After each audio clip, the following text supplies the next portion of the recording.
Here it is. We talked about. Well, here's Ottawa 2. Ottawa 2.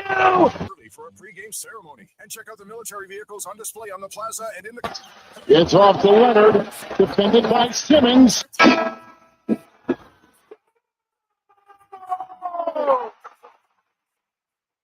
Entertainment at Rogers Place starts at just $20 a seat. Save on day of game pricing now at oilkings.ca. Hey everybody, it's Jason Gregor and the superstars of hockey on an exotic holiday. Join The puck took on Sunday in Detroit, elected to shoot off the rush, and now another turnover. Draisaitl again to the net. One-timer has the first of his National Hockey League career.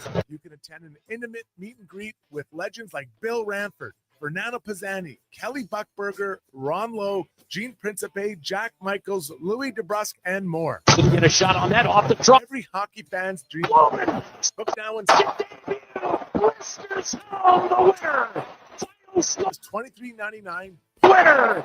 With the Ben Stelter Foundation and Kids with Cancer. Visit The winner. /Edmonton. Call 1-833-347-7678. Call now to book and save $500 per cabin when you mention promo code Stingray Radio. That's cast.tours 1-833-347-7678. Prostate cancer affects 1 in 6 men in Alberta, and this November we're fighting back. Every dollar raised fuels early detection and life-saving support. Donate today for the men in our province. Visit keepitinalberta.ca to start your fundraiser or donate today. Wendy's most important deal of the day has a fresh lineup. Pick any 2 breakfast items for $4. New 4-piece French toast sticks, bacon or sausage wrap, biscuit or English muffin sandwiches, small hot coffee, and more. Limited time only at participating Wendy's. Taxes extra.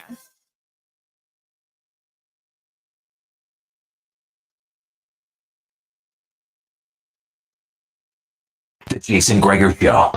It's off to Leonard, defended by Simmons. Is this the time?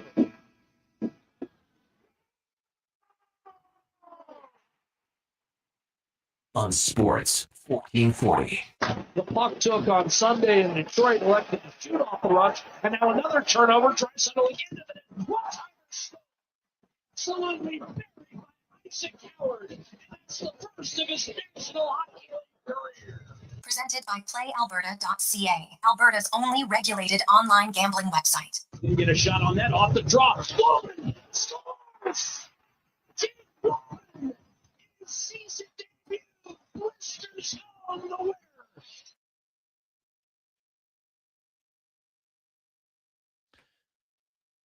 What a wonderful Wednesday. How are you? And welcome to the Jason Gregor Show on Sports 1440, sports1440.ca, YouTube, Facebook, X, and Instagram. Thanks for listening. Thanks for watching. We always appreciate it. And it's always brought to you by PlayAlberta.ca. Ooh, we're having a good week. 2 for 2 on our picks, right? We went, hey, of course we had to go game 7 of the Jays on Monday. And last night we did the parlay, Oilers and Washington by 2. There it happened. So have some fun. PlayAlberta.ca, casino, sports, live dealer, lottery, instance, and more. Online or on the app. It's even easier to use on the app. Play Alberta. Hope you're having a lovely Wednesday, Oiler fans. Probably breathing a little bit easier. Got a little bit extra angst in the third period for sure, as the Oilers had a 2-0 lead and saw it vanish in a minute and a half. That was not ideal, but on a positive note, they had 3 new goal scorers for the season. Connor McDavid gets his first of the year. Isaac Howard gets the first of his career. And Jake Walman, in his first game of the season, scores his first goal. So that's a good sign for the Edmonton Oilers. Get a few more guys scoring, because that's what they're going to need. And, hey, most importantly, they got to win. So now they have 10 players with a goal through 7 games, which still, it's not ideal. You'd like a few more guys to contribute on the goal scoring department. A lot of their D-men haven't scored yet. So basically, that was the first goal by a defenseman this season. The Oilers last year were a pretty good goal scoring team from the blue line. So Walman in his first game gets their first goal from the blue line. So that's a little surprising that it's taken that long to get a goal from the blue line. Meanwhile, defensively, they were solid. Now, they did score 3 goals. It was nice, but still, they only generated, not very much. Like, they had 12 shots for the first, 38, 39 minutes. Wasn't ideal. Their offense still is a little pedestrian at times. Good news is their team defense has been solid. And when you're not scoring goals, at least if you're not giving up goals, that's going to help, right? And the Oilers, that's a good situation to be in defensively where they're at right now. 2-point. They've got when your goals for is lower than your goals against on average, that's not good. So the Oilers, their offense needs to get going. It's great that they did score 3 goals last night, but they're still 26th in goals per game. Tied with the LA Kings and only the Sabres, Predators, Panthers, Rangers, and the Flames, who have scored a full 1 goal per game less. The Flames have a paltry 11 goals in 7 games. And they're taking on Montreal tonight. You might want to watch it because the Canadiens de Montréal are in Edmonton. Tomorrow, it's always a hot ticket. Sold out. And you know what? We got a pair of seats we're going to auction off very quickly today. We'll have a rapid fire one. If you want to go, you probably can get a decent deal on them. So if you want to go, lower bowl, Oilers attack twice, where you can try to drown out Habs fans. Or maybe you're a Habs fan, you really want to go to the game. Either one, 833-401-1440, 833-401-1440. Thanks to Dave who donated those and want them auction off for charity. So that's what we're going to do. I love it. So 833-401-1440. If you want to go to the Oiler game tomorrow against the Montreal Canadiens, maybe you take a Habs fan, you have some fun, go with some Oiler fans, drown out the Habs fans, either one. Doesn't matter, 833-401-1440. Text flying in, 833-401-1440. You can get on the text line right away. Also, in the NHL last night, man, it's the more you watch him, this young Schaefer kid, oh my goodness. Like, this guy looks legit. Oh, now, Oilers fans, you saw him in the game. He doesn't always stand out except for his skating. Like, he is such a smooth skater. He's got 7 points in 6 games. He's playing 22 minutes a night. He's got 4 points, even strength, 3 points in the power play. Got a game-winning goal. He's got 2 goals already. Like, he's off to a phenomenal start for a defenseman, no less, playing a tough position as a rookie. The only defenseman in the NHL with more points right now than Schaefer is Cale Makar, and Cale Makar has played 1 extra game. Schaefer actually has a higher points per game than him so far. So it has been an unbelievable start. I don't think anyone predicted it. I think he's tied the NHL record for longest point streak to start an NHL career. He's got points in his first 6 games. He's already set the NHL record for most points by a defenseman at the start of his career. Like, this guy is legit. And when you watch him, and I don't know if you probably didn't see it, but his post-game in-arena interview, he's on the bench, they're interviewing him. Like, he's so full of energy and he's positive and excited. He's telling the fans he loves them. Come on, let's go. And he's a hype man for the Islander fans, for goodness sakes. Like, talk about winning the lottery. Right? And it can be a game changer for an organization. Oilers fans know it. Penguin fans know it. Chicago Blackhawk fans know it. It can be huge for an organization. And the New York Islanders, like, they got a ways to go, but building around him on their back end, that is going to speed up the Islanders becoming a quality team down the road. They just don't screw it up. Just make other good plays. They brought in Darsh. I think ownership realizes we've got to have a plan. And in Darsh's, you know what? That was obviously a great pick. Now, wasn't that hard of a pick. It's like, hey, Chiarelli took McDavid. What a genius. Wrong. Anybody would have taken McDavid, right? And Schaefer was the clear consensus number 1 pick. I don't know if people thought he'd be this good right away, but God, because it is hard for a defenseman, 18, to do what he's doing. Like, wow. I love stories like that because it is very, very impressive early on to see what he is doing in the National Hockey League. The Edmonton Oilers, hey, speaking of getting their first goals, Ike Howard buries it last night. Obviously very excited. Good for him. It's probably a big relief. And now we'll see where he goes. With Kapanen out for 6 weeks, it allows guys who maybe were on the bubble, and we talked about this yesterday, the Oilers have 5 more games minimum until Zach Hyman returns. That's the earliest he can return is in November. That's the earliest. So you got 5 more games because they're going to have to make some decisions then. Now, I assume one of them is probably going to be a defenseman. I don't think they're going to carry 8D, right? You have an 8 defenseman. When everybody's healthy, that 8 defenseman, it's really hard to get him in the lineup. You might look and say, okay, we'll rotate our number 6 defenseman. But are you going to take Kulak out of the lineup? You're going to take Nurse out of the lineup? You're going to take Bouchard, Ekholm, Walman? No, you're not. So how does it not, are you just going to do a 1-game rotation for 3 guys? That's unlikely. So, once Regula's healthy, they'll probably have to make a decision there as well. But until then, they'll move forward. The Oilers needed a win. It hasn't been a great start. It's not an awful start either. It hasn't been a great start. It's like a middling start. They got 7 points. That puts them right in the middle of the pack, tied for 15th in the NHL. So not great, not terrible, and away they go. Now they got Montreal, Seattle, Vancouver. If you can win 2 out of those 3, the Oilers at least win 5 of their first 10 games. Again, it's not going to be a great start. It's just not going to be an awful start. It's not going to be like it was a few years ago when they only won 2. Last year they did manage after an 0-3 start to then win 4 of their next 7, right? They went 4-2-1, and that kind of got them on the right path for a little bit. So we'll see. There's still room to improve. There wasn't a ton of danger offensively by Edmonton last night. As we've said, to me, their defensive play has been the best part and the most consistent part of their game. So that's a good thing. I still believe at some point McDavid's got more to give. Draisaitl's got more to give. A few other guys will have more to give. They don't have Zach Hyman. When he comes back, that's going to help. All those things. So we'll see where it goes.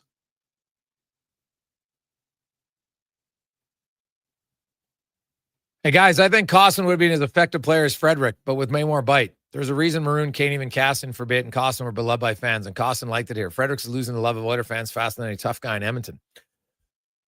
Yeah, well, Costin's not nearly as... Costin was beloved as a fourth-line guy in a short-term window because he fought and he hit in the playoffs, but he was dreadful defensively. We got to call a spade here. I don't... Clean Costin would bring you energy 100%. But if no other team signed him, there's a reason why.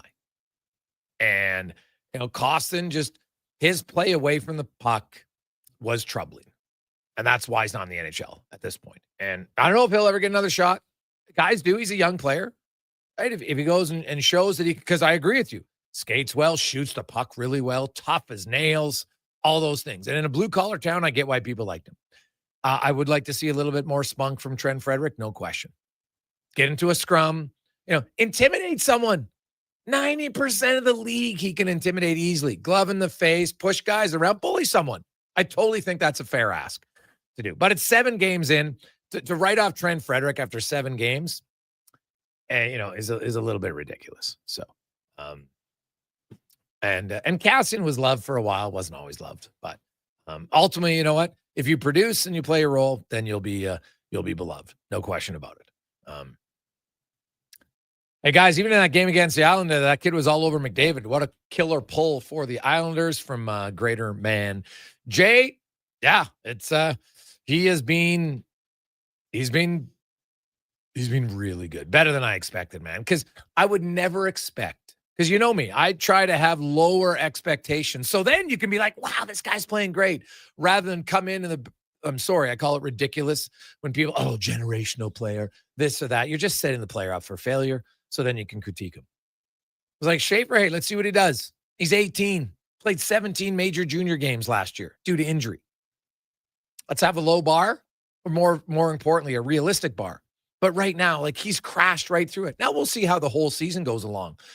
But just the way he skates and thinks and sees the ice, there's nothing about it that tells me, this is just a flash in the pan.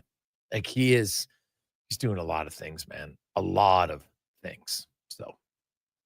Hey, Gregor, tell me one thing Frederick does right. Well, he scored in his breakaways, 1 for 1 on breakaways. So you asked me to tell you one thing, Nogi, I'll tell you that's the one thing. Hey, Frederick can play better. Sure. But I'm not a big believer of people. Like, it's like some Oiler fans feel, I need a whipping boy. I need a whipping boy. Why? Do you feel better acting like, is Trent Frederick the reason the Oilers are 26th in offense? No, he's not.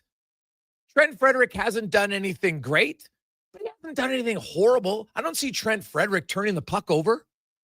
I don't see Trent Frederick being, oh my God, he's missing on all these chances. Like, why is Trent Frederick suddenly the guy that people want to be mad at? No, I don't like his contract. Get over it. Who cares about his contract? Doesn't mean that much for 7 games. Okay? It's a long contract. Most of you hated it, so now you're just like, well, it doesn't matter what he does. I'm going to hate it. It's the worst type of analysis. Stop it. Stop it. Like, Trent Frederick, he's been okay. Hasn't been great. Hey, scored a game winner. Scored one really good goal in 7 games. Great. Hasn't hurt their team. I haven't seen him make a lot of plays bad defensively. So, yeah, I'd like a little bit more bite from him. That's fair. It doesn't mean you have to suddenly be like, oh, he does nothing. Like, hyperbolic analysis is the worst analysis. Don't do it. So, he's got to play better. I'd agree. I'd like him to play better. It's okay to say that without having to go across the board. Oh, he's terrible. He's never. Those are the worst takes. So, how about we don't do that? All right. 833-401-1440, 833-401-1440. Philippe is in at 400 for the Oilers Habs game tomorrow night. Oilers attack twice in the lower bowl. Really good seats, by the way, like excellent seats. So, you want to go? There you go. We're going to give you another 45 minutes. So this will be a power hour one. And that's it for today. So there you go.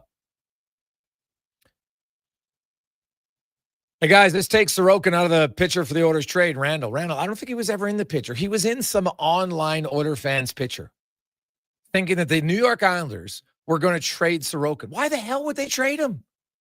He's got a really good contract. He's got 6 more years, and he's a good goalie. Why would you trade him? So you can get a few draft picks and then spend the next decade trying to find a goalie? No. You keep with your picks and you try to build your team and move around them. Right? You know what? Bad team. Well, and maybe they were going down the path, but I don't think Darsh, who comes from an organization that had a really good goalie, he's going to give up the goalie. Everybody's looking for goalies. So I don't see why it's a big issue. So. Greg's, I agree with you. Frederick hasn't been terrible. I just thought he'd play with a little bit more bite. It's totally fair. That's a fair analysis. I would agree. It hasn't been there so far. Now, the Oilers as a team haven't played with much bite at all, which is why at times I'd like to say, hey, man, you got to look around the room. You got to read the room, read the game, and be like, you know what?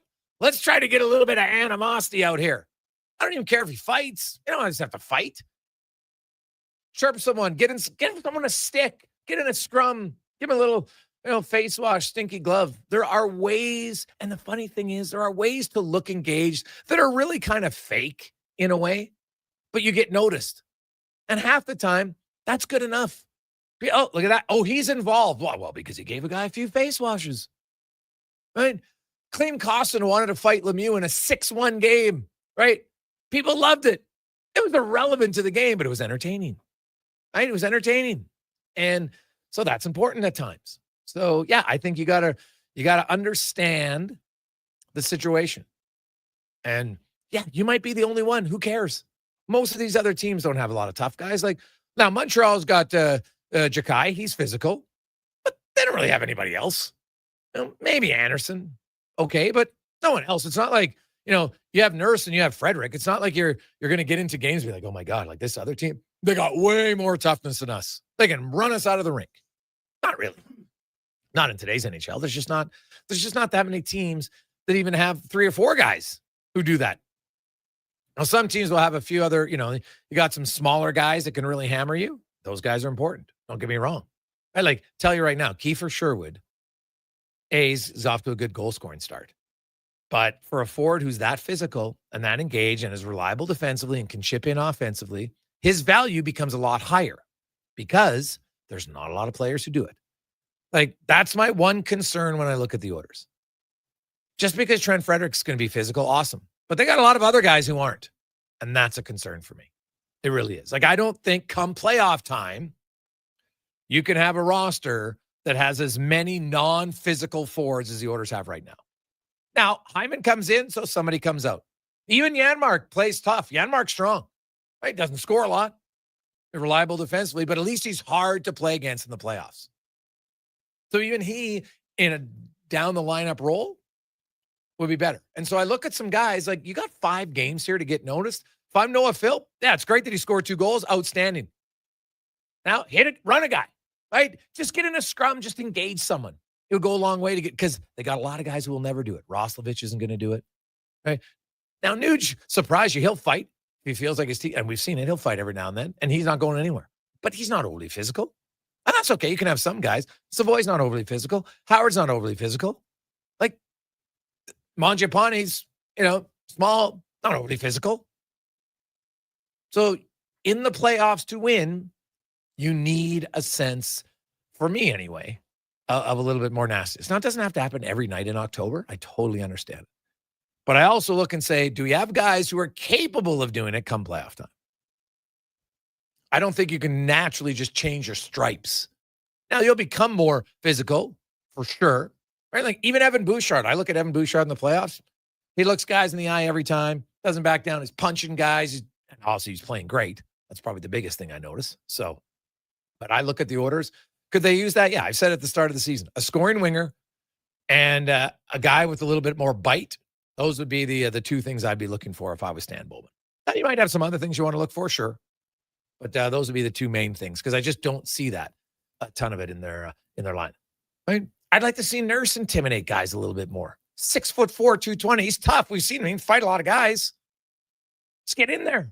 But just this team, they just, and I get it. They played a lot of hockey, so maybe they're not, but every now and then they're just like a game with a little bit of nasty.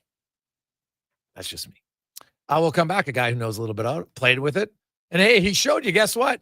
You can change your stripes a bit in the playoffs. Suddenly you can become a goal scorer, a playmaker in big games. Our next guest has done it in the playoffs, in the Stanley Cup Finals, in a Game 7. He'll join us next on The Gregor Show, presented by PlayAlberta.ca. Oodle Noodle Origins. In 1864, Francis Oodle took over his dying father's business as a leatherman. He was quite proficient, but his heart was never truly in the trade. After his father's death, Oodle met a cocksure young man named Vladimir Nudel, who was a trailblazer in the popular new art of food boxes. They formed a partnership and aimed to ply their trade in the New World. At Ellis Island, Nudel was renamed David Noodle, and henceforth, the franchise has been known as Oodle Noodle. When you have lifting and material handling needs, Northwest Crane delivers. Western Canada's Sani dealer, backed by the industry's toughest one. 3 years, 3,000 hours, no compromises. They service all crane makes and models with skilled technicians and deep industry expertise. Alberta owned, with locations in Leduc and Grand Prairie, and fully equipped service trucks. Northwest Crane keeps your operation lifting. For more information on sales or service, visit northwestcrane.com or call today. Attention! It's Edmonton Oil Kings Military Appreciation Night at Rogers Place. Sunday, it's the Battle of Alberta WHL style as Edmonton faces the Calgary Hitmen. Get there early for a pre-game ceremony and check out the military vehicles on display on the plaza and in the concourse. And at every home game, score Calmont Kids food combos for $10 or less. The value is king-sized. Oil Kings Hitmen Military Appreciation Night, Sunday at 4. Great family entertainment at Rogers Place starts at just $20 a seat. Save on day of game pricing now at oilkings.ca. Edmonton's home for sports is Sports 1440. After every game this season, tune in to Andrew Walker for the post-game show. Let's talk some hockey. Let's talk about the game on Sports 1440. Got a car you're ready to part with? Find out what it's worth. Fast, easy, and totally free at Go Auto. We're talking top dollar trade-ins, whether it's a little worn or still rocking that new car smell. Just a few clicks, and boom, you've got your value. Text value to 780-777-7777 to start. That's value to 780 all sevens. Why guess what it's worth? Let Go Auto show you the money. Prostate cancer affects 1 in 6 men in Alberta, and this November we're fighting back. Every dollar raised fuels early detection and life-saving support. Donate today for the men in our province. Visit keepitinalberta.ca to start your fundraiser or donate today. Why pay dealership prices when you can get the same quality for less? Hi, it's Lisa, and here at Ed's Auto Salvage, we've been Alberta's trusted source for used auto parts for nearly 50 years. From engines to mirrors, transmissions to tires, we've got it all at prices guaranteed to keep your wallet happy. Shop local, shop smart. Shop Ed's Auto Salvage in Westlock. Be sure to visit us online at edsautosalvage.com and get your vehicle back on the road for less. Portions of this hour brought to you by Northwest Crane, available for all your lifting and equipment needs, specializing in selling and servicing cranes. Get lifting at northwestcrane.com. From puck drop to kickoff, it's the Jason Gregor Show on Sports 1440. Presented by PlayAlberta.ca, Alberta's only regulated online gambling website.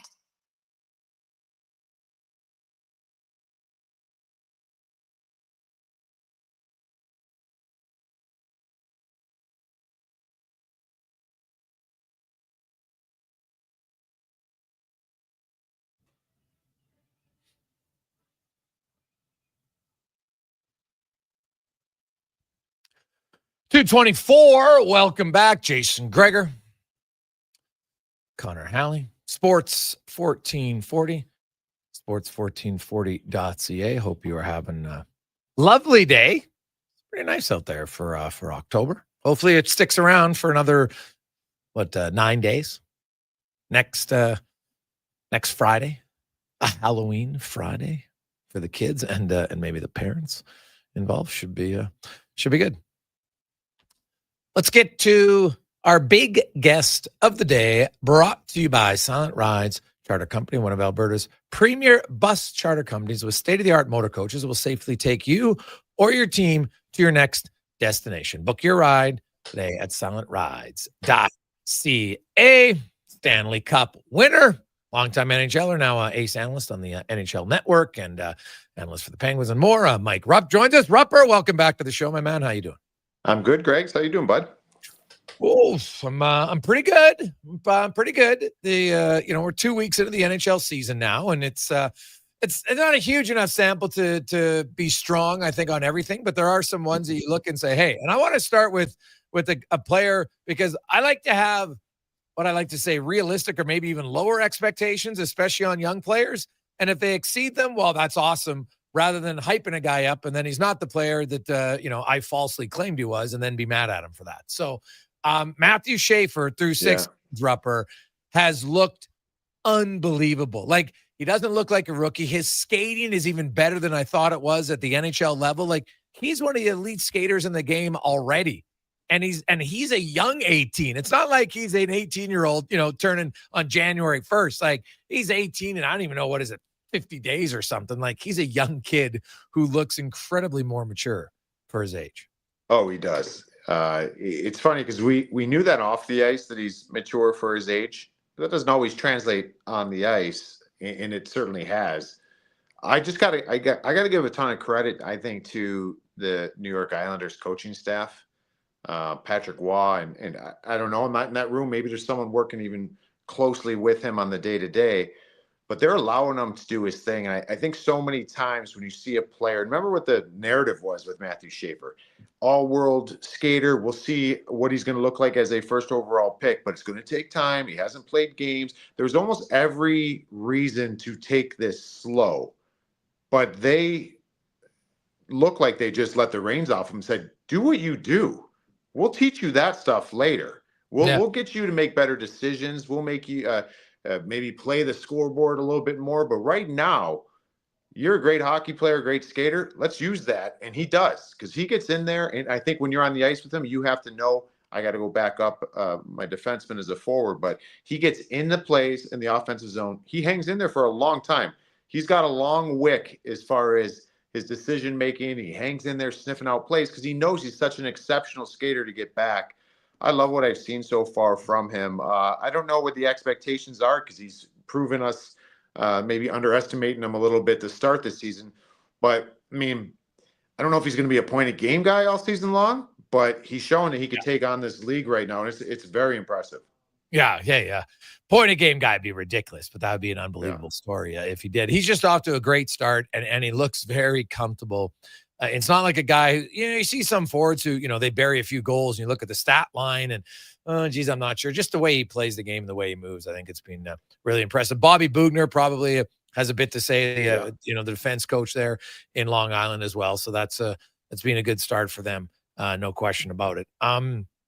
The Detroit Red Wings, Rupper, are you buying what the Red Wings are selling early on this season? I feel so stupid saying this, but after game 1, the way they looked, I'm like, God, this is it. This is it. I'm usually one that's pretty. I got a lot of patience with that usually, but I think just because I've been so frustrated with this team the last number of years, feeling like they need to turn the corner and just falling short all the time, and seemingly kind of going into the doldrums of a season and not getting points, that could still happen. But I love the way they reacted after game 1. And we talked about it on here. You had McClellan calling them out. They responded in a big way. I was actually doing some clips, put some clips together on Dylan Larkin because I think he's 6th in the NHL or whatever in scoring right now, 11 points. I think he's like 6 and 5.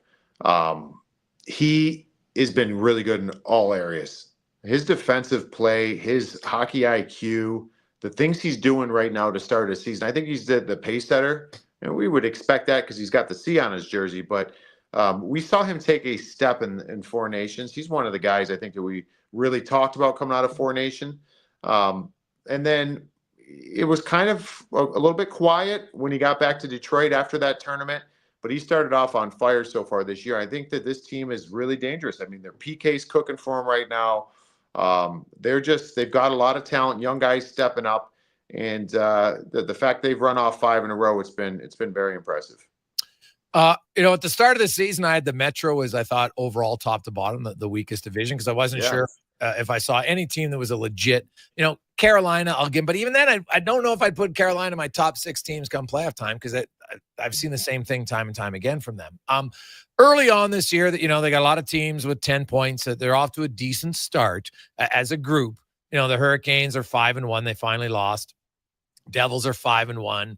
They've got some injuries, but they've looked pretty good. The Caps are 5-2. The Penguins are 5-2. Now, if Jenny Malkin, dude, Rupper, it's like he says, hey, I'm a pending free agent. Everybody pay attention to me because, man, he has turned back the clock. I know it's only 7 games, but he has looked really good and is the main reason why the Penguins have suddenly won 3 in a row and are 5-2.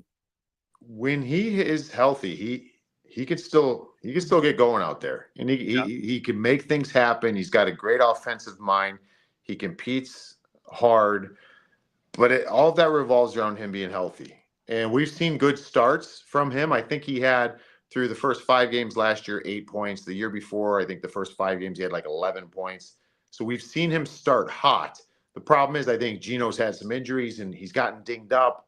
And then things start kind of plateauing for him. But, hopefully this year's different in that regard, because I think you see him healthy, he could dominate. And what a great story Justin Brazeau's been. Anthony Mantha looks good. I mean, I give those guys credit, but they're playing with Gino. Gino is a facilitator. He can take a lot of the focus off of that line or the other players on that line. So he's been a pleasant surprise. And the Pittsburgh Penguins have. They are playing a good brand of hockey right now. They've got some young players that are being impactful. So they're a fun team to watch. I will say this, though, and you just said it. It is early. It's a long season. It's hard to do that for 82, but I think you got to be tickled pink if you're Dan Muse and the Pittsburgh Penguins, because they've been playing good. Yeah, like the Devils, Hurricanes, and Capitals, I think people probably have a little bit more faith in long term. What about the Tampa Bay Lightning, Rupper? 1 win in 6 games. And, they've allowed 21 goals in that span. Now they got Kucherov and they got Point and they got Vasilevsky. So on paper, you're like, okay, I think they'll come around. But when 1 win in 6 games is never ideal at any point of the season. But, for Tampa Bay, anything you see that causes you concern on that team? They're not defending their structure. And that could mean 100 different things. I just think that last year, when you look at that team, we know how incredible Nikita Kucherov is. We know, I think Braden Point and Jake Gensel were both tied or 1-2 in the league for power play goals. That power play is lethal. Vasi was healthy last year. But they defended. They were top 5 defensive team in a lot of defensive metrics last season. So they put the puck in the net as a top 5 team. They kept it out of theirs as a top 5 team. That's why I thought they were very dangerous. I had them going to the Stanley Cup Finals and in kind of the prediction shows. But they don't have that this year. So we've seen John Cooper, who usually doesn't kind of blow a gasket very early in the season. He's done that already. There's been just managing games, bad decision making, turning pucks over. Those are things that they are generally pretty good at, and they haven't been so far. So, I mean, do I think, just like I said with the Penguins, it's an early go in the season here. But, I mean, when you're talking about dead last or 1 win, it starts to get a little bit concerning because you talk, are they capable of running off 8 of 10? Absolutely. But, I mean, that's a lot to ask of a team. So they need to, I don't want to say must win, but they need to turn it around here pretty quickly. I look at, the Western Conference, and the Oilers last night, they got a win in Ottawa, but, their offense still, like they were up 2-0. I think they had 13 shots, right? Like they're still, they're not where they want to be offensively, but defensively, Rupper, as a team, they're pretty good. They don't give up a ton. Their goaltending's actually, Stuart Skinner, technically he's been fine. He had, and obviously the opening game against Calgary, but I think at this point you can probably say, okay, move on from that. The rest of the time, they look pretty good. So the positive for Edmonton is defensively they're good, but man, offensively they still seem to be missing a little juice. Yeah. I don't know. I don't want to compare them to the New York Rangers, but that's the same kind of storyline we're talking about with the Rangers. And for me, maybe it's more prevalent with the Rangers because they did not defend last year. They have not defended well in a couple of years, but they're doing it now where I think, all right, well, eventually goals will start going in. But the Edmonton, they have defended pretty well over the last number of years. And that's a team when they need to win 1-0, they can win 1-0. So it's good that they got those defensive things in place and Stuart Skinner bouncing back from that game 1. For me, I think it's a matter of time. I mean, Connor getting on the board last night, I think was big as far as getting a goal. I think they get going, but I mean, it's always going to fall on what we talk about with this team all the time, depth scoring. Are they going to be able to have someone else do those things, find that right chemistry? That's going to be where this kind of, if it's going to change or not in the near future. So, yeah, I mean, I think they're okay. I think they're okay. I think this is a team that generally, what's the months? I mean, you would know it's like, I feel like January and February is Edmonton's time every year. You don't want it to not be their time right now, but it's just a little bit of a rough patch, I feel like, but they're defending. And I think if you ask any coach in the National Hockey League, if we're not getting wins, but we're defending and we're doing a good job in that department, I think you can take that with a grain of salt and be okay with it. Yeah. Well, their power plays is going to pick up. It did score 2 goals last night. The second one coming in overtime with their second unit. So that's a positive for them. I look, Draisaitl and McDavid have admitted like they're not feeling it. And, I know the team talked a lot about wanting a good start, but that doesn't discount the fact that history tells us the Stanley Cup loser rarely gets out of the gates fast. There's just something mentally, I think, probably more emotionally than mentally about it. And, they've had a lot of road games. So we'll see a game like that. At least they win. Now, it's funny. You win that game, you start the road trip with a win, you end the road trip with a win. The flight home is a lot better.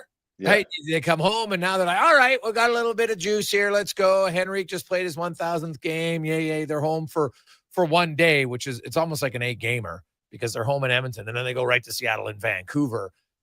We always hear that coming off a road trip, sometimes it's hard to play at home. Any reason why you think that's true?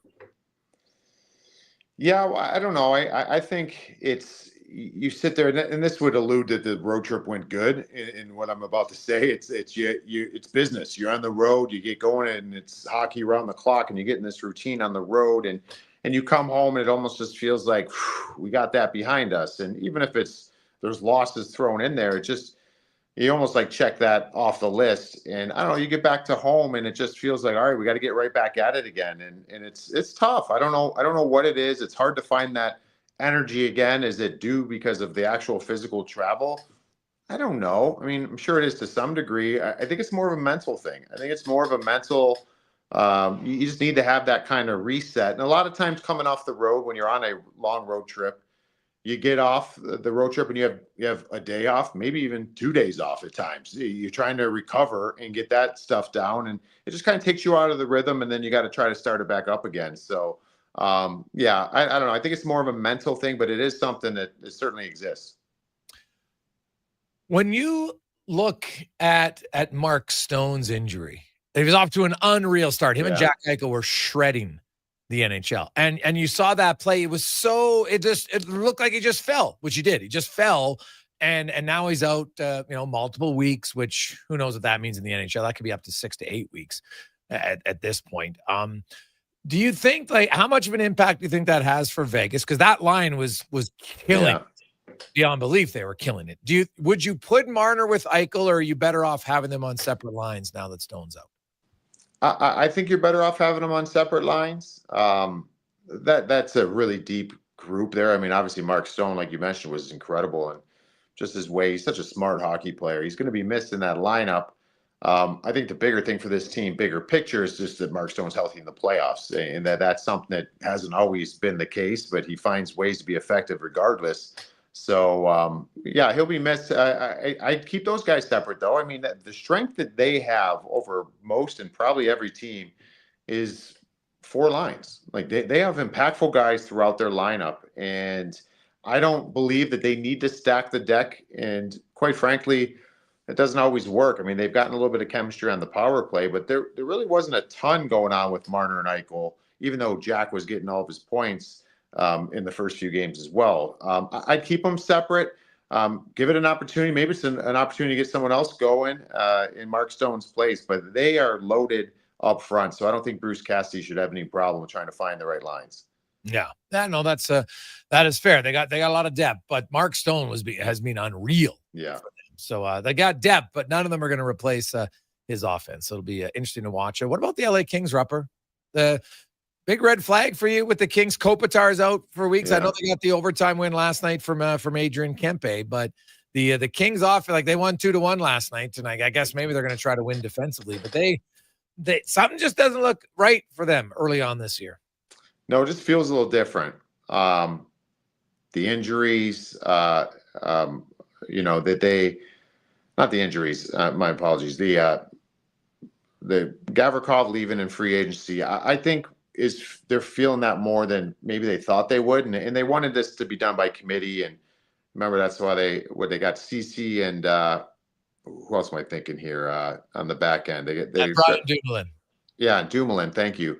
And Dumoulin was incredible for New Jersey. He may have been their best playoff defenseman in the playoffs last year. So Dumoulin and CC come in, and I just think that Gavrikov is one of the best shutdown guys in the league. It's like you kind of let off the gas defensively, if that makes any sense. And it just makes me think like everything that they was all D first. And now you're really relying on a player like in the contract situation for Adrian Kempe, like he's their game breaker. Like he's the guy but they don't score, they don't generate a ton. I think that puts a lot of pressure on their goaltending. I'm concerned with them, how they've looked so far. I thought that they were a team that would probably be okay because they defended so well. I think I underestimated maybe the departure of a guy like Gavrikov, but I think they're feeling that, and they've had a tough start. Rupper, always good to talk to you, buddy. We'll chat on the rundown on Friday, where we give our first Olympic roster, Canada and US. Let's see, we'll cause some good discussion. So look forward to it, buddy. Have a good one. Yes, me as well. We'll talk soon. You betcha. That's Mike Rupp, NHL Network, also one of my co-hosts on the Rundown, DFL Rundown. Rupper's on with me every Friday, so it's a lot of fun.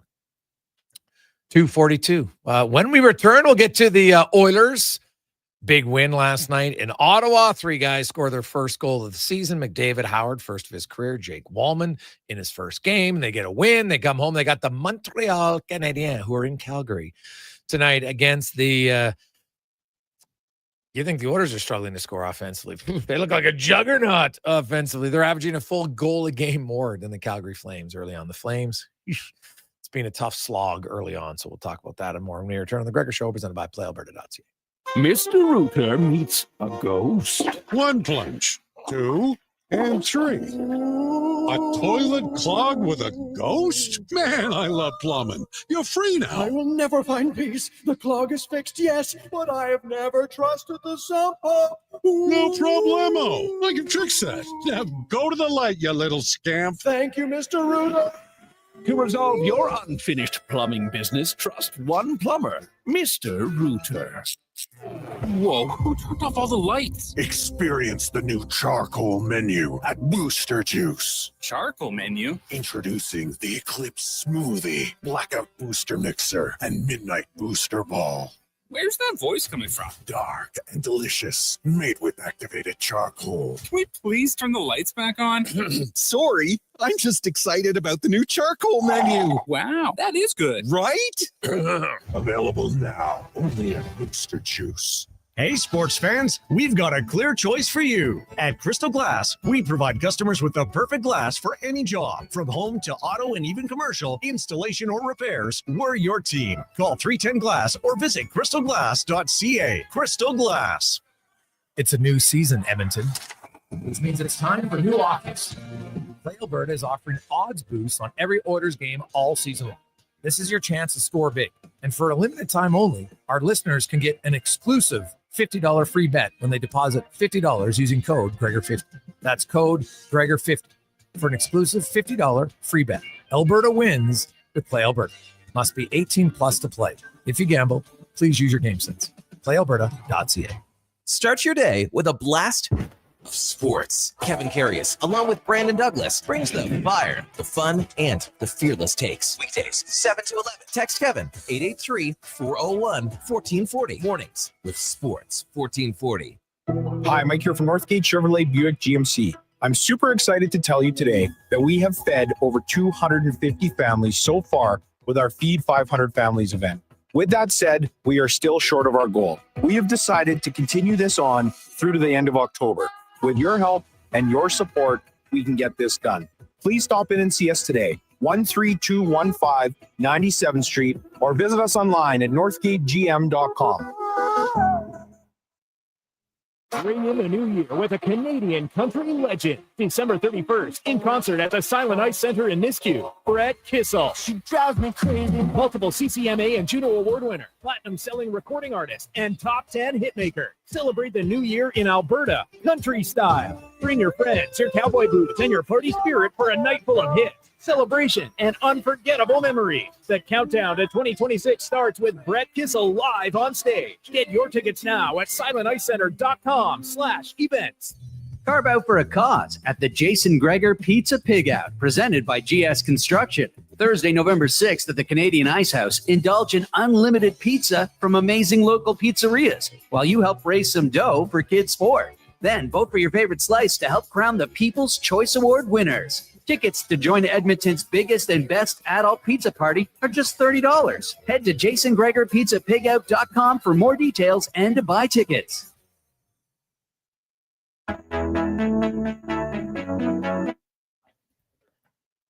Portions of this hour brought to you by Sherbrooke Liquor, the best place for wine, cocktails, and beers from all over the world. Also, a variety of excellent non-alcoholic options. See more at SherbrookeLiquor.com. The Jason Gregor Show, the best of Edmonton sports talk and beyond. This is Sports 1440. Presented by PlayAlberta.ca, Alberta's only regulated online gambling website.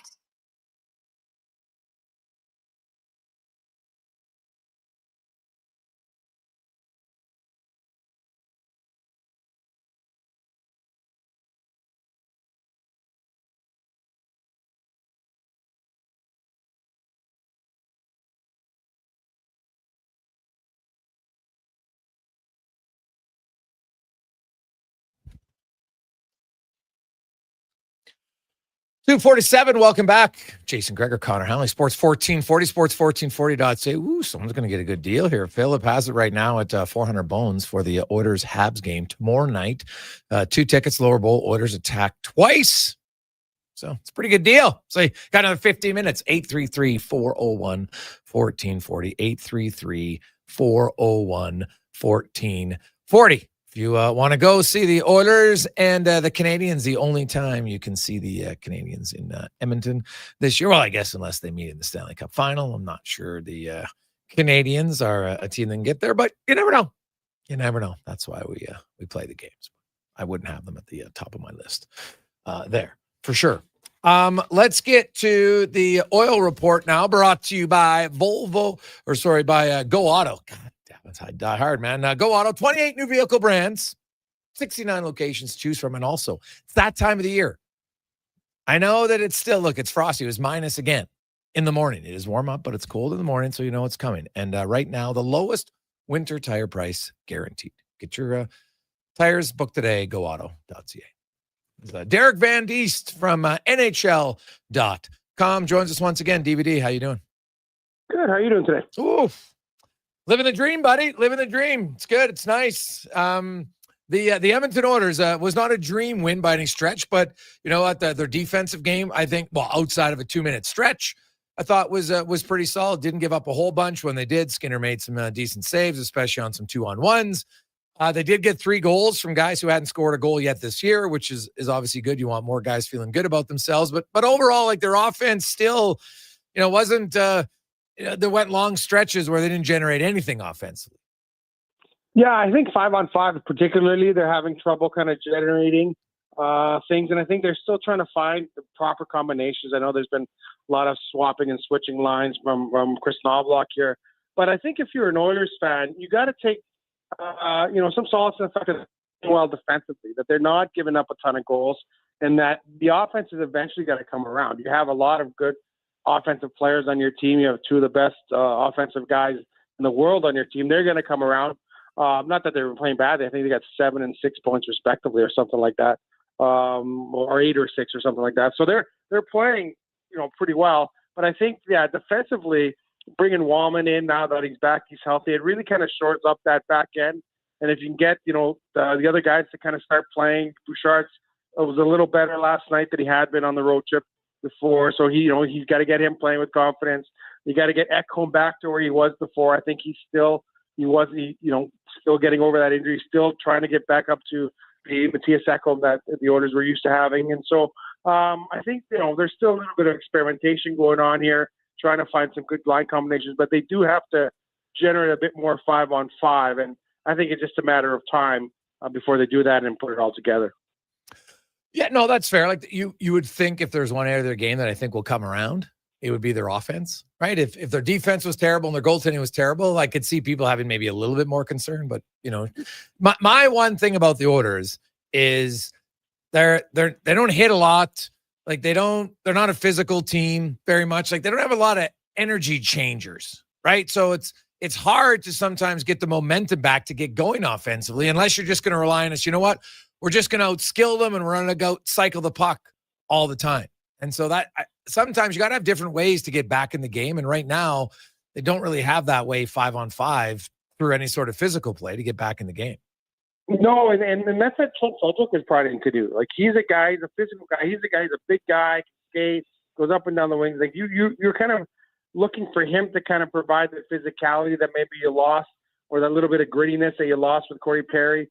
You need some of that grit. I think Podkolzin can play that role. They have a couple guys, but I think you're right. I think they have a lot of skill on that team, but they're missing that energy line. Those guys that just run around, go out, make some big hits, and kick some turnovers and think. And I think you're right in that regard. I think the Oilers need more guys to play that way, or need some guys to kind of play in your equipment, as Todd McClellan used to say. And they don't have. Right now, they have some guys that are supposed to do that, but I'm not sure they're doing it right now. And I think Trent Frederick, right guy, he's got to be one of those guys. He's got to be a guy that makes big plays, makes big hits, can turn the momentum around in that regard. And I think he's still kind of feeling his way into the season. I think you're right. I think when it comes to when things aren't going well for you offensively, you need some of those momentum guys to help turn things around for you. Derek Van Diest joins us. What have you made of Ike Howard, who got his first goal of the season last night?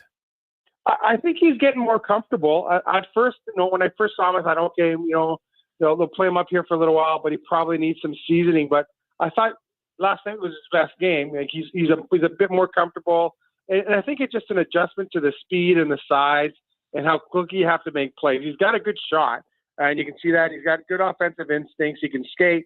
So I think it's just a matter of kind of finding your way.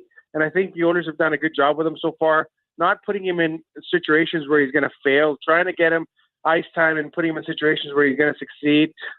They want to bring him along. I think Matt Savoy's a little further along just because he played last year in the American Hockey League. He had some really good chances last night. Could have probably buried one or two. But I think Ike Howard is kind of finding his way, and you're starting to see the talent and the ability, and you're starting to see why he won the Hobie Baker last year, because he does have a lot of offensive skill, and it's just a matter of getting the timing and getting up to speed with players that are a lot older, a lot faster, and stronger than you are. And I think that's going to take some time. And the owners always said that they're going to take time with these two young players. They like having them around, and they think they're important for the future of the club, and it's important to have them here. So I think, you saw real glimpses of what Ike Howard is capable of doing. And, he scored the goal. Obviously, he's going to get some confidence from that. And I think as a player yourself, you kind of have to convince yourself that you can play at this level. Like, you can talk the good game and talk the talk, but until you kind of get some games under your belt, get your feet wet a little bit, and then you realize, you know what, I can play at this level. I can be an effective forward at this level. And I think we're starting to get to that. And Ike Howard's probably going to play with a bit more confidence now. And he'll probably get put into more offensive situations. So I think so far so good with him. And I think it's just that you see what we have. He's just a raw talent that needs to develop a little bit. DVD joins. Derek, the Oilers' next opponent, Montreal, if anybody wants to do some advanced scouting, they're taking on Calgary tonight. The Calgary Flames are dead last in the NHL in goals per game at 1.67, which is not a huge surprise to me. They weren't a great offensive team last year, and they made no changes. And then Huberdeau's out to start the season, and Pospisil's out, and it's been a real slog for them. Dustin Wolf isn't going to save the night every night in his second year. I just think that was unrealistic as well. And I really don't think it's a terrible thing for the Flames. Where their organization's at, they're building the new arena. They want their team to maybe be a little bit better then when it's there. There's also that McKenna factor out there. Not that they're trying to tank, but how concerned do you think they'll be in Calgary that the fact that they simply cannot score? Like, how quick would a Rasmus Anderson trade? Like, would it come quicker? Because we all know he's not staying. Do you think you do it quicker, or do you just wait till the deadline to move? Well, that's a good question, because Calgary Flames are a bit of limbo. Like last year, they almost made the playoffs. Like, they were right there the whole season. Everyone expected them to drop off throughout the season, and they kind of outperformed themselves. And this year, they're kind of underperforming. And you're right. There's so much pressure on Dustin Wolf to come in, and everyone thought, oh, this guy's going to be our savior. We gave him a big contract. They're playing him almost every game. And he's struggling a little bit. Like that was always the thing is with Dustin Wolf, and the concern I had going into the season, last year he had Dan Vladar to kind of be there. Okay, if things weren't going well, Vladar was capable to come in, make some saves, play some games. I'm not sure how cool he is. Like he needs a backup. And I think the biggest thing for the Flames to do is to go get some veteran guy that can help him out, because he's kind of on an island right now. He's all by himself and he doesn't play well. Then all the kind of onus is on him, and then everyone turns to him and says, wow, look at that big contract you got, and now you're struggling. So the Flames are always going to struggle to score. They're always going to have to be a team with this young group that we're going to have to play tight. They're going to win 2-1 games, 3-2 games, because they don't get a lot of scoring. Kadri does most of their scoring. Huberdeau's there as well. Like you said, he was hurt early on. So I really do think that the Flames just kind of, they got to go through this rough patch, but they need some of those younger guys to kind of pick up their game. And that's what they were expecting this year. They needed some of those guys that had really good years last season to kind of take the next step. And I think you're seeing a little bit of that, but then you're also seeing a bit of regression in some of those younger players, because now people know who they are. They're not going to take them for granted. And that was the big thing for me for the Flames going into the season. No one's taking Calgary for granted this year. Last year, they may have snuck up on some teams just the way how hard they worked and how hard they played and how good Dustin Wolf was. They're not going to do that this year. And I think that's the big difference in this season, last season, is teams are prepared and ready to play the Calgary Flames. They're ready to play them hard because they know the Flames are going to play hard. But you're right in the sense that this is a team that wants to peak with the new arena. They want to peak when the new arena gets there, and also when the Oilers window is kind of closing. So that's when they want to kind of take over that spot, and that's what they're looking at. But yeah, it's a long way away to start, dumping for McKenna. But I think this is a team that was hoping that they could take a step forward, but instead they've taken a couple steps back, and they're going to have to regroup here and kind of get their act together. And they're going to have to do it internally, because I don't think Craig Conroy is going to go out there and make some sort of trade that's going to bring someone else in here and get this thing turned around. Even though, they may have to move some big names at the deadline in order to make that progression. So, like, is Kadri still around? That Huberdeau contract's going to be tough to trade. You're never going to get rid of that contract. But, do you trade some pieces at the deadline to kind of keep building for the future?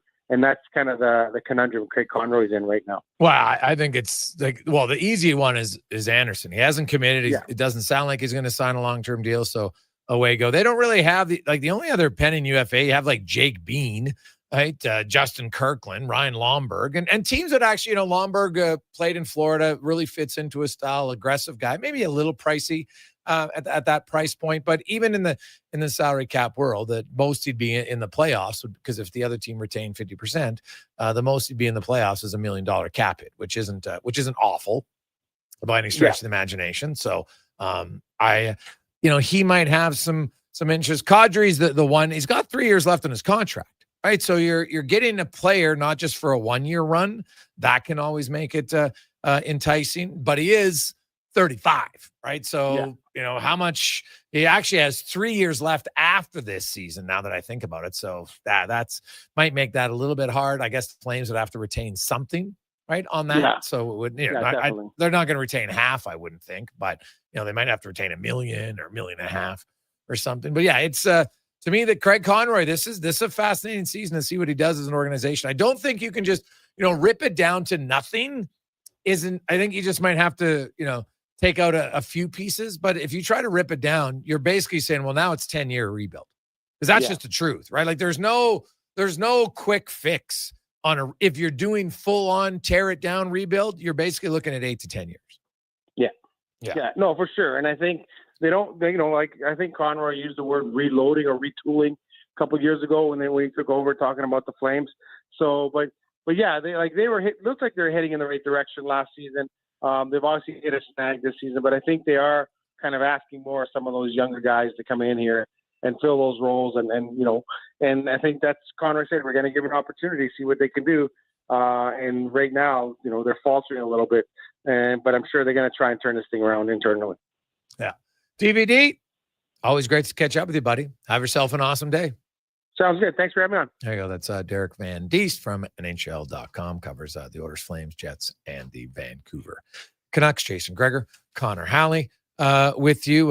Con's talking to a few people in Phillip and Don Ellis. So we'll figure that out during the commercial break. Who got the tickets for tonight? That's awesome. But first, let's get to the Con Man and a Sports 1440 update brought to you by Legacy Heating and Cooling, where the rates never change. Need furnace repair at night, on the weekend? Call Legacy OT.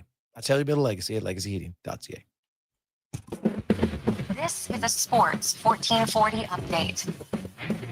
Vegas Golden Knights goaltender Aiden Hill will not travel with the team on their upcoming 3-game road trip. He's considered week to week with a lower body injury, according to Bruce Cassidy. Hill suffered the injury in Monday's 4-1 win over the Carolina Hurricanes. On the ice tonight, the Wild taking on the Devils, Sabres host the Red Wings, and you got Montreal taking on the Calgary Flames. In the association, the Raptors kick off their season in Atlanta, taking on the Hawks. That one gets going at 5:30. We've also got the Knicks and the Cavs. The Nets taking on the Hornets. Magic host the Heat. Sixers taking on the Celtics. Bucks and Wizards. Clippers and Jazz, and the Mavs hosting the Spurs. Camrose Kodiaks earlier today falling to the Lloydminster Bobcats 7-5. And in the NFL, Washington Commanders will be without quarterback Jaden Daniels when they take on the Chiefs this week. Marcus Mariota will make his 4th appearance of the season. Coming up in hour 2 of the Jason Gregor Show, we'll be joined by Dave McCarthy from SiriusXM NHL, and we'll ask 5 questions. I'm Connor Halley. This has been a Sports 1440 update. This is Sports 1440, a Stingray radio station broadcasting on Treaty 6 territory. Download the free iHeartRadio app and listen to CKJR wherever you go. Well, get ready for a silly hockey fan. Your partner in power just skated onto the ice. EWEL.ca, the new e-commerce website for electrical wholesalers Edmonton, is ready for the power play 24/7, 365. UL skates to where the puck will be in 5 years. Now that's forward thinking. Killer selection, slamming products from the best brands, and legendary service. Don't sit on the bench. Get your account today at EWEL.ca and win that project. Plug into your partner in power. Get an EWEL.ca account today. Scott McGilvery here, HGTV host and renovation expert. The one upgrade I know homeowners will love: better, fresher Culligan water straight from the tap. Culligan's Aquacentral reverse osmosis filtration system takes your water to the next level. With up to 7 stages of filtration and 14 filter options, they're certified to reduce over 90 contaminants. Your tap water is about to get a major upgrade. Safer water that tastes great. Get started with a free in-home water test at Culligan.com. Culligan, water you love.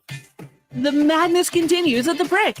Get your home ready to host. Save up to $1,200 on made in Canada sofas and sectionals, up to 30% off coffee tables and nightstands, and up to 25% off bedroom and dining.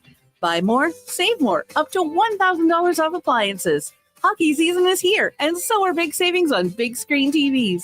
Save up to $800, plus get free local delivery on screens over 50 inches. The Brick, saving you more. Looking for an all-season vehicle with room for the hockey gear, comfort for the daily commute, and rugged capability for your weekend adventures? That's the all-new 2025 Jeep Compass, and you'll find it during the biggest sale of the year this month at St. Albert Dodge. Now, what can I say? It's a Jeep, it's a 4x4, and it's loaded with standard features like an 8.4-inch touch screen, keyless entry, and heated. Hey, how are you? And welcome to the Jason. Welcome to the head up the trail and see welcome. how easy it is to do business at St. Albert Dodge. Get ready, Edmonton. Glow Christmas Festival returns to light up the Edmonton Expo Center from December 4th to 31st with dazzling activities for the entire family. Wander the glowing trails, meet Santa in his sleigh, and shop from over 30 local artisans and vendors with handcrafted gifts and holiday treasures, perfect for everyone on your list. Get your tickets and learn more about what's on this season by visiting the calendar of events at edmontonexpocenter.com today. Monopoly Double Play is back at McDonald's. So let's practice winning. You just won 25 grand. And go. Yes! I said 25 grand. That's what I'm talking about! Yeah! Much better. Okay, now you just won a brand new Chevrolet Corvette. I think she just fainted. Impressive. Feel like a winner on pack and in-app. Monopoly Double Play is back. While supplies last, 1 in 5 chances to win game piece prizes at outset. Chances to win draw prizes depend on number of entries in each draw. Cash prizes payable by e-transfer. See rules in-app. Ritchie Brothers Auctioneers presents a massive 4-day unreserved heavy equipment auction at their Nisku site, October 29th to November 1st, 8 a.m. Live online bidding on offer, core construction heavy equipment, trucks, trailers, nearly every industry covered, including over $20 million of ag equipment. Register to bid online. It's free. Priority bids, timed auction, on-site viewing, all start October 24th. Demand for equipment is strong. Contact your local territory manager to consign. More at rbauction.com. Groceries, mortgage payments, family holidays, a new car. That's what profit shares look like for Vision Credit Union members. Each year, we return about 75% of our profits, $35 million last year, to the people who bank with us. Because at Vision Credit Union, when you're an owner, you get your share. Why not get yours? Learn how at whatsyourshare.ca. That's whatsyourshare.ca.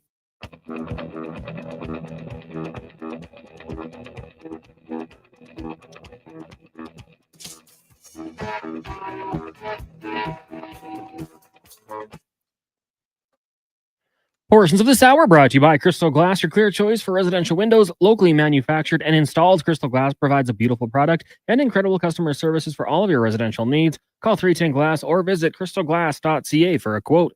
The Jason Gregor Show, the best of Edmonton sports talk and beyond. This is Sports 1440. Presented by PlayAlberta.ca, Alberta's only regulated online gambling website.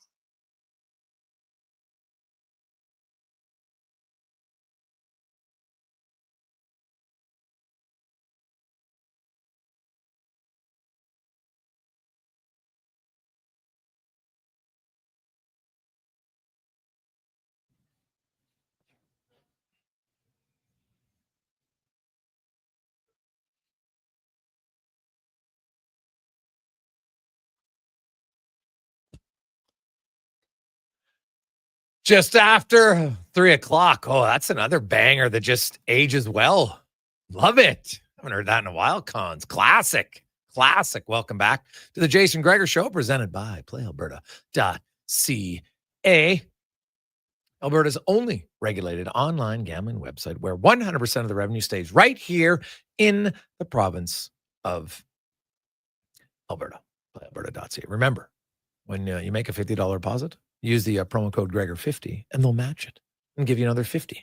Pretty good deal. PlayAlberta.ca. Coming up this hour, Dave McCarthy from SiriusXM will join us. The Business of Sport, Rich Winter, and we have a very special guest, Ian Pulver, joining us in the 4 o'clock hour as well. So lots to discuss in the sporting world today. Business of sports, I should say. We got Spec later on, the 2-minute warning with Cam Tate. We're also going to talk a little, maybe some MLB, NFL. Interesting week in the National Football League coming up. Some games for this is where you start to maybe see a little bit of separation. Some teams who want to stay in the race need a win. So we'll get to that and more also for you Oilers fans. A night off to watch the Oilers. But if you're interested, the Oilers, of course, taking on Montreal tomorrow night. The Habs are in Calgary to take on the Flames.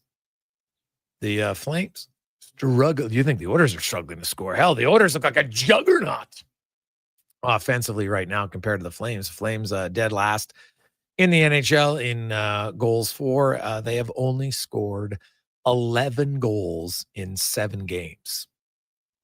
1.57 goals per game.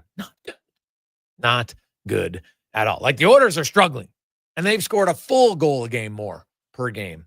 They've got 18 goals to the Flames 11. They both played 7 games. So that is not ideal by any stretch of the imagination for Calgary. So not only are they not scoring, they're also getting outshot. So it is not a good combination. Meanwhile, the Montreal Canadiens come in.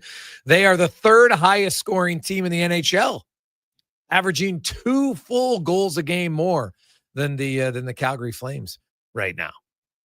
So we'll see. The only thing the Habs their special teams are kind of meh. 17% on the power play and 73% on the penalty kill, but they're winning games. Their 5-on-5 play has been very good, and they have been highly entertaining games. They score a lot, they get a lot of chances, they give up a lot of chances. It's fun. Also, congratulations, Philip. He is going to the game tomorrow. $600 donation for charity. Thank you very much, Philip, and thanks for Don and Sally for bidding that up as well. We got a lot of texts coming in, 833-401-1440, 833-401-1440. We'll get to those. Some other topics. There is a I want to get to this article because I think when somebody puts in the time to bring up something that, we talk about it maybe on the edges and we mention it, but to go into a deep dive on things, I love it. So there's an article written by Mike Petrillo. And it's basically about the upcoming World Series that starts on Friday. I think many of you are going to be watching it. The Toronto Blue Jays and the Los Angeles Dodgers. So we know that no team had a lower strikeout rate than the Blue Jays in the regular season. They just didn't strike out. They put the ball in play. They scored a lot of runs. And they're up and down the lineup. They had a lot of contributors, right? Like Ernie Clement. Look how, remember that it was 2 months into the season and he was still hitting 400. They got a lot of guys who make contact. And it's not just making contact, but they get hits. Meanwhile, the LA Dodgers, no team of pitchers has struck out more batters than the Dodgers. So you got the team who can throw the strikeouts the most versus the team that strikes out the least. It's a great battle in that regard. But it's not just that the Jays get to bat on the ball. In the playoffs, the Blue Jays are out-slugging the Dodgers by nearly 100 points, and everybody else by a lot more. Like the Jays, they're 6th highest OPS in playoff history at 878, the 4th highest slugging percentage of any postseason team that's played at least 7 games, dating back to 1969. So the last 50 years, things change in before then. And Vladdy Guerrero, 6 home runs. George Springer, 4 home runs. Kirk has 3. Ernie Clement's got a 619 slugging percentage, and he's only struck out twice. You look at every one of their guys, look, their number 9 hitter just went back-to-back games with 2-run home runs in games 3 and 4 to get their offense going. Like, they're unreal. And then you look at the Dodgers, and these are all stats, again, from Mike Pietrello's article on MLB.com. I thought it was fantastic. So the Dodgers had the third lowest OPS, 531, second lowest slugging percentage of 279 of any postseason team since 1969. So you're talking like two of the best over the last 50-plus seasons. And now they're healthy. You look at the Dodgers pitching, really, really good. Jays batting, exceptionally good.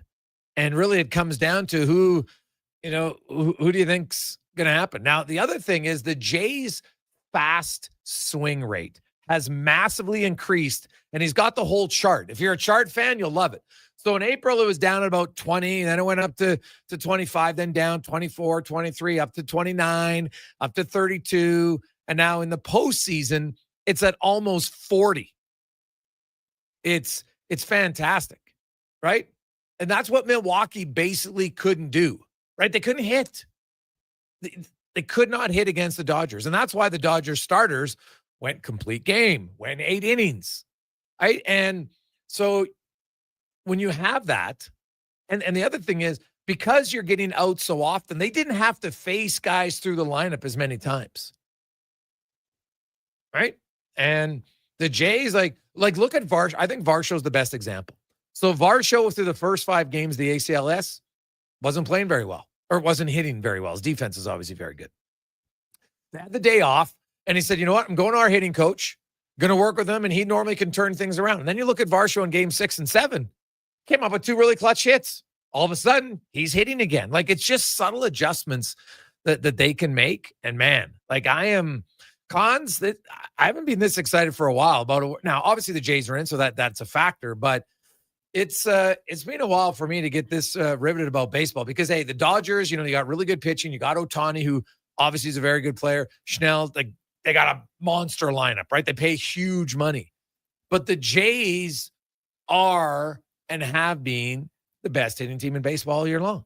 Yeah, I met Yamamoto and Glasnow as well. Like some really good arms to start, right? I think that's going to be the key. If the Jays can just stretch out those long at bats, like if Vladdy can have a 12, 13, 14 pitch at bat, like that's obviously going to go a long way for them. And I'm intrigued by it because, you hear a lot of the national writers, they talk about the Jays, and one of the words you see is pesky. I think that's a great word. Like that's what you want to be when you're in a playoff team, especially if you are out talented, let's say. Like if you can hang around and just kind of grind on teams, stay in it, keep it close, you never know who's going to step up in the playoffs. Jimenez showed us that with the back-to-back games with 2-run shots. Like the Jays have those guys stepping up in crucial moments. So yeah, you look at the payroll, Jays obviously spend money as well, but not like the Dodgers do. But I think they can hang around with this one. And if you want another good article, Keegan Matheson had just about how close the Jays were close to signing Shohei Ohtani. And, Schneider said, if anything, we want our hat back that he left with. But yeah, it's going to be awesome, Gregor. I haven't really seen this buzz. Like, we're in the business, so we follow along. When they make it into the playoffs, it's one thing, but just the Jays fans at the mall, you're seeing the hats, you're seeing people around the office that don't usually talk baseball, and the first thing they start asking you is, how about those Blue Jays? Hey, it's another awesome. level. It's great. Oh yeah, no, it is. It's exciting. Like our text lines had more Jays text than I can think of in a long, long time. And because the thing about the Blue Jays team is, like, they're a pretty likable team, right? Like, obviously Vladdy's their superstar guy in the playoffs, but they got a lot of other guys. Like Ernie Clement just finds ways, like clutch hit, starts a rally. You know what? Good defender. Varsho is like, look at that play that Varsho made just running the bases from first to third the other day on a single to right field of all play. Like, it's right there, and Varsho looks, guy hesitates, gone. Like they're a very smart team. They're good defensively. They hit and they got some guys, like anytime your number 9 hitter goes back-to-back games and 2-run jacks in the third inning, like, it's impossible not to get fired up for that. It'd be like if all of a sudden the Oilers are in the playoffs and back-to-back game Ty Emberson is scoring a game-tying goal or a game-winning goal. You're going nuts as a fan because it's and as a team, because when the guys who aren't expected to do things that they do, you're like, oh, that's pretty awesome.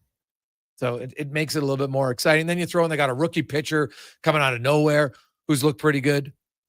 And, even Bieber coming off his injury, right? The guy hadn't played in a long time, and he's pitched pretty well. Their bullpen had a few moments of sagging, but, look at Hoffman. Look what he did in the ALCS, man. He was almost unhittable. He only gave up 1 run, 7 point. It was at a 1.23 ERA. Pretty darn good. Throw Scherzer in there as well, not making the roster for the first round, right? Mad Max comes in there and just, his performance. And it wasn't like it was a dominant performance at all. He had 4 walks. But he was just battling. And I'll say this, the Jays games for the most part keep you entertained. I think they're a very entertaining team.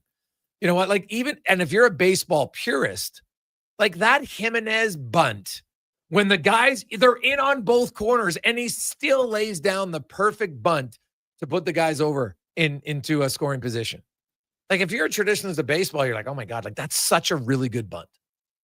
And they do that a lot of time. What about Connor Falefa? We talked about, you're putting Connor Falefa in, and then look what he did when he came in the lineup.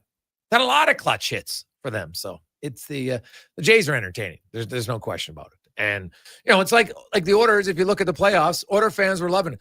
Remember the whole year Connor Brown couldn't score to save his life? He gets in the playoffs, all of a sudden he's scoring goals. Matthias Janmark is scoring goals in the playoffs. And fans this is unreal. Obviously, McDavid went nuclear one year. Draisaitl's gone nuclear, right? Bouchard did. So you still have the stars. But I think when it's a team and everybody finds a way to contribute, it makes it more entertaining to watch. So I can't wait, honestly. The Jays are the underdog. There's no question. But it would be... and it's funny, everyone's like, oh, the Dodgers spent so much. It's not like the Jays haven't tried to spend money, right? They went after Soto. They didn't get him. They went after Ohtani. They didn't get him. They gave Vladdy a lot of money, but nothing compared to those two. And so the probably, the Juan Soto one, that's the one I never really understood. Why offering Juan Soto that much money? Ohtani I can get because he pitches too. He's a freak. But the Juan Soto contract cons, I never understood why the Jays were offering that much. It didn't make sense to me. And I think in hindsight, they will be very happy. It doesn't mean that Soto isn't a good player, but I don't think you're ever going to live up to that contract. Yeah, kind of like they just got caught up in it. Yeah. Almost who can spend the most money? No, it's in a few years, Greg, I think you're right. That's going to be when people look at oh, maybe they didn't need to do that one. Hey, boys, I've never watched so much baseball in my life. All my friends are asking where we're watching the game on Friday from Lance. Exactly. It's fun to feel part of something. And that's one of the best parts of sports. Right? Think about it in your own family. Maybe your wife, maybe your kids. They're not huge, but suddenly they're, hey, Dad, are we watching the main mom? Are we watching the Jays game? It's great. It just, anytime you can feel part of something, you know what? For young people, you can go to the bars. You go to first round, they got the game on. All of a sudden, you're high-fiving strangers. Jeez, I'm not even a big Jays fan, but I'm having fun. It's great. That's what makes it entertaining. I love it. Spoiled fan base. The Oilers going there back-to-back, and now the Jays. Well, that's true. Well, but hopefully you get a win this time. Oiler fans would say spoiled. Let's use in what regard here? They made the playoffs once in 14 years. Or was it 14, 13? No. 12, yeah, once in 13 years. So, they're the greatest team in history as well. Yeah, I know, but over 35 years, it all depends on I will say Oiler fans have been spoiled by having elite level talent. That part is fair. No question. And obviously they won early on. And even when you look at it, but spoiled is hard. Spoiled, I'd just say lucky because there's obviously luck involved. I meant the last 2 years specifically, but yes. Yeah. But are you spoiled if you lose back-to-back championships? Oiler fans are fun rides. Yeah, but it's funny. If I ask, and I always tell Oiler fans this because they're like, oh God, they lost. It was brutal. I'm like, yeah, but you had 2 months. You had 60 days of super fun feeling. And then you had 1 day when you lost the cup final. And that's like, oh, that 1 day can't trump all 60 of the other good ones. But the human nature, sometimes that's what you feel like. But if you broke it down and said, look at the fun you had after this game and this game and this game, you had way more fun nights than you had bad nights. You did. But I don't know why, but it seems as humans, we focus more on the bad ones than the good ones. Might have to get a psychologist on once to discuss why that is and how do you change it? Because you can't tell me those runs weren't unreal for Oiler fans the last 2 summers. Last 2 springs, I mean. You've been amazing. So let's get to a quick break. When we come back, Dave McCarthy joins us. It's the Gregor Show presented by PlayAlberta.ca.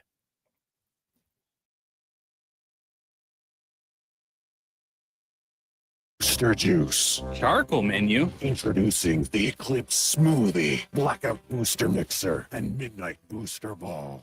Where's that voice coming from? Dark and delicious, made with activated charcoal. Can we please turn the lights back on? Sorry, I'm just excited about the new charcoal menu. Wow, that is good. Right? Available now, only at Booster Juice. I'm Colin Livingston, president of Cantork. Since 2016, we've been at the forefront of hydraulic torque wrenches in Canada. I'm delighted to share our latest venture, in-house production for quicker turnaround, superior quality, and heightened versatility. Experience excellence at cantork.com. It's a new season, Edmonton, which means it's time for new offers. Play Alberta is offering odds boosts on every Oilers game all season long. This is your chance to score big.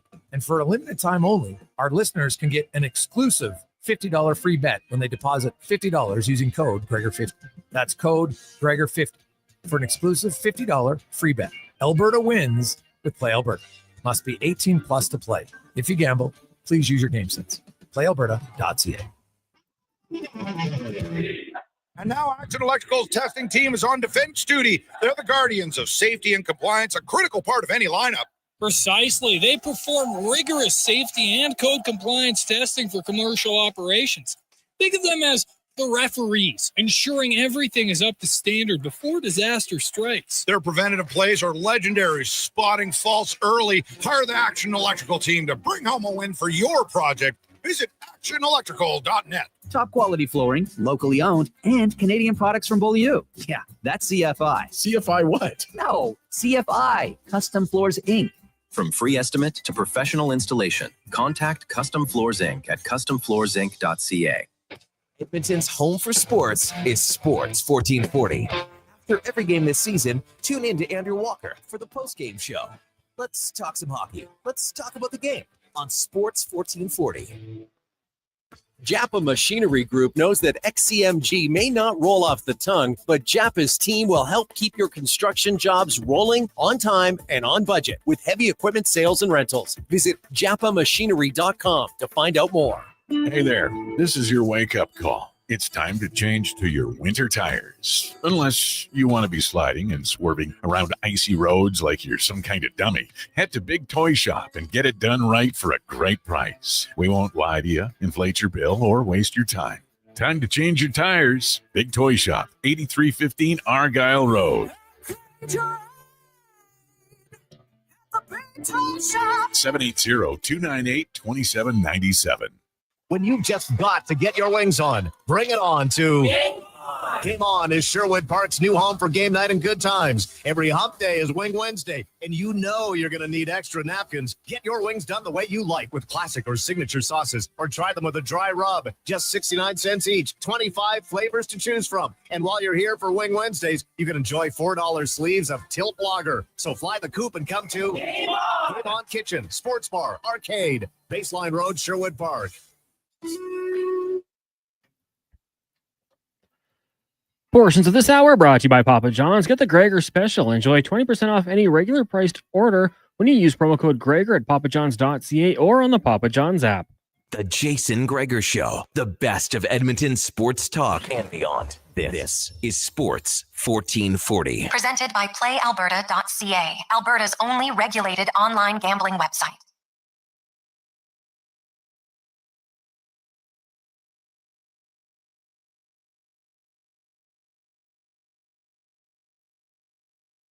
.326. Welcome back, Jason Gregor. Sports 1440, sports1440.ca. Hey, Greg's one day. I was a wreck for a month after we lost the cup. I'm too intense from RBS. Well, you probably weren't the only one. That's fair. That's totally fair.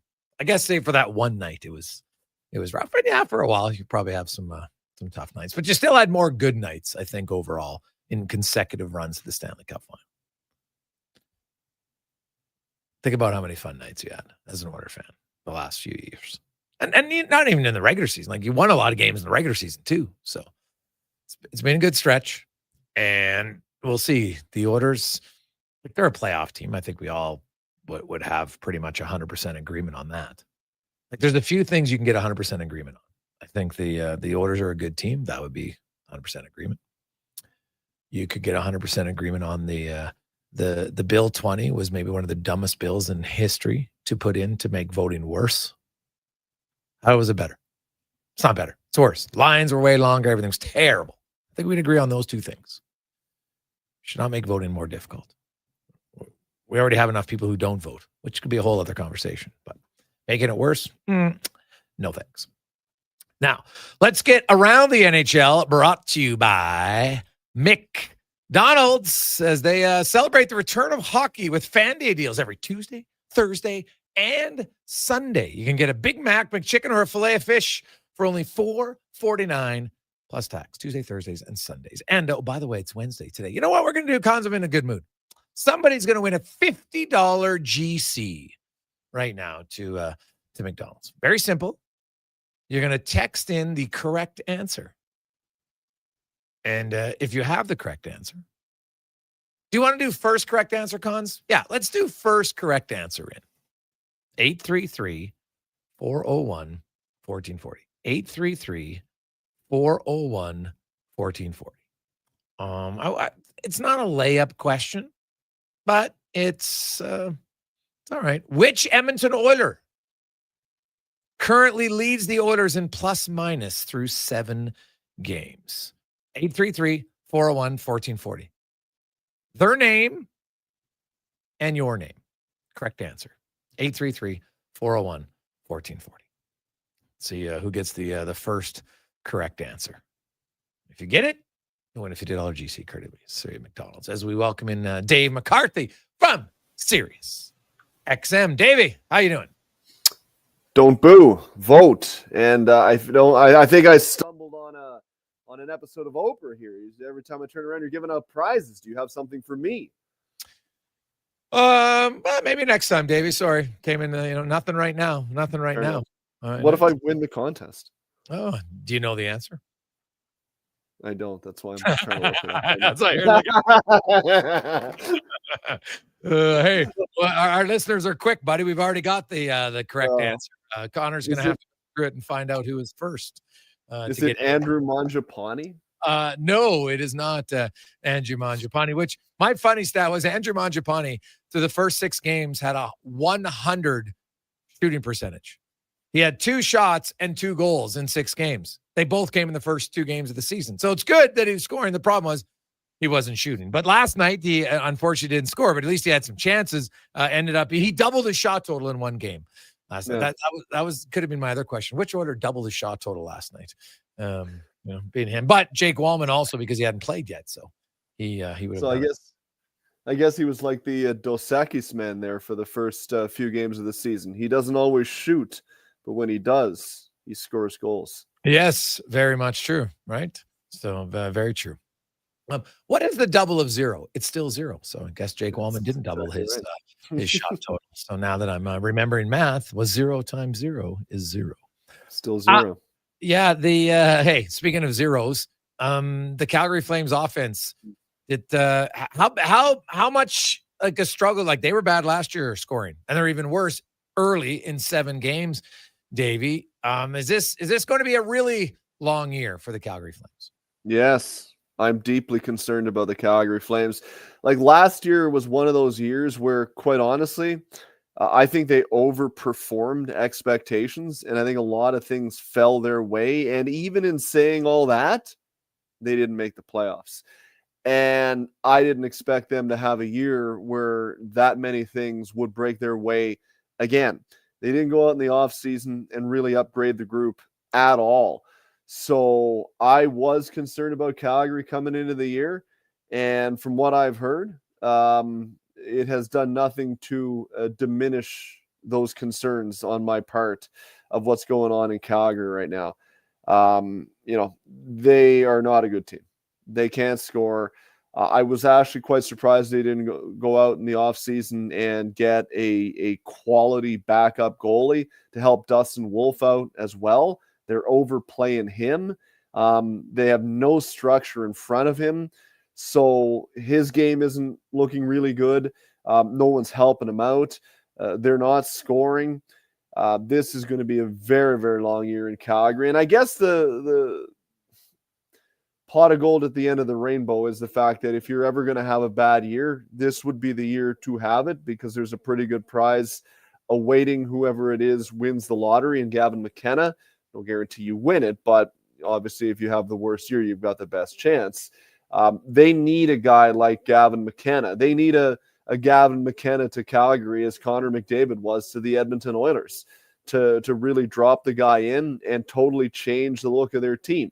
They've got some nice young pieces there, but none of them foundational pieces, I don't think, in Calgary. The Matt Coronados, the Connor Zaries, they're nice young pieces. They're not foundational pieces. They need a guy to come in and be the lead dog in that group, and they don't have that right now. So yeah, it's going to be a long year in Calgary, and it'll be interesting now to see if they start selling veterans off sooner than later. But I just see a team with very little direction right now. They look kind of like a rudderless group. And when you have a situation like that and your roster is inferior to begin with, it's you're prone for a long year.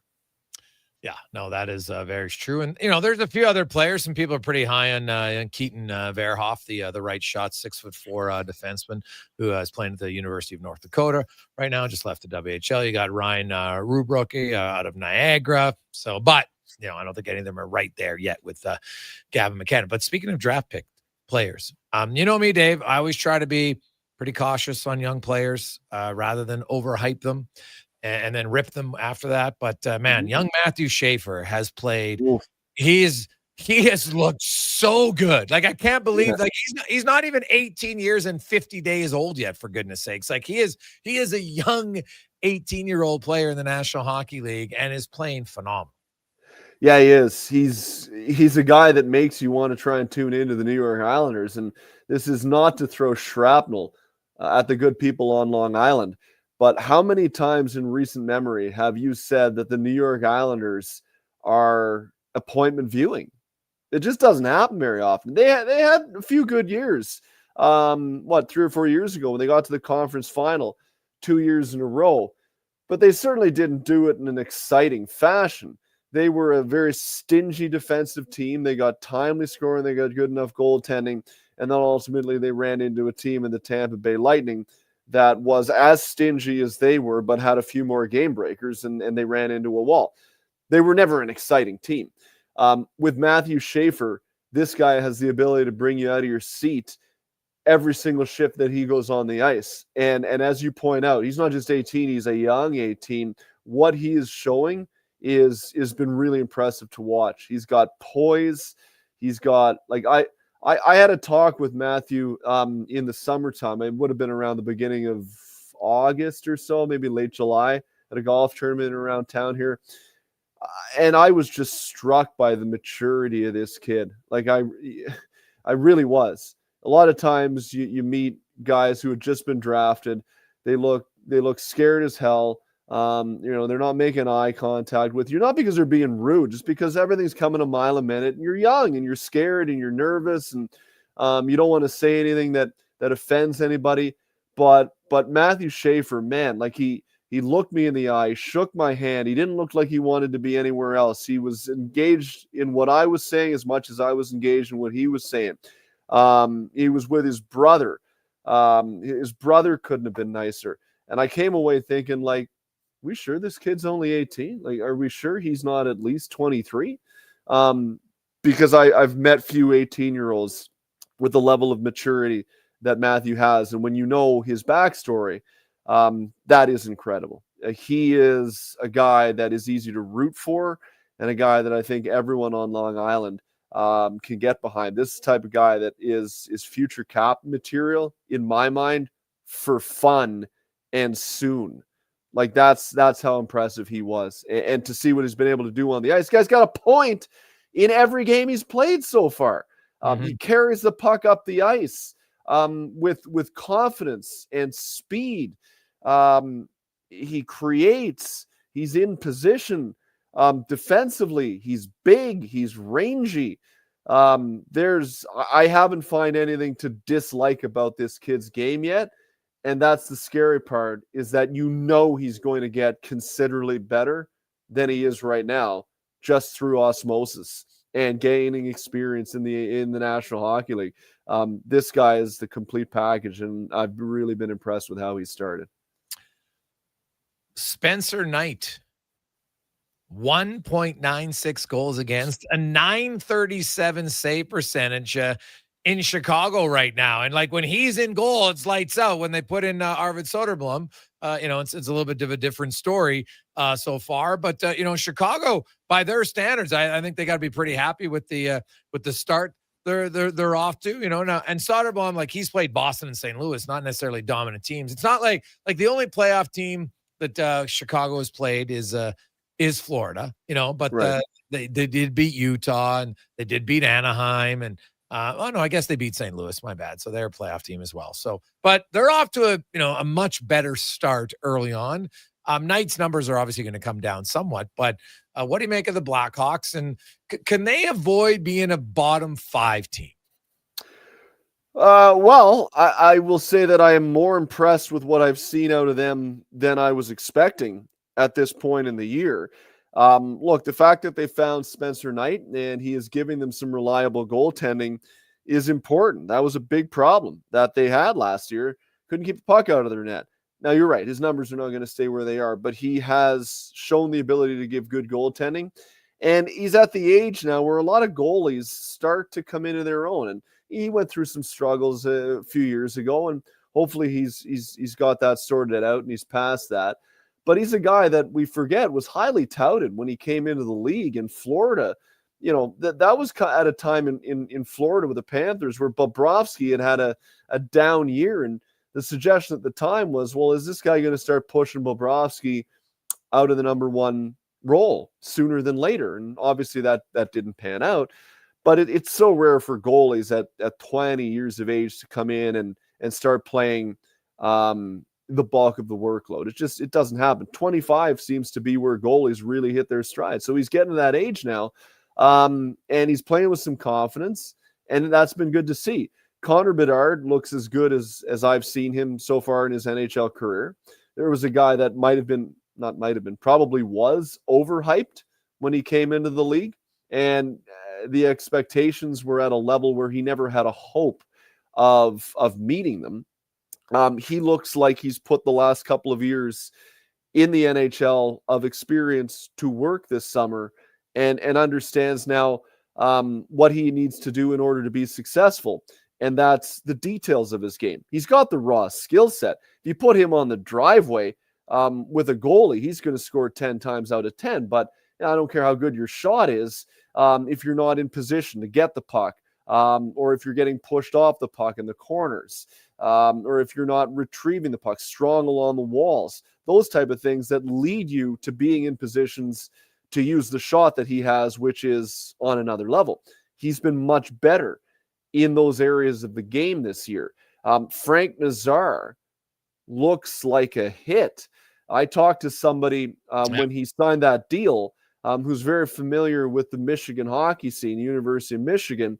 And I said, what is your bet here? Like, do you think that was a good decision on the part of Chicago to commit to him long-term at big money like they did so quickly?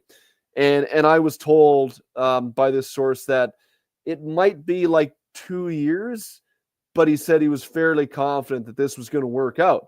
Well, it seems like it's already working out. And Frank Nazar, not only has he been good on the ice, I love the personality that this kid has. He's got a good head on his shoulders.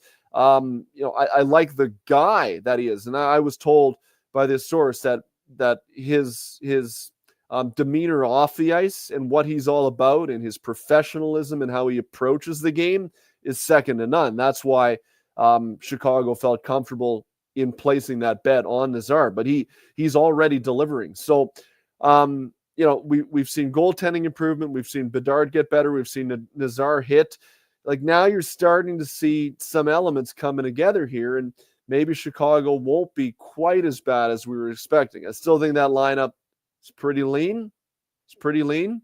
But that's what they need. They need Bedard to reach the level of expectations that he had when he came into the league. They need Nazar to hit sooner than later. Seems like he's hitting. They need goaltending, and now they need some more pieces. So, I look at them as a team that, to me, I would consider a good season for Chicago if you can kind of be in the mix around the trade deadline.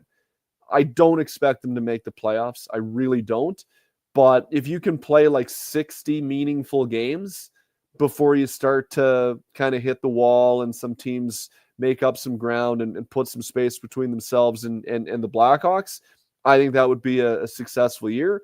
Because coming into the year, to be honest with you, Jason, I was worried Chicago was going to be a bottom 3-5 team right from the word go.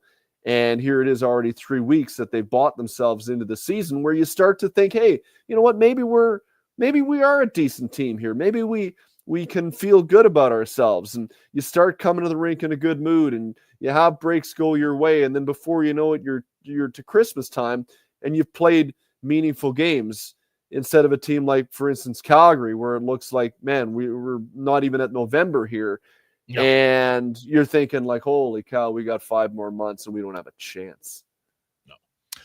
When do you think regular season play starts to impact the decisions for the Olympic rosters?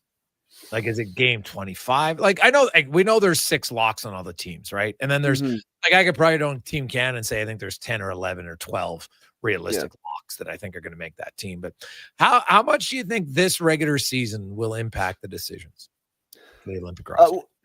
So my understanding is they don't have to announce the rosters nearly as early as they did the 4 Nations, right? It's into January, if I'm not mistaken. Do we know the day off the top of our heads here that they need to announce the rosters? I think it's something like in January. I got to double check. So I would say if you get to December 1st and you're still not having a great year, or you've got a guy who maybe wasn't necessarily on your radar that has played lights out through the first 2 months, I think that's enough of a sample size. You're probably looking at 25 to 30 games there of play where I think that's a big enough sample size. You can start to lend legitimacy towards it. So I would say early December. And then that's when I think managers will start to recalibrate what they were thinking coming into the year. Because let's be honest, all of the countries have their rosters written down in pencil on a depth chart in August, right, of what they think it's probably going to be. And then obviously the lower you get on the roster, the more likelihood it is that some guy might play themselves out of contention and some guy on the 6th line, if you will, might play themselves in. And I think at that point, December 1st is where you take stock and say, okay, well, here's a guy that we thought we liked, but man, this guy that we had down the depth chart, he's outperformed them to this point, and we got to start taking that seriously. Like if Connor Bedard keeps this up, he wasn't in my discussion for Canada in the summertime. If he has another great 5-6 weeks, does he play himself up into the conversation, not only for what he's done this year? Remember, you can take 25 guys. So you can take a lot more players than you could to the 4 Nations, and he is going to be a part of your program down the road. Has he done enough to want to include him this time around, to give him that taste? That's when I think, managers will start to recalibrate around December 1st when you get 25, 30 games. Yeah, you look at the roster, they had basically 13 forwards at 4 Nations, and guys who weren't on that roster, they're off to great starts. Mark Scheifele, 7 goals already in 6 games, 10 points. Tom Wilson, 4 goals, 10 points in 7 games, and brings you and Tom Wilson scored you 30 goals last year. Yes. And one of those games against John Cooper earlier on in the year, just to make sure he reminded him, don't forget about me. Yeah, Nick Suzuki, another guy who didn't make the roster, who's off to a good start. So I think, if you look at guys, I think Konechny is going to be hard pressed to be back on the roster again. I'm not sure about Hagel, and not that Hagel's a bad player at all, but I think there's going to be 25% new players on the team There's just going to be some turnover. I don't think all three goalies are going to be there for a variety of reasons.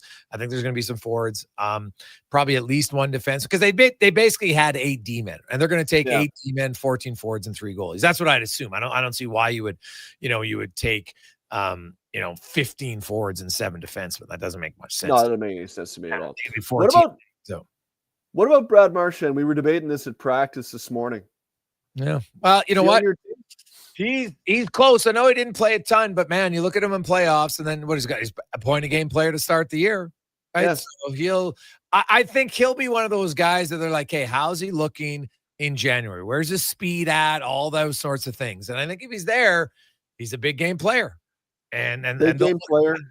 Yeah. NHL size ice. Yeah. You can rely on him in a 4th line role, an agitation role. He can kill penalties. If someone gets hurt, he can elevate, and he's shown you that. And he can probably, you're asking him for 3 or 4 games. Can you give me 3 or 4 games of your best?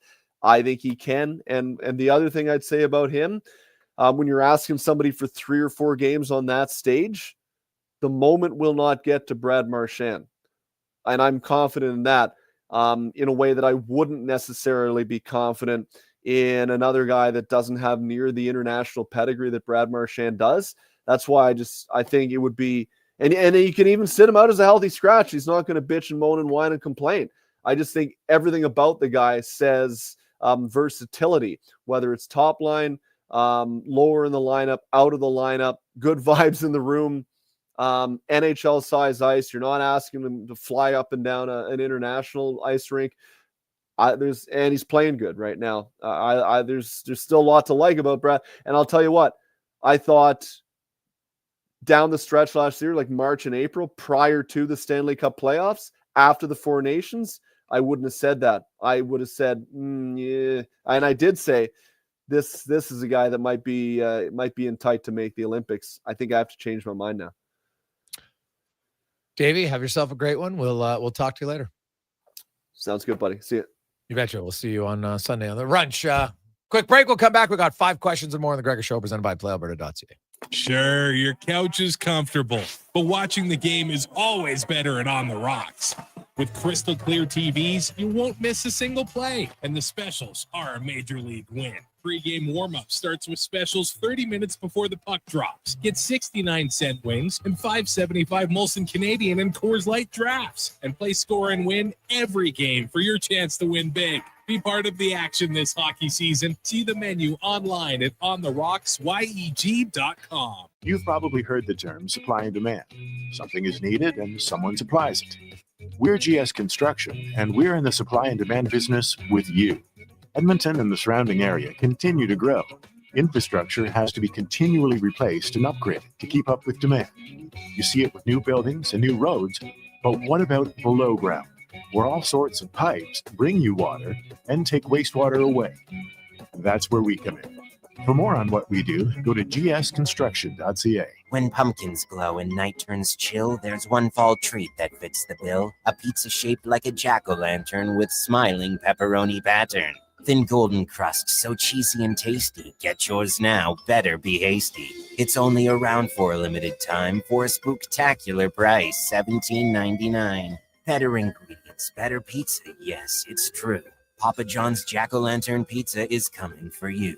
Spookily and proudly locally owned and operated. Smart, connected, community-driven. Jason Gregor sets the standard for sports talk in Edmonton. Join the conversation on Sports 1440. Text Gregor, 833-401-1440. Sports 1440, where Edmonton talks sports. Hi, Mike here from Northgate Chevrolet Buick GMC. I'm super excited to tell you today that we have fed over 250 families so far with our Feed 500 Families event. With that said, we are still short of our goal. We have decided to continue this on through to the end of October. With your help and your support, we can get this done. Please stop in and see us today, 13215 97th Street, or visit us online at northgategm.com. The job isn't done until the last load is hauled, and having a semi-trailer out of commission is not an option. Whether replacing or adding to your convoy, Edmonton Trailer has a huge inventory of new and used semi-trailers, trusted by the gravel, logging, oil field, fluids, and freight industries. Find a trailer right for you online or at one of their 3 locations. For sales, service, parts, rental, and finance, when you're in it for the long haul, Edmonton Trailer. Prostate cancer affects 1 in 6 men in Alberta, and this November we're fighting back. Every dollar raised fuels early detection and life-saving support. Donate today for the men in our province. Visit keepitinalberta.ca to start your fundraiser or donate today. Sauce. Buddy, quit rolling up to the bar and looking like it's grade 9 grad and you're wearing your dad's old work suit. Do yourself a favor and call Game Day Suits. Game Day Suits is Alberta-based and makes fully customizable, made-to-order suits. Perfect for hockey teams, wedding parties, or even the office crew. Book your free consultation at GameDaySuits.ca. I'm rocking one right now. I look deadly. You know they can't see you, right? Okay, Mr. Announcer, you want to go, tough guy? Oh, Game Day Suits. Wendy's most important deal of the day has a fresh lineup. Pick any 2 breakfast items for $4. New 4-piece French toast sticks, bacon or sausage wrap, biscuit or English muffin sandwiches, small hot coffee, and more. Limited time only at participating Wendy's. Taxes extra.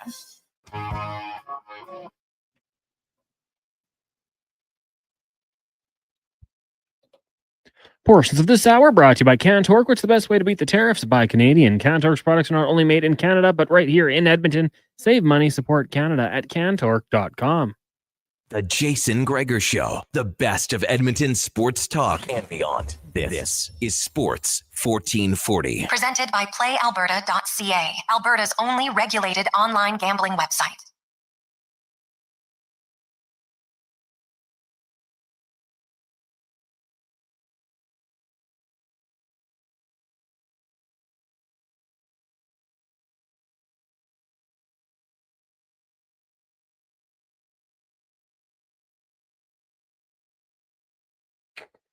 We're saving you more is what they focus on. Furniture, appliances, mattresses, big screen TVs, you name it, they have it at great prices and better service. The Brick and thebrick.com. It's time for 5 questions on the Jason Gregor Show. All right, Jason, what is the solution for the Oilers' lack of goals being scored at even strength? Well, a few things. Their best guys aren't playing at their best level yet. So that, hey, McDavid and Draisaitl, they drive the bus offensively. That's just a fact, right? Like for 1 or 2 games, your other guys can have good games. That's awesome. But at the end of the day, it's usually going to be your best guys. So I think that's reason number 1. And reason number 2 for me is they're not around the net often enough. Yeah, solution. Zach Hyman's return. I wouldn't want to wait that long. I hope they get it going before that. But maybe some players on the team need to channel their inner Zach Hyman. Go to the net, be aggressive, do those sorts of things. I think that would go a long way for it. Jake Walman, 1 game, 1 goal. How many goals will he finish with this season? Oh, geez. How many goals? He's gonna be on the second unit power play. I'll say like 8. 8? Yeah. Career high 12 with Detroit in 63 games. I'm gonna give him double digits, but not a career high. I'll say he finishes with a nice round number at 10. Question number 3 for you. If it's your call, who's throwing out the first pitch in the World Series Game 1? No, it's gonna be Joe Carter. That'd be my call. That's who you'd go with too? I'm calling Cito Gaston. I don't know. I think Joe Carter's kind of the obvious one there. If you could get like Roy Halladay's son. No. Well, I'm just throwing out another one. If it's not, honestly, Joe Roy Carter. Halladay's son wouldn't even be in my top 5.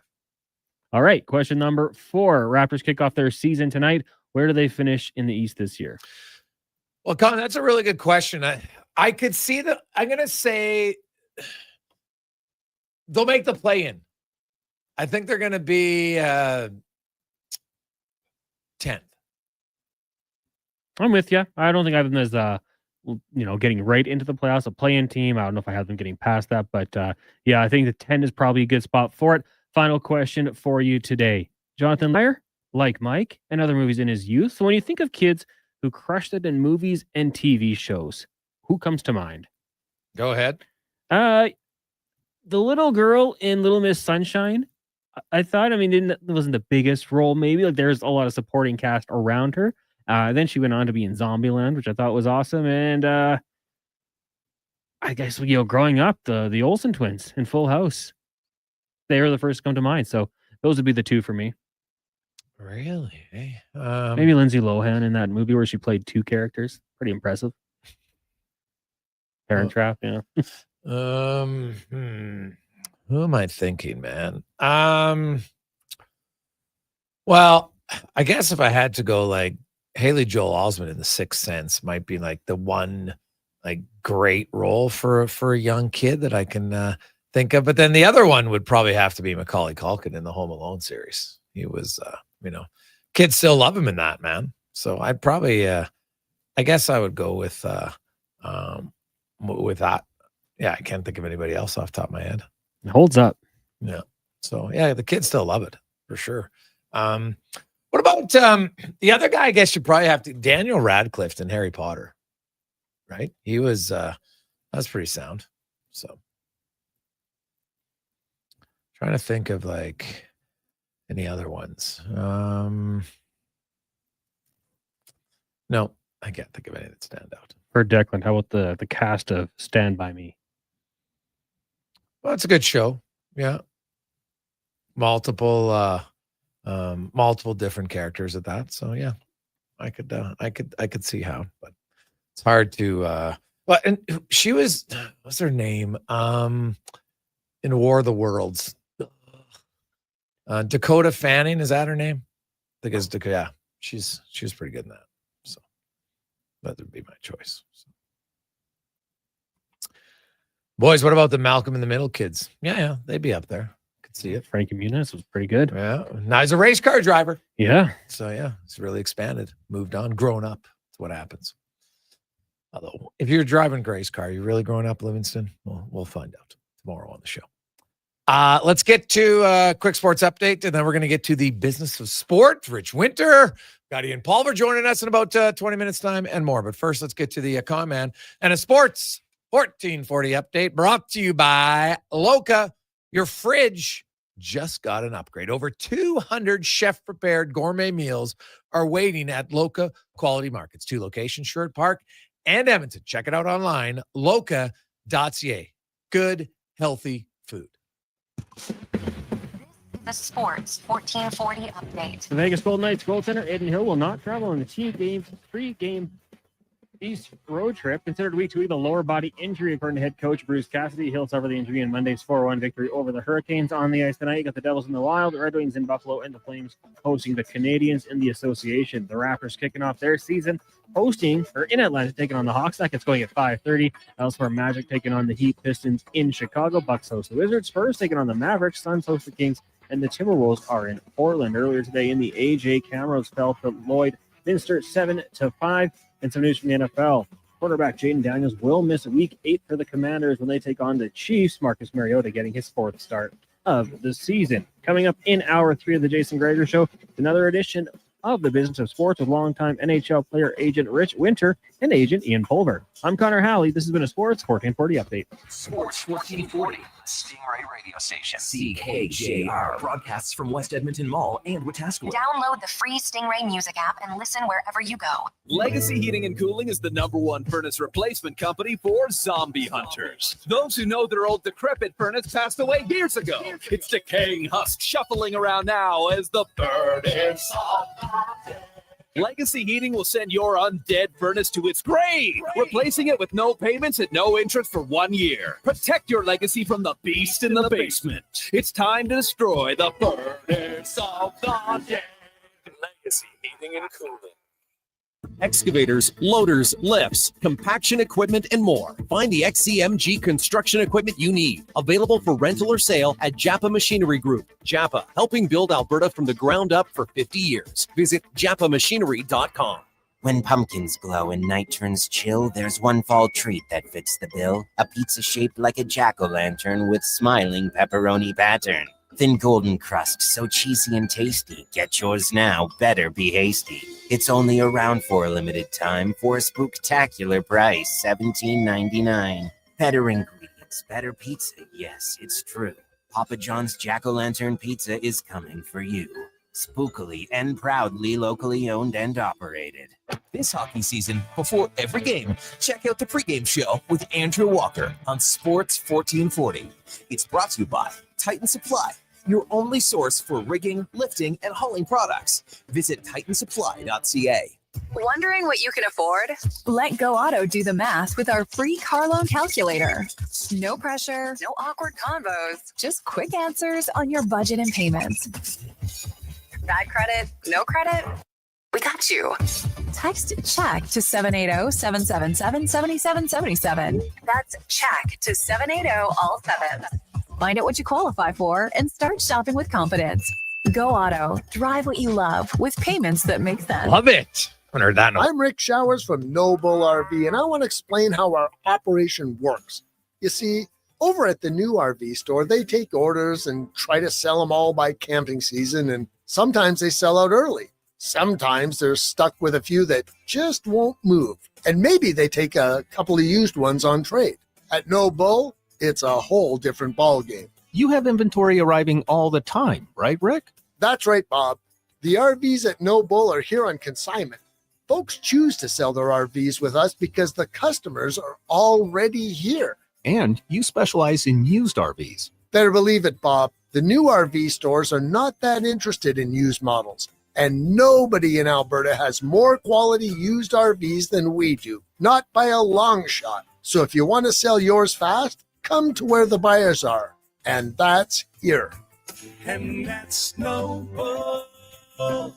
NobleRV.ca.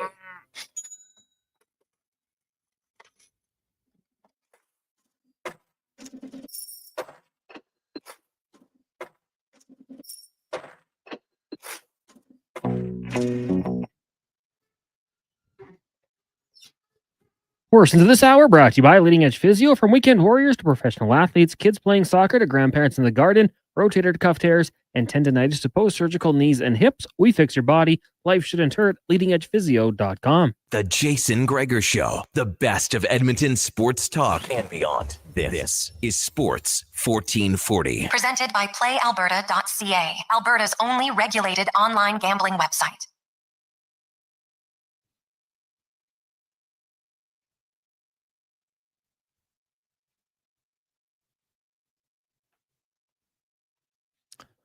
Just after 4 o'clock on a lovely Wednesday afternoon. How are you? Welcome back to the Gregor Show, as always presented by PlayAlberta.ca, Alberta's only regulated online gambling website, where 100% of the revenue stays right here in the province of Alberta at PlayAlberta.ca. Hope you are having a fantastic Wednesday. Of course, a few days away from the World Series. Toronto taking on the LA Dodgers. Toronto hoping to win their first championship since 1993, the memorable Joe Carter home run. The Dodgers, well, they've been there for quite a bit lately. Hey, spend some money, you got to win. Now, it doesn't stop any other team from spending the money. They just spend it a little bit more than others do, but it works for them, and that's the business of sports, which of course is what we do every Wednesday at the 4 o'clock hour. And we are joined by a longtime NHL player agent, Rich Winter, who joins us today from Toronto. Rich, how you doing? Good. Busy day here, but yeah, the buzz in town is pretty exciting. You know, this town's alive with baseball fever, so it's been interesting. Everywhere you go, there's Blue Jays jerseys, caps. They're looking forward to something the Leafs haven't done for 58 years. So see if they can do it in 31. Did you fly in for the game on Monday? No, I flew in and had a meeting with a guy before the game who was going to the game, and then I went and had another meeting. So it's not a lot of hockey in my life with all the things going on off the ice. So it was, I met up with Jarmo Kekalainen, had a good visit. See what he's doing, and yeah, it's a good day, very busy day, but looking forward to getting back. I got to go to Calgary first and then get back home on Friday. All right, well, stop in Calgary. That's fun. Well, we have a special guest join us, a guest that you know quite well. He's currently an NHLPA certified agent, graduated with a Bachelor of Arts in Sociology at the University of Western Ontario, then went and got a Bachelor of Law from University of BC. He actually spent 15 years as a labor attorney for the NHLPA. We're going to have a lot of stories from that. And then in 2006, he founded Pulver Sports, which has now evolved into Will Sports Group, current NHL player agent. Ian Pulver joins us on the pod. Ian, how you doing, man? Good, Jason. How are you? Thanks for having me on. Hey, Bye, I'm Rich. good. Jeez, we got a lot of lawyers on the show today. Holy cow, this is going to be fun. Hey, I love it. Exactly. Now, I want to, well, of course, we talked to Rich lots about being a player agent. Everybody has unique experiences, but I do want to talk for you. When you graduated, you spent then 15 years as a labor attorney for the NHLPA. And so you're there in the 92 strike, then there's the 94 lockout, the 2004 lockout. So you had a front row seat to that. When you're a labor attorney, is that like the peak stuff that a labor attorney wants to be a part of? Yeah, I mean, it was a dream come true. I came out of law school and found my way. Bob Goodnow hired me in 1990. There's great history also with Rich involved, being very involved in the late 80s. Rich was very active in kind of challenging Alan Eagleson along, and not as much, I don't think, with Bob, but more with Ron Salser and a bunch of players. And then Alan was replaced finally in January of 1990, and I happened to graduate from law school in May of 1990, so it was Bob Goodnow's first hire at the NHLPA. I guess indirectly, with a little thanks to Rich, I found my way to a dream job.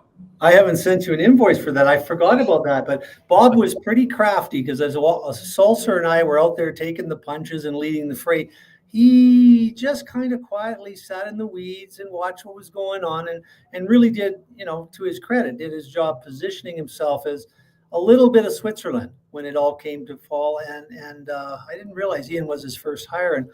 But it was an interesting, Ian wasn't there, but the day that 200 players, and you can't even imagine, 200 players flew down on their own dime. They were that upset. The way I looked at the Eagleson thing is, and Ian will know this, is like hockey players are pretty placid. They're pretty easy to get along with. But if you spear a teammate, you run their goalie, Marty St. Louis will fight you, right?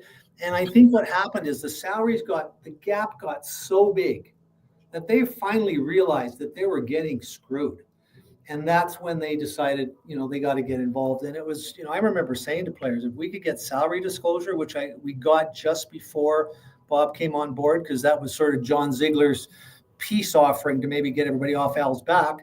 And I said I thought there'd be, 5 millionaires within a year or two. And I think there was 20 or 30. I mean, it just opened up. And really, Ian, I think if Bob hadn't have come in, we wouldn't have had, there's a massive arena, new construction, because owners now had to scramble and figure out how to pay what the players were earning and deserved, really, right? Yeah, Jason and Rich, Bob actually, just recently passed away. And they had a memorial service for him about 10 days, 2 weeks ago. I went down there and was, an honor. I was chosen to speak on behalf of Bob and his family. And, Bob is really the perfect person at the right time. Yeah, Rich and Ron did great work.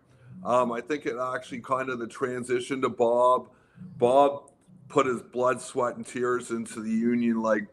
Really, it's hard to even describe, Jason, what it was like. There was no iPhones. There was no email. It was travel and grind, and the players were looking for someone to lead the way, and the travel that he invested over the first 5 years and throughout his whole tenure, building solidarity, so much so that the players, missed the whole year in 2004. And really in large part because the league and the owners wanted to get rid of Bob. They wanted their salary cap first and foremost, and they got it. But it was a testament to his character and the solidarity that was built through the 90s. And, there was some fabulous times in the 90s. I call it the golden era for the players. Salaries skyrocketed. People forget, Gretzky and Lemieux used to challenge to be the highest paid players in the game. And Lemieux had a clause in his contract that always said that he'd have to be paid $1 million more than Gretzky. Really? Yeah. In his contract. Well, Bob did a great job, Ian, what he did was, I remember the early stages of arbitration, and we had various agents trying to do them, and you'd sit on some of them and just shake your head. The players weren't getting well served. And I think setting up a team, you led that team at that time, Roland does. And I think that was transformed, and just the knowledge transfer to us, setting up, information about salaries. I mean, it wasn't very long before Bob arrived where, players wouldn't even talk to each other about their salaries, right? They were told not to. And I think he did a tremendous, I didn't agree with everything that Bob did. And I think one of the challenges that, we've always had, and he and I talked about this briefly before we got on, is it's a different role representing a single player and representing a group. Because, when I'm challenging Ian, perhaps on a call 15 years ago about one of my players, I'm right. He's not getting fair representation, but it's not about him. It's a balance between young players in the entry-level system, older players in free agency, and talk about that a bit, Ian, because that's a big challenge. I mean, I remember guys like you and Don Baisley, we used to have the debates of the macro versus the micro, and, us representing the group versus the individual. And as time goes on and life gets more complicated, and it seems to be a lot more complicated these days with so much information flowing around. When I turned to be an agent, I wish I had known a little bit more, when I was at the union, what it was like to be an agent, because once you're in the field representing the individual interests, you kind of get it a little bit more.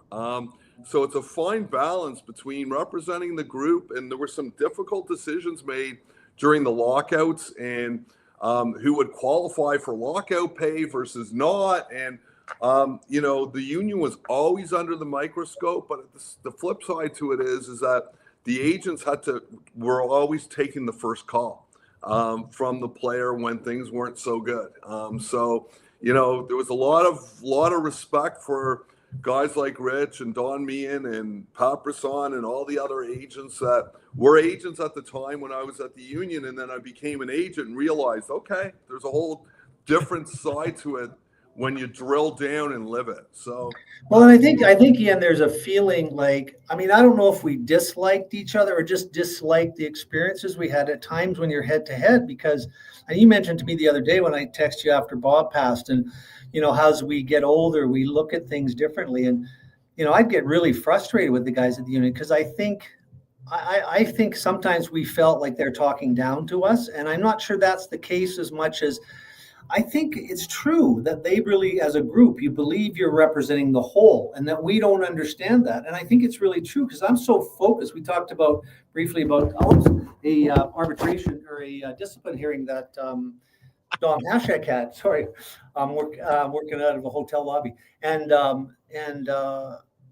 my view of it completely different in many cases than Ian's. Those maybe not so much. Disciplinary hearings, we tend to be on the same side, but sometimes you got to balance. You got the guy who just got whacked, right? Who's a member of the union, and you got the guy who whacked him, who's a member of the union, and it's a difficult hearing to handle, right? Because you got one player on the other hand who's got 47 stitches and is going to be out for 6 weeks and can't understand to a degree can't understand why you're fighting for the other guy, right? That's it. How did you ever have any real difficult battles with that? Because on supplemental discipline all the time.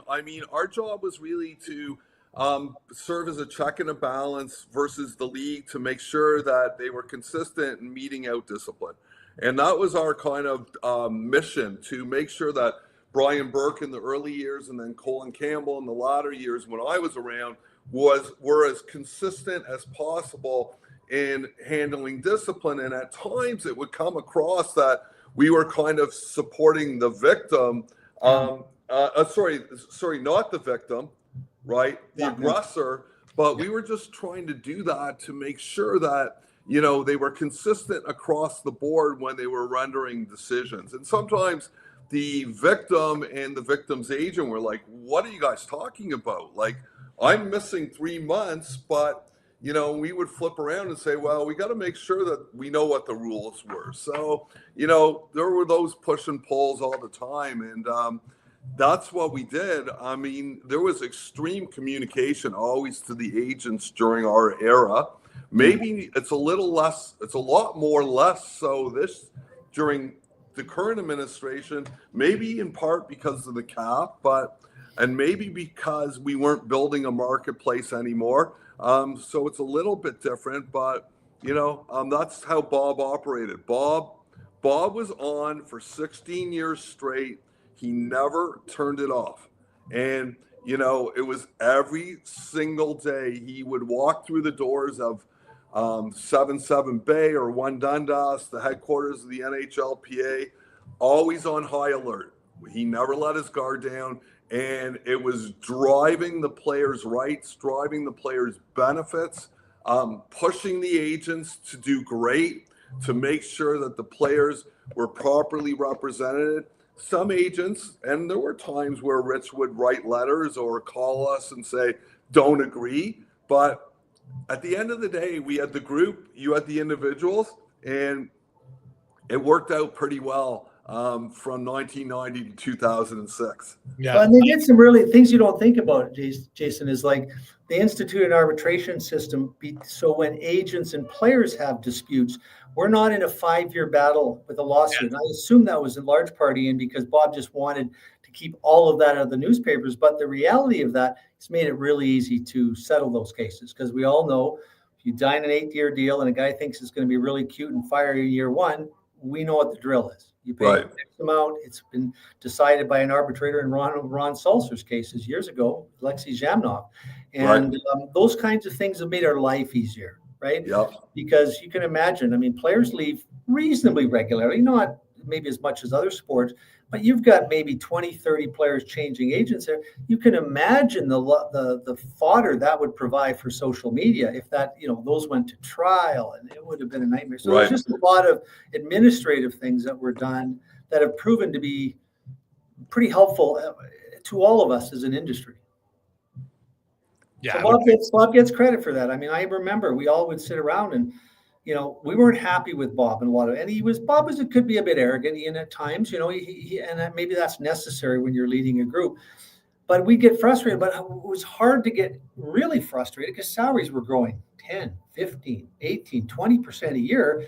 So you'd kind of go, I really didn't like the way he did that. But on the other hand, he was doing a great job for all of us. At the end of the day, Bob drove the economics and if you think of these kids with short careers, or us even with the longer careers, he created an economic benefit for all of us that's in the tens of billions of dollars. Yeah, and listen, in 94 was a critical point where we said no to the salary cap, and that launched another 10 years of no cap, players, really hitting it.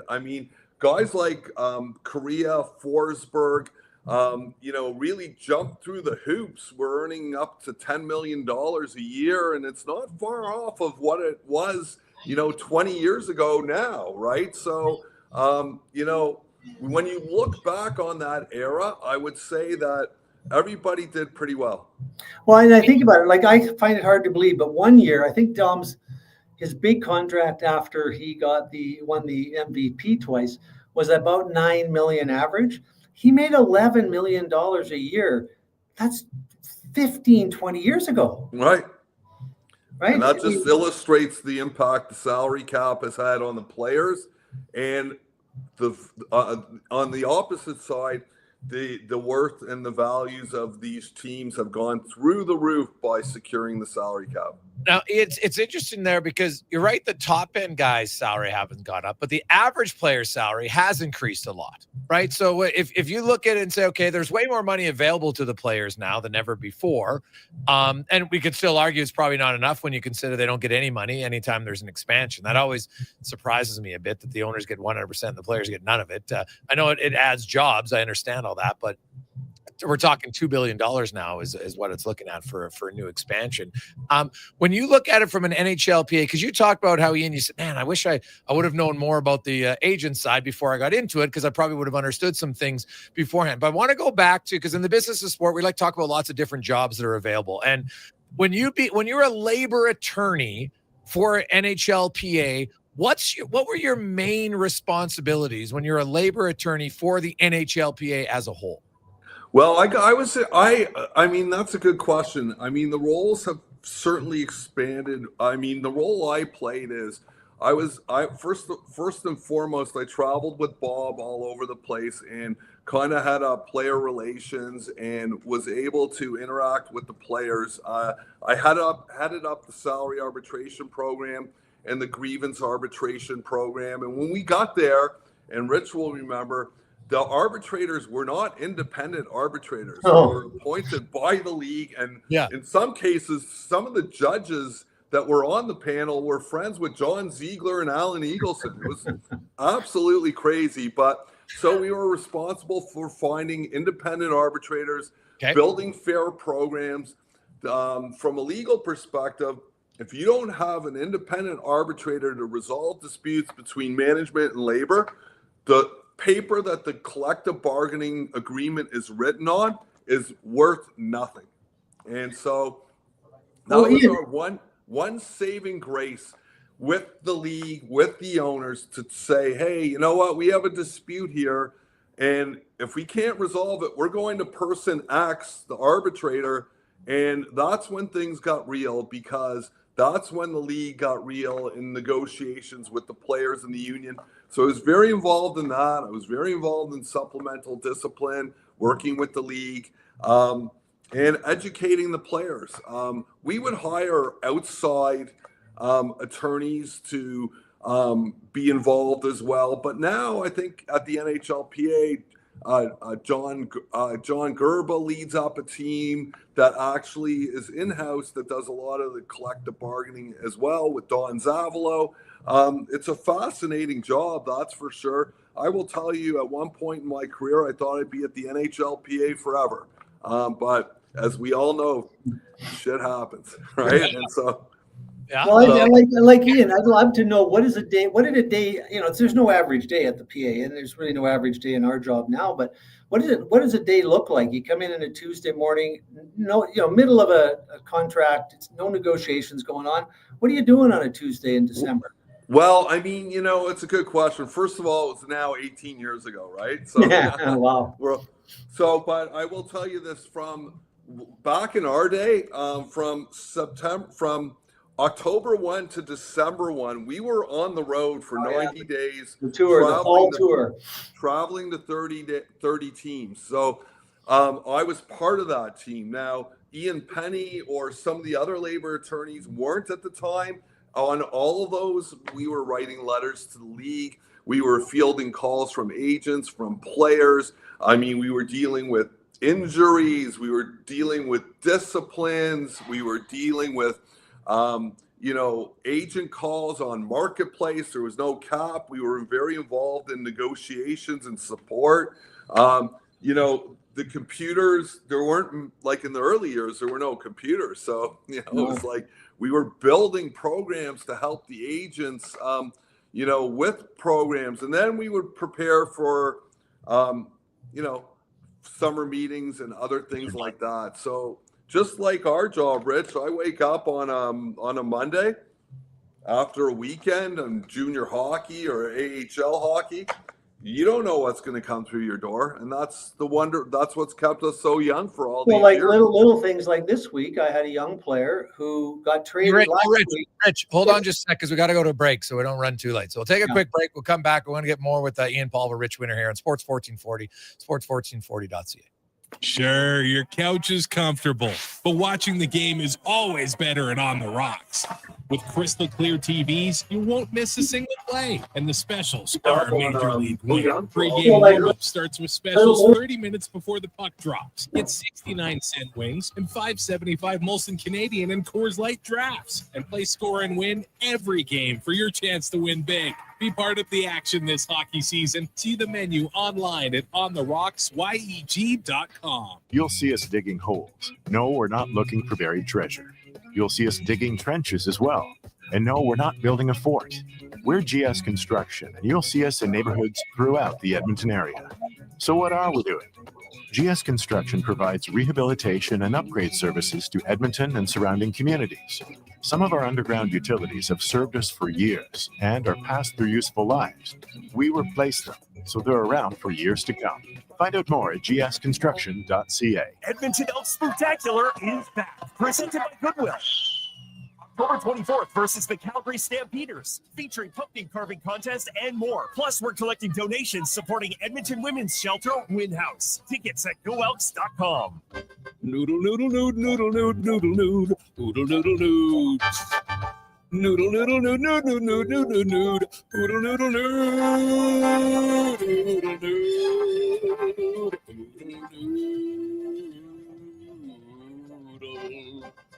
noodle, noodle, noodle, noodle, noodle, noodle, noodle.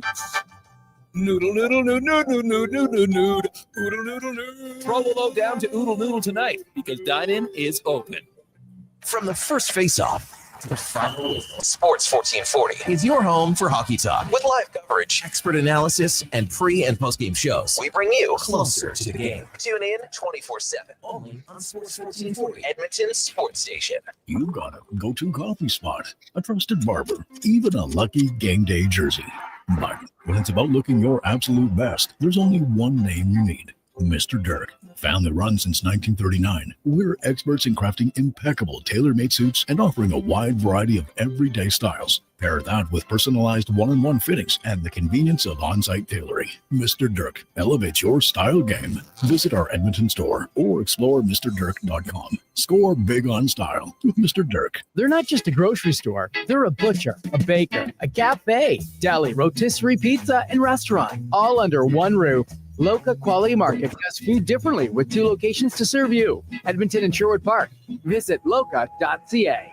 The job won't wait. Why should you? At AWS Welding Supplies and Repairs, conveniently located in Nisku, we've got everything you need to get it done. From product sales to servicing and calibrating machines, we're your one-stop shop. We're a proud, locally owned and operated business, committed to serving our community with a proven track record of customer service. Don't let a broken tool slow you down. We offer fast repairs and free same-day delivery of in-stock items to Leduc, Nisku, and South Edmonton. AWS Welding. We make it happen.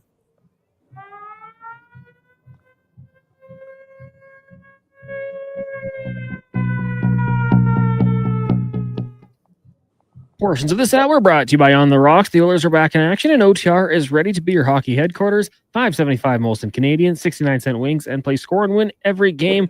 See more at ontherocks.yeg.com. The Jason Gregor Show, the best of Edmonton sports talk and beyond. This is Sports 1440. Presented by PlayAlberta.ca, Alberta's only regulated online gambling website.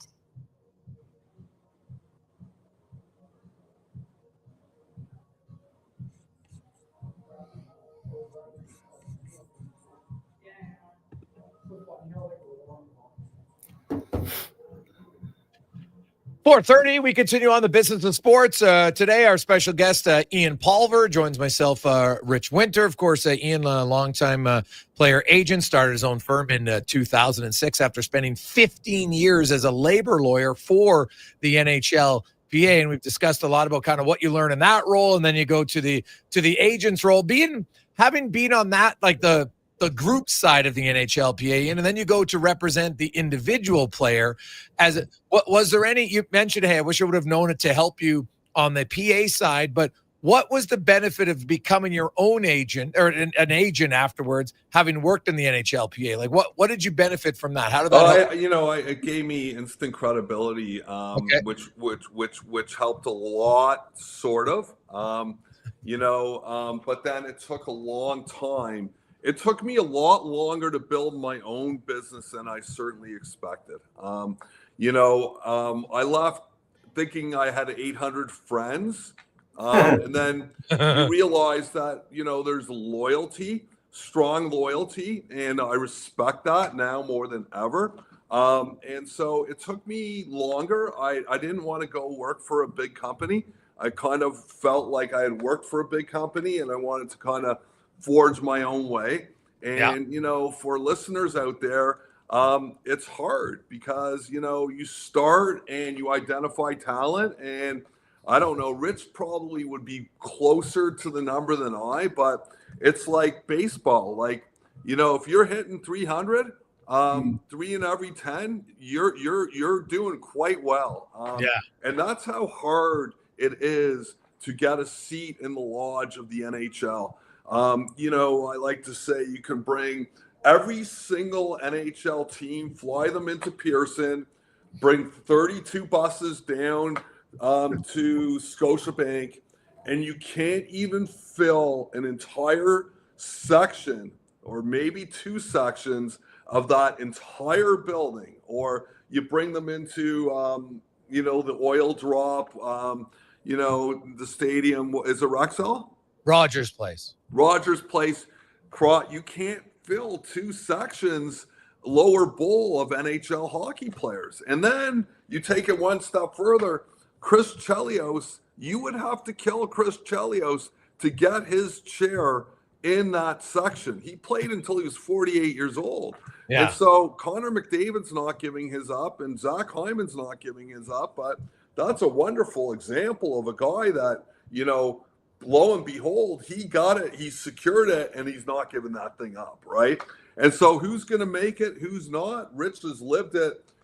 I've lived it for 18 years. Rich has lived it probably for 40 years. And that's how hard it is to make it, and for an agent to find the guys, whether they're drafted or not. And that was the biggest kind of like, you know, I still can't get over so it. Often you don't, like, I remember having Patrick Stefan and Pavel Brenda go 1-4. And we had a couple other kids go 8-10. We thought we were running the table that year. We were the cock on the block, man. We nailed it. We thought everybody else was jealous, and we loved it. And not one of those guys had a career. Rich, I lived it Zdeno with the Chara, man. who went in the 3rd round, is a Hall of Famer. Rich, number 1 overall, Nail Yakupov I had with Igor. And then we had Alex Galchenyuk Jr. go 4th overall or 3rd? I think 3rd. And I had the same feeling as you did. And Nail Yakupov, wonderful guy. Love him. I still am in touch with him. Wonderful human being. You know, I wish he had made it, because his personality is wonderful. And I felt the same thing as you did, Rich, at the draft. Like, hey, this is it. Yeah, and I made it. I won. Well, Ian, what's interesting about when you start your own firm, like for most people out there, lots of guys, you know, or girls, you know, you work in a company somewhere, you gain experience, and then you're like, you know what, I'm going to start on my own. And usually you have some clients when you start out on your own, right? Because you forge relationships. But, you know, so you left, because then there was the year-long lockout, and then you started in 2006. So yeah, did you even have one player when you came? So, you know, I actually did not. But then what happened was, you know, different things occurred. So Scott Gomez, his father Carlos was representing him at the time. So, you know, I had helped them do 2 salary arbitrations while I was at the NHLPA. So Carlos retained me to help him with Scott, and we hit a grand slam home run right out of the gate. And he signed. He left New Jersey. We turned down a contract in New Jersey and hit the jackpot with the Rangers. Then Jeff Solomon left the business, and Brian McCabe, who was a friend of mine through the PA, he hired me, but he was already under contract. But that helped me immensely in the Toronto market. That Brian was in Toronto, and for all the young aspiring players. And then, you know, one thing led to another. A lot of former players in Ontario had sons playing hockey at the time. They were my age. And so that helped me build, but I built it from scratch. Like, yeah, maybe I thought more guys would. I would say that I was never really, really good at acquiring players that already had agents, which I'm not, like, that's just kind of not my thing. Every once in a while I did get a call. I got that from a player who was looking around, Patrick Lalime called me. There were some guys that called, but I built it from the ground up, grassroots, in the field, getting young players. And, it was more meaningful that way, but it was harder. But, Rich lived it. He got some. Well, and I was kind of lucky because after helping two players come out from behind the Iron Curtain, when the wall came down, one of my client's father-in-law, David Volek's father-in-law, was a bit of a real serious go-getter, and he really built that pipeline for me. Right. So I was kind of lucky. I mean, I would go over there. It was unbelievable. I'd go over there for 10 days, and I would have 10, 15 meetings in a day. And you can imagine, Ian, how tiring that was, because not only was I having the meetings, I wasn't having them in English. I would speak in English. They would translate in Czech. Mom would respond in Czech. They would try. It was like, and then I'd go, I could, after 5 or 6 these a day, I just could hardly go to the next one. You represent some Russian players. It's really hard because it's exhausting. You get about 15 minutes of conversation in an hour and a half. It's insane. Yeah. Yeah. I got all the clients. I remember one year I had 22 out of 23 on the Czech junior team. I don't know what those guys were thinking, Ian, when I took them all out for dinner. Are they thinking like, maybe my agent's got two? I never even thought about it, but it was. And then of course all those players blossomed at the same time. Elias, Sikora, right. Of course, every agent had a better idea and a willingness to do it for 1%. So yeah, I did lose a few clients. I wouldn't go to the 1% model. Right. Now, Ian, you mentioned that it wasn't a strength of yours, or maybe it was more of a moral thing. You're like, I'm not into kind of taking guys from other agents at that point. But there is a time, I'm sure, where the player's looking for a change, but sometimes even the agent's like, you know what, maybe we're just not a fit. Have you ever had to have that conversation with the player and be like, you know what, maybe it's best we go our separate ways? Yeah, I mean, listen, as I'll never forget this, and my daughter is a lawyer now, but it happened to me where it happened years ago, and I remember she said, "Well, now you're an agent, Dad. Like someone's left you, right?" So yeah, I mean, it does happen. It's rare because there's a respect, and I think it starts off, especially with your long-term guys. You were with them when they were 15 years old and 16 years old and right through. And then, there's a certain mutual respect if you find the right players. And really it stems from the families, but it happens from time to time.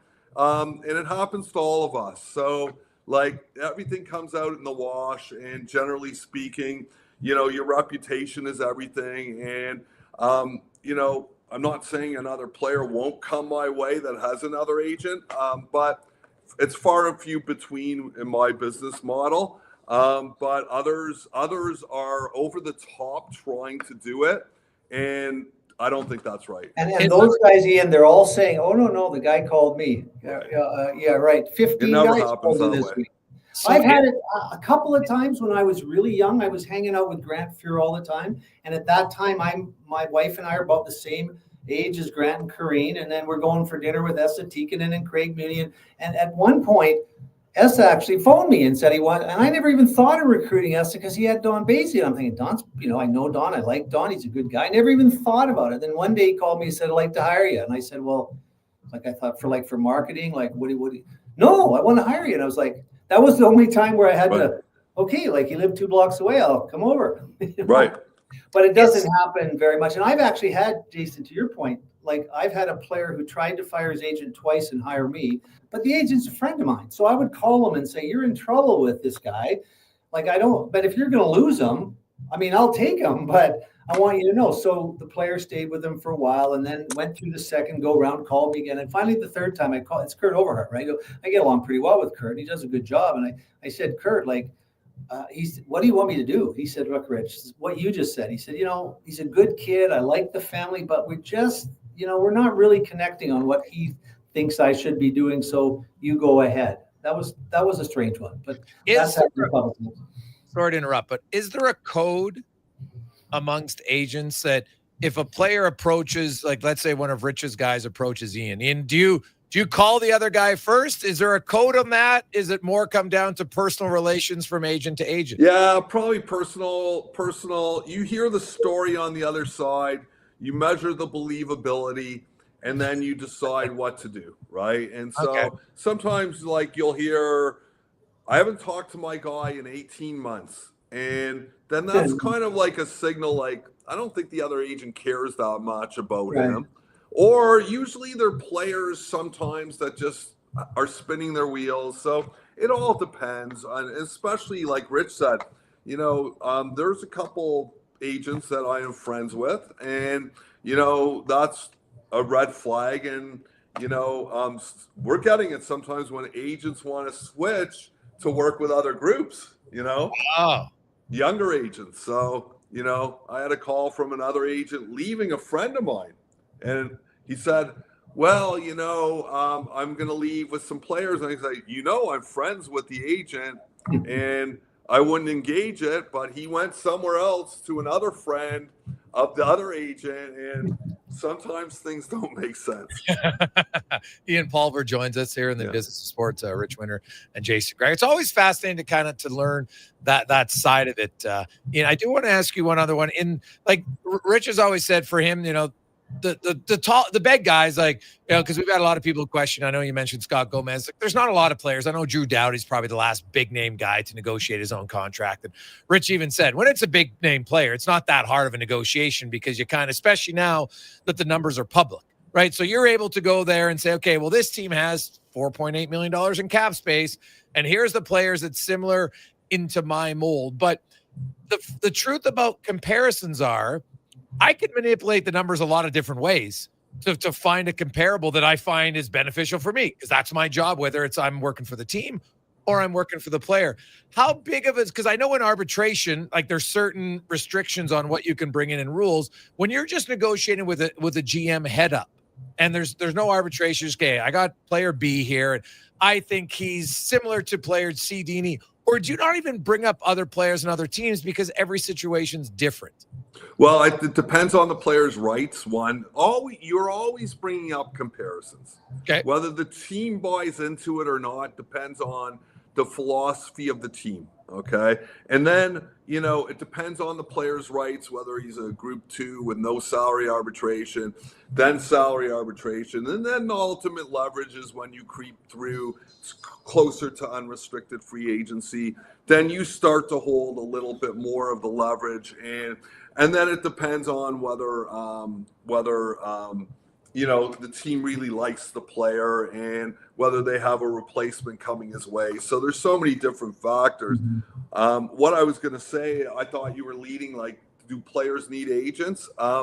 They need agents. Players could negotiate their own deal, but no one is immune. Okay. Wayne Gretzky was sold in your backyard, right? Yeah. Other players, look at and this is one of the evils of the salary cap you mentioned earlier.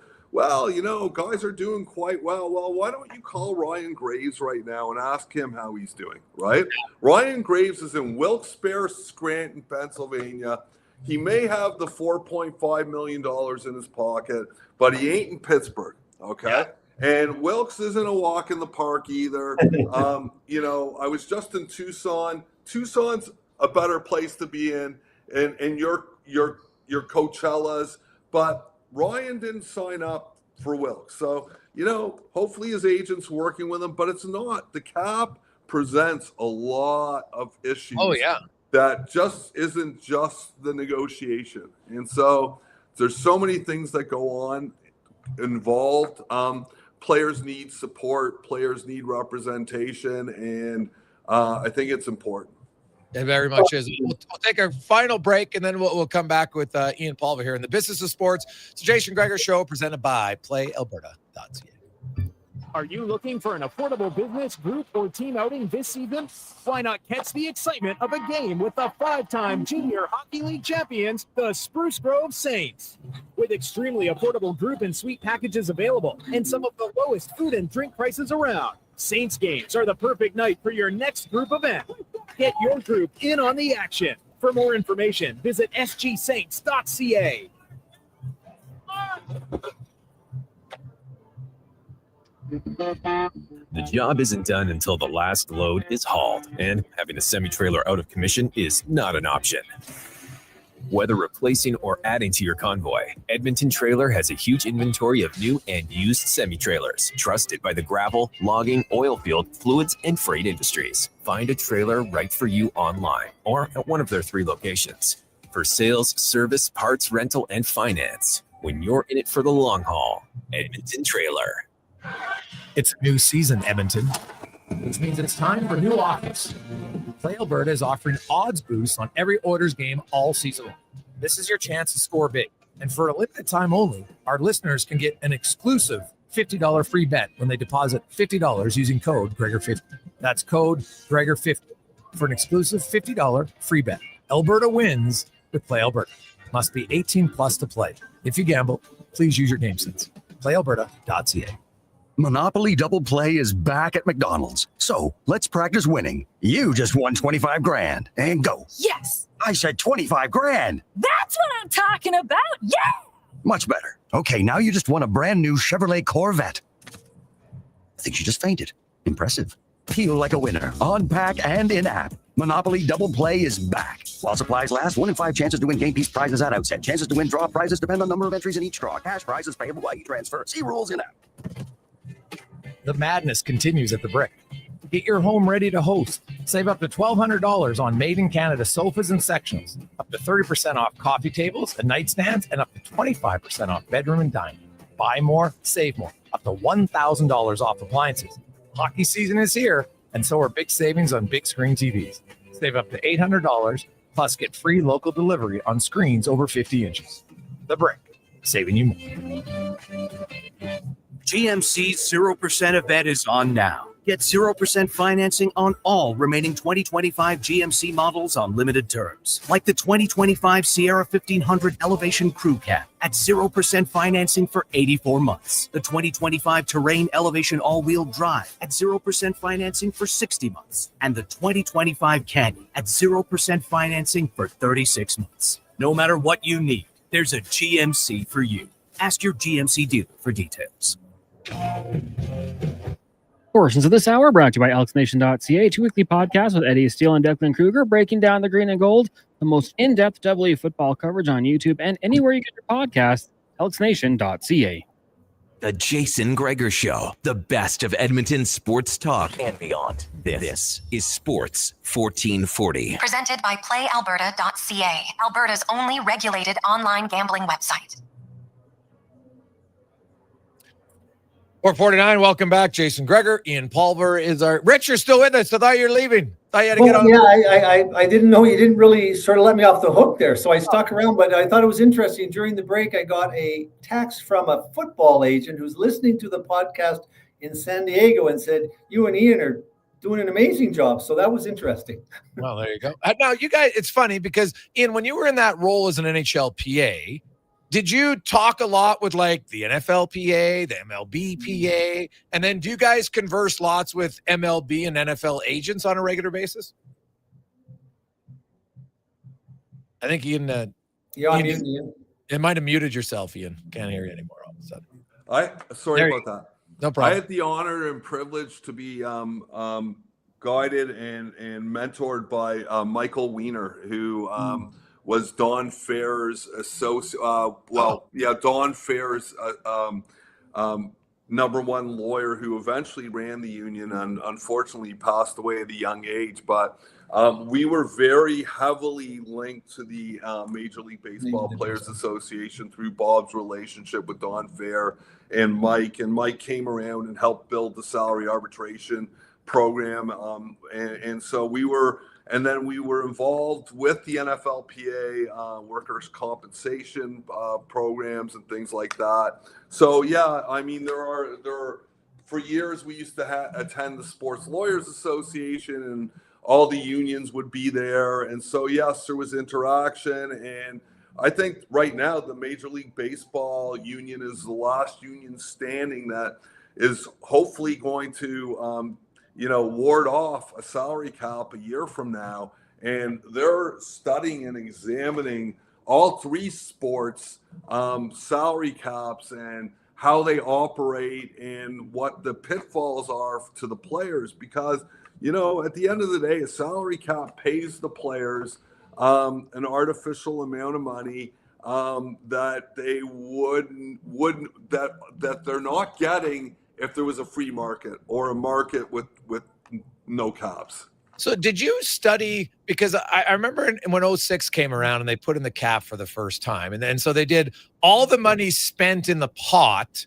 Well, some teams, like before that, you had Detroit and Colorado and the Rangers and Dallas, and they were spending a lot more than everybody else, right?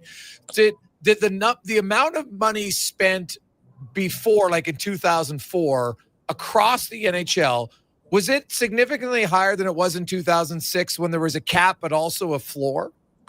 And prior to the cap? Yeah. Yeah, if you ask the owners, yes, 100%. Whether that's true or not, I don't know. I mean, we saw their books, but do we see all the dollars?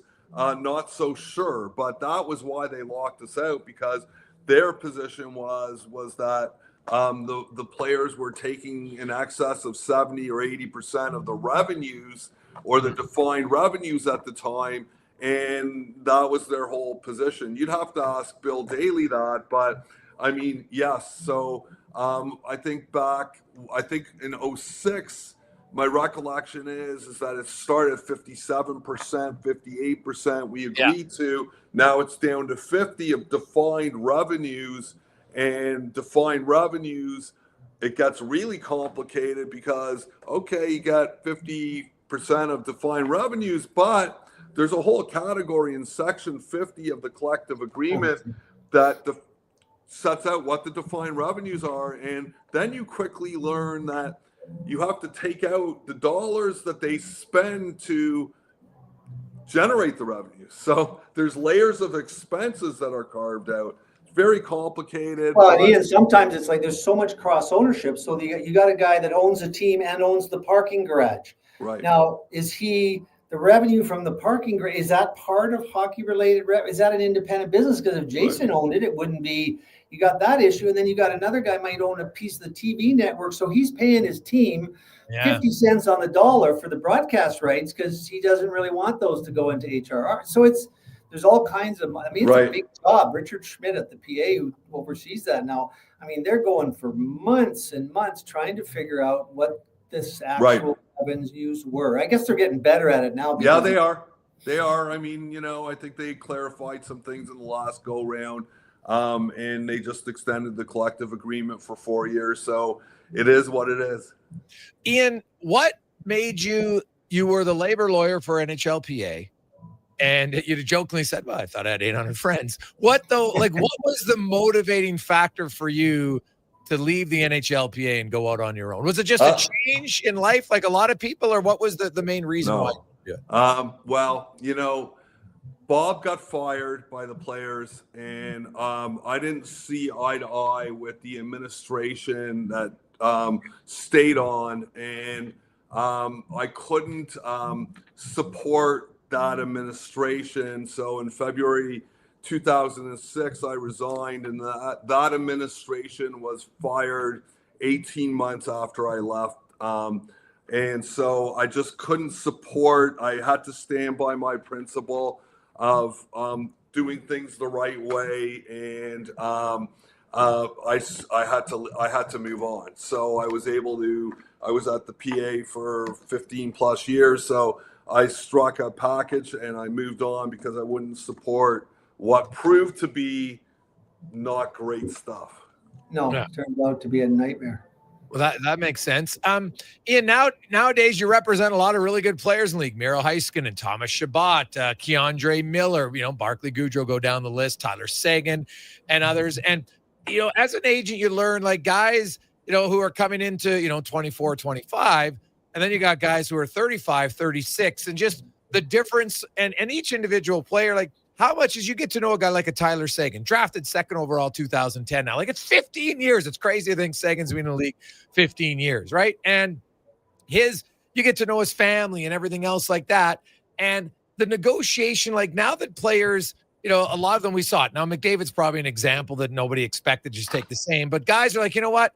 I've made a lot of money, but Adam Henrique told me, he's like, man, like, sure, I could make maybe $500,000 more in another team or $1 million or whatever, but I want a chance to win. Are you noticing that more from players because more guys have made more money than they probably ever thought they would? Has that changed? And does that make it hard in a way as an agent? Because sometimes you're like, well, yeah, it's okay. Like, do what you're happy about, but there's really only one team that can win. So how do you balance that as an agent when you give advice to players?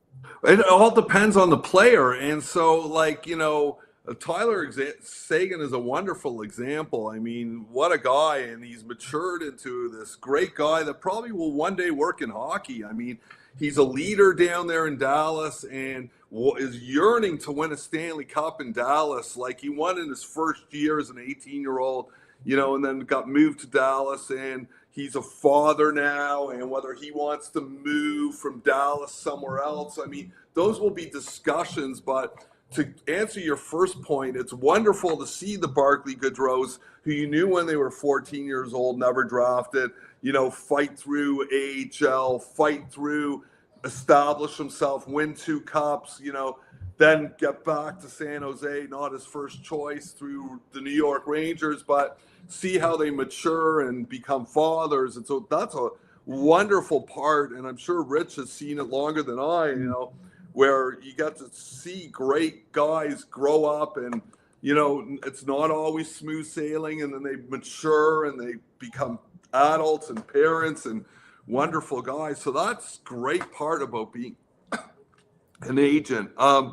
Winning, it depends on the players. Like, I think players still have responsibilities in the marketplace to, stand for what their value is. And I think that's critically important. And, there's still a marketplace and a fake marketplace, whatever you want to call it. But, it's always fun. Lamar Jackson just beat Joe Burrow. And, like, I think that we need that in our sport. And it's important for hockey players to be regarded that way. And I'm sure Connor in 2 years, hopefully he hits a home run somewhere else, right? Because, whether he's staying in Edmonton or not, but I think that there's obligations, and we need that for our sport, for the players, for the notoriety to contend with other sports. So winning is important. There's no doubt about it. And that's respect too. But really, at the end of the day, I came from the Gretzky Lemieux era, the Korea Forsberg era. Like,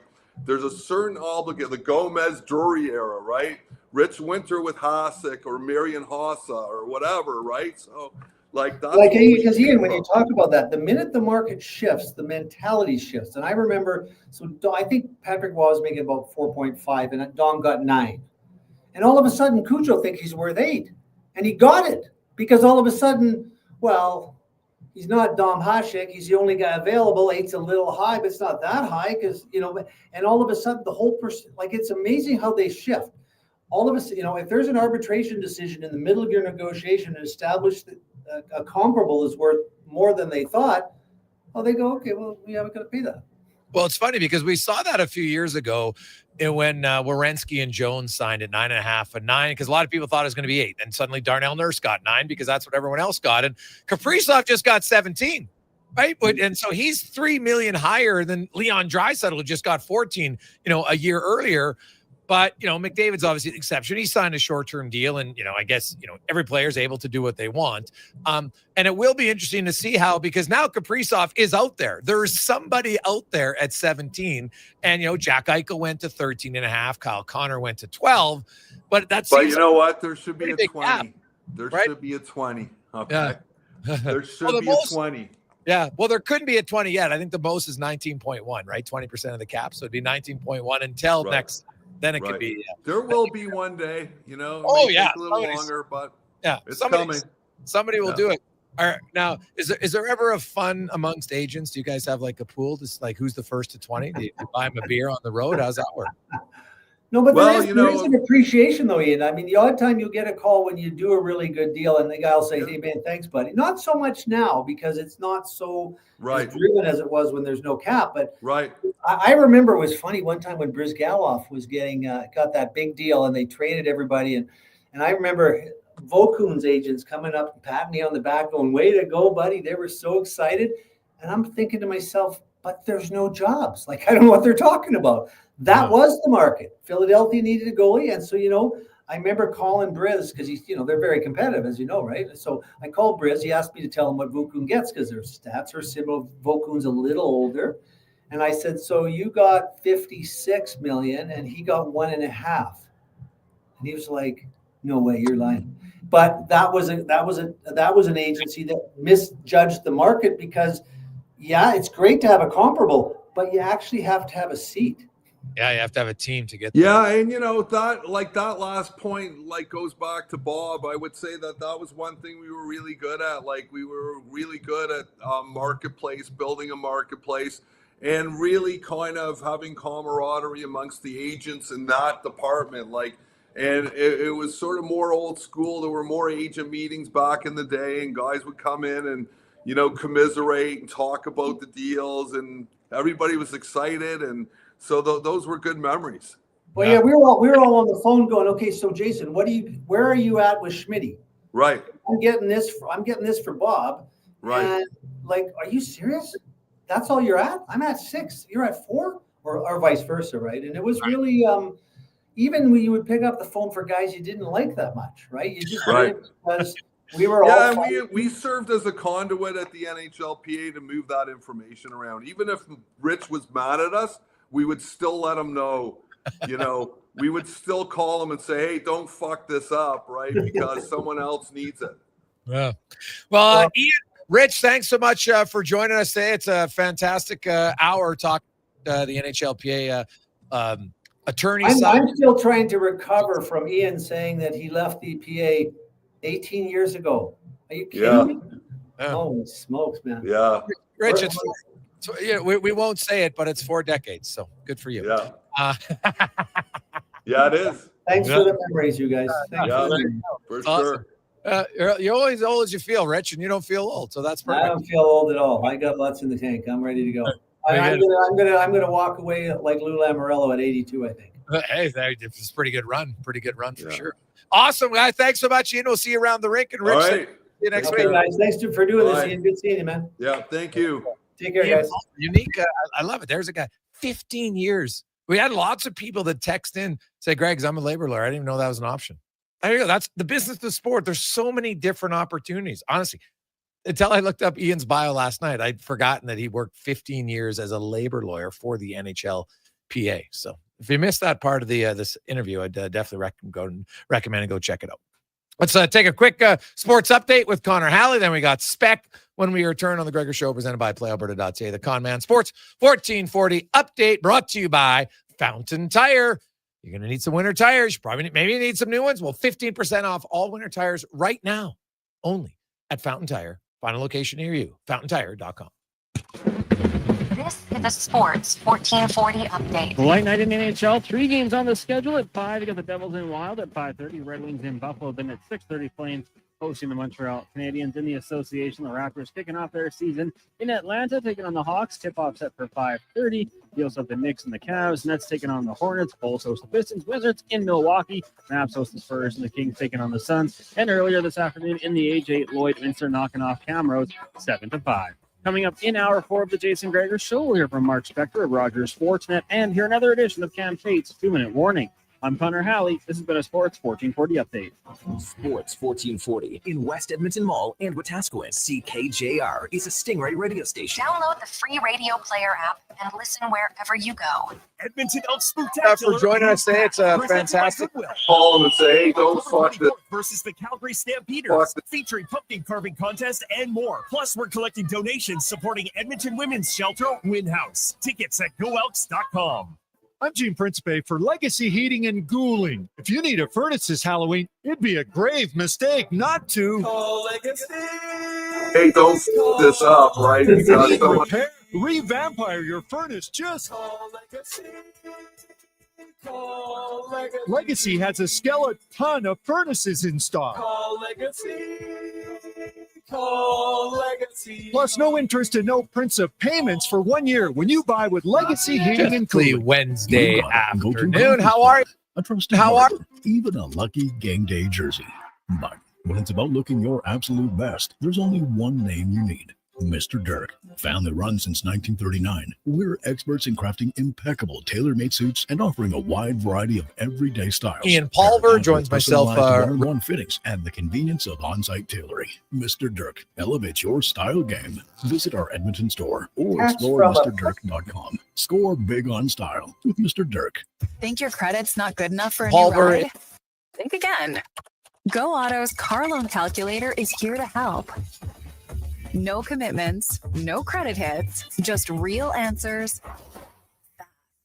You tell us a few things, and we'll show you what you can afford. Text credit to 780-777-7777. That's credit to 780 all sevens. Go Auto. We do the math, so you can do the driving.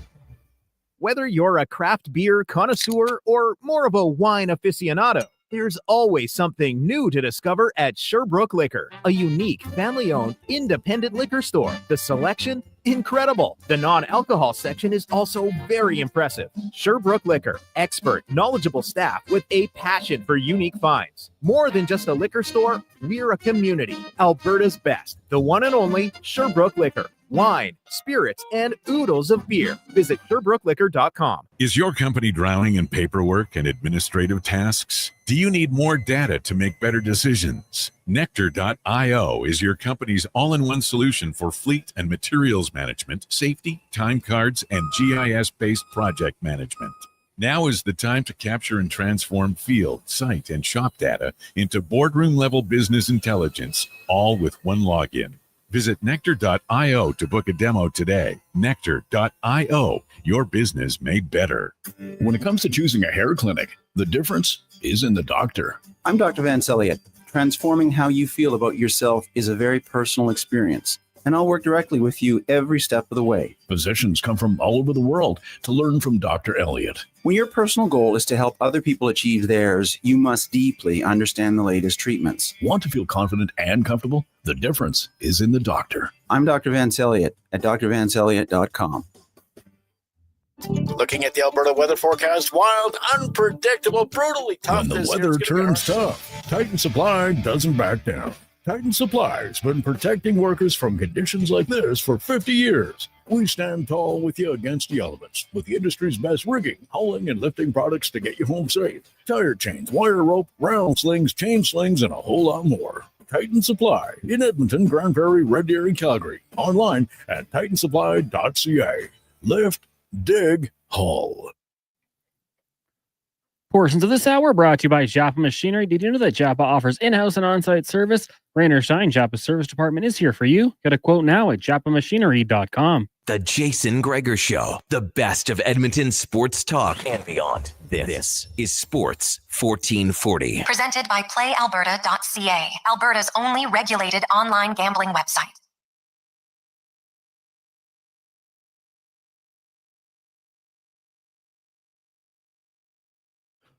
.510, welcome back.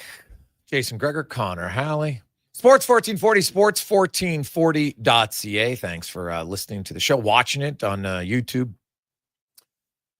Facebook, X, and Instagram. Very much appreciate it. Big thanks to Ian Palver once again for joining us on the business of sport today, which with Rich Winter. I always like that segment, man. We learn lots of different things from different sports and different players. Honestly, I'd totally forgotten that Ian was 15 years as a labor attorney before he became a player agent. So being a player agent now for 3 years longer than he was in the NHL. And he was in the NHLPA, man, in the 90s when it was strikes and lockouts and other lockouts. And it's a wild time. But like he said, man, it was like a dream job for a labor lawyer. You learn a lot. So pretty good stuff. If you missed it, I highly recommend checking it out on the podcast later, or go to jasongregor.com and you can see the individual interviews there. The Gregor Show always brought to you by PlayAlberta.ca. We'll get to our bet of the day coming up a little bit later on. Of course, 2 for 2 this week, but as you know me, I'm not the best at that. But we have a little fun with it, and we see how we do at the end of the month. And anything we make, we always donate to charity, which is fun. So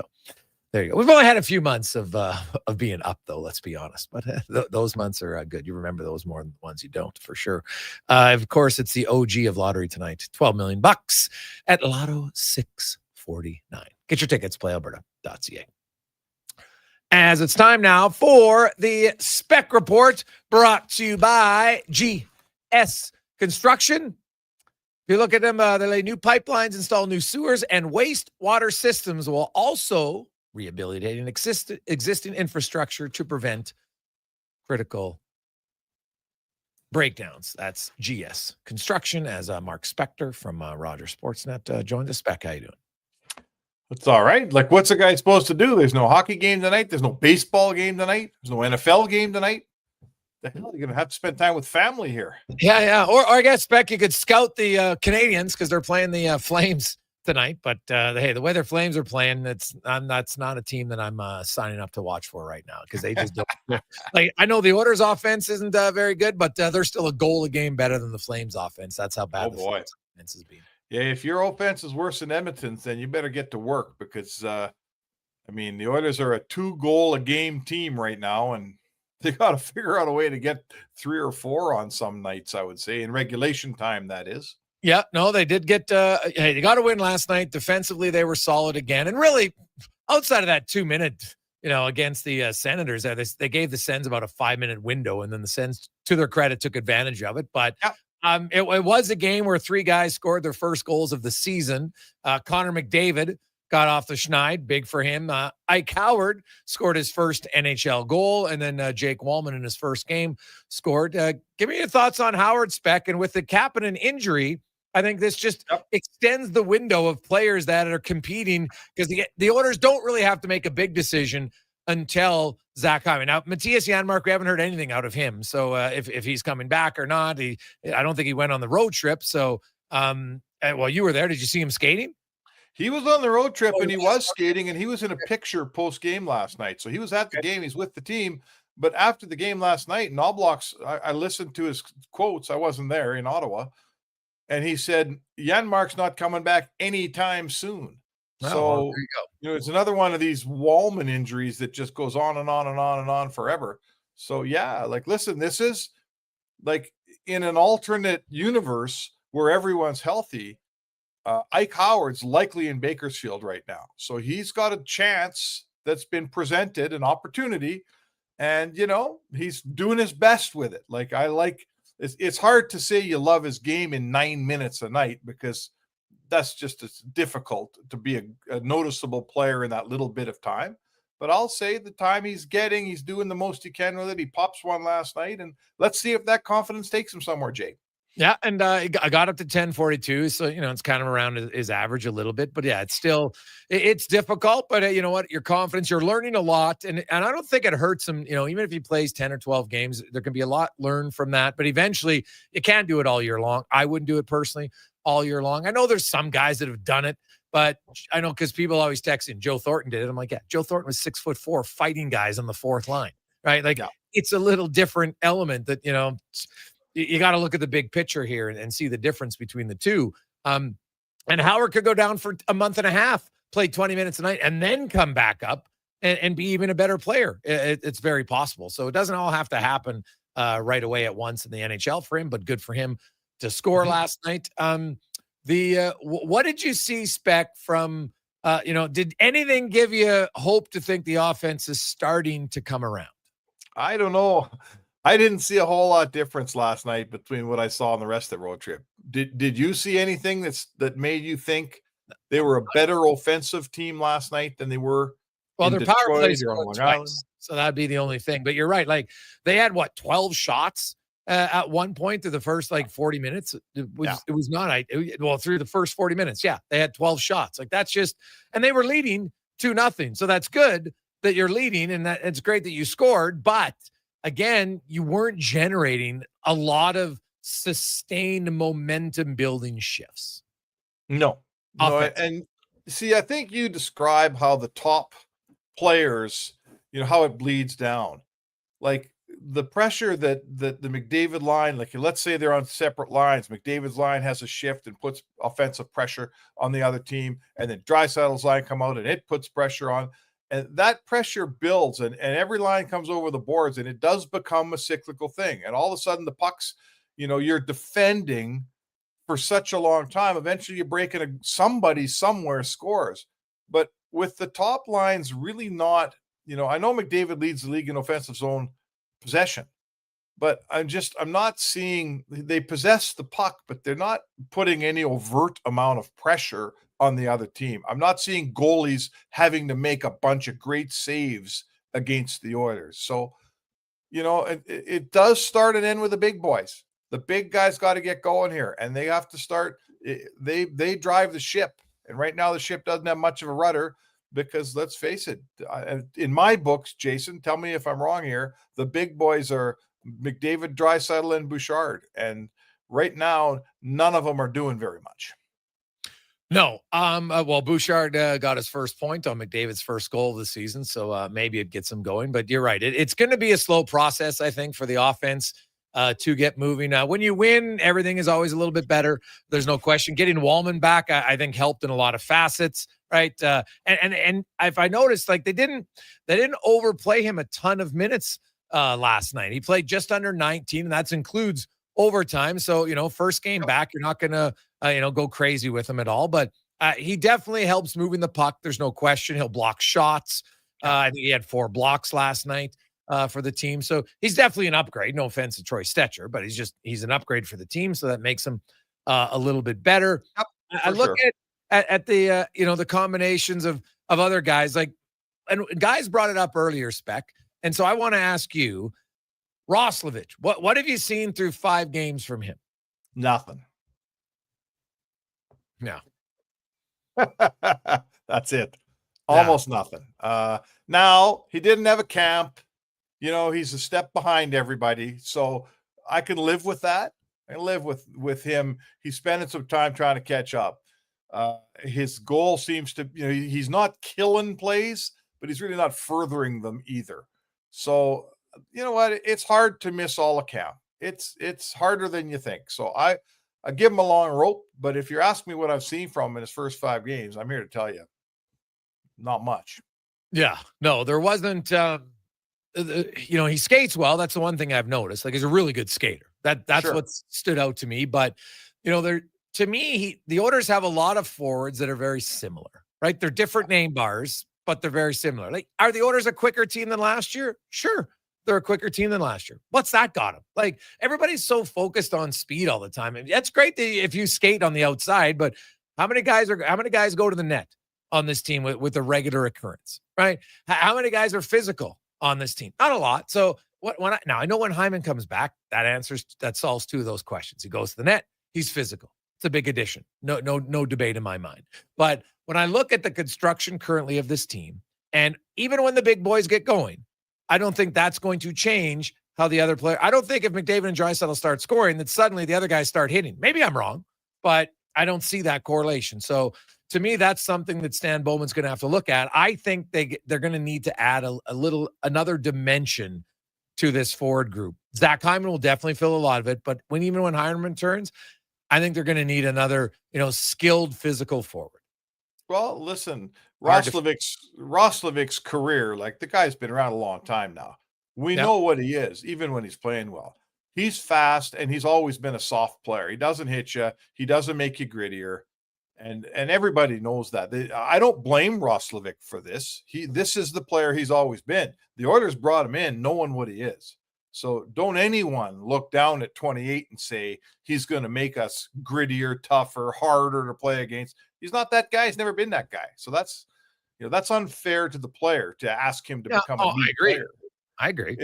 I would say to you, Trent Frederick could be a lot harder to play against. Sure. I'd say to you that there's a guy who needs to, if there's a deficit of grit and physicality and toughness and hard to play against on this roster, and I think we'd all agree there is a bit of a deficit right now. Corey Perry, missing him a whole bunch, I'd say. Maybe Trent Frederick needs to take a look at that and say, you know what? I can bring my share and maybe another share yet. Like, maybe I can, I got to start to bring that out of my game because I can play that way. Frederick can be tough and gritty and hard and hit you. And if he has to fight you, I'm not seeing a semblance of that. He's playing a very meek game right now, and that's not what he's getting paid to do. They got lots of guys who can skate around and not hit anybody on this team. Frederick's not supposed to be one of them. Yeah, I said earlier, could Frederick play more physical? 100%. Is Frederick the reason they're only scoring 2.5 goals a game? No. So, scoring's not his department. Take care of what you're good at. Yeah, he's not. McDavid and Draisaitl aren't taking care right now of what they're good at. Frederick's not taking care of what he's good at either. If everybody does their job, you probably have a better team. Yeah, no, that's totally fair. I think, but I just look, even with Frederick, it's one guy. I don't think I can look and say, okay, the Oilers are going to be a physical team because of one guy. When he's in there, I still think they need another player come playoff time who brings it. Because I remember Strud saying, man, when you're a freedom fighter and the only fighter on your team, that was hard to do. If you're the only guy who's physical, it's really hard to be physical because sometimes you just get more into the game when you need other guys who can drag you into the fight on different days. And the Oilers, it doesn't have to happen right away, but before the trade deadline, I think it's something that they need to address for their team. They've got a lot of fast players who aren't overly physical and right now not scoring a lot of goals. So that's not a good combination. Yeah, you got that right, brother. Spec, now the Montreal Canadiens come to town tomorrow night. They're in Calgary tonight. And I'll say this about the Habs. I thought at the start of the year, they'd be one of the top 5 entertaining teams to watch. They'll score you a lot and they'll give up some chances a lot. And they've done so. It's going to be an exciting game to watch tomorrow night when the Habs come to town. Oh, they're 5-2 and they've scored 25 goals. How many goals the Oilers scored here? I'm just looking it up. 18. So you know what they are? They've built an exciting, a team that skates. They got a couple of tougher players that'll mix it up. Right now they're getting goaltending. I think they think they're going to have goaltending with Montembeault. Listen, it's been a long time coming in Montreal. I want to say that too. They should be getting good at some point, Jay, right? Yeah. Rebuild's been going on a long time, but I'm happy to see, I'm an old school guy. That uniform, it still does it for me, man. When I see the Montreal Canadiens come to town, it just get a little hop in my step, man. And to see them, hockey's a better place when the Habs are good. And not only are they good, with Suzuki and Demidov and Caulfield and the guys they got a nice back end. They're exciting. They're not just good, but they're fun to watch. They play the proper brand of hockey in my books. They skate and score and play. So good for Montreal. They're going to be a fun team to watch. Hopefully the Oilers can bring it a little bit here. But I'm all for it. They play the game the right way. I hope they succeed. Would you change anything in the lineup for tomorrow night? I don't see why. I guess I'm going to ask you. I'm not changing my goaltending. Skinner's been fantastic. I love Skinner's game right now. He's letting in 2 a night. That's enough. Your defense, you just got Walman back. Your defense is keeping pucks out of your net, so I'm not messing with my defense. And really the only changes I need at forward, Jason, aren't guys that are coming out of the lineup. It's the guys in the lineup have to find their game.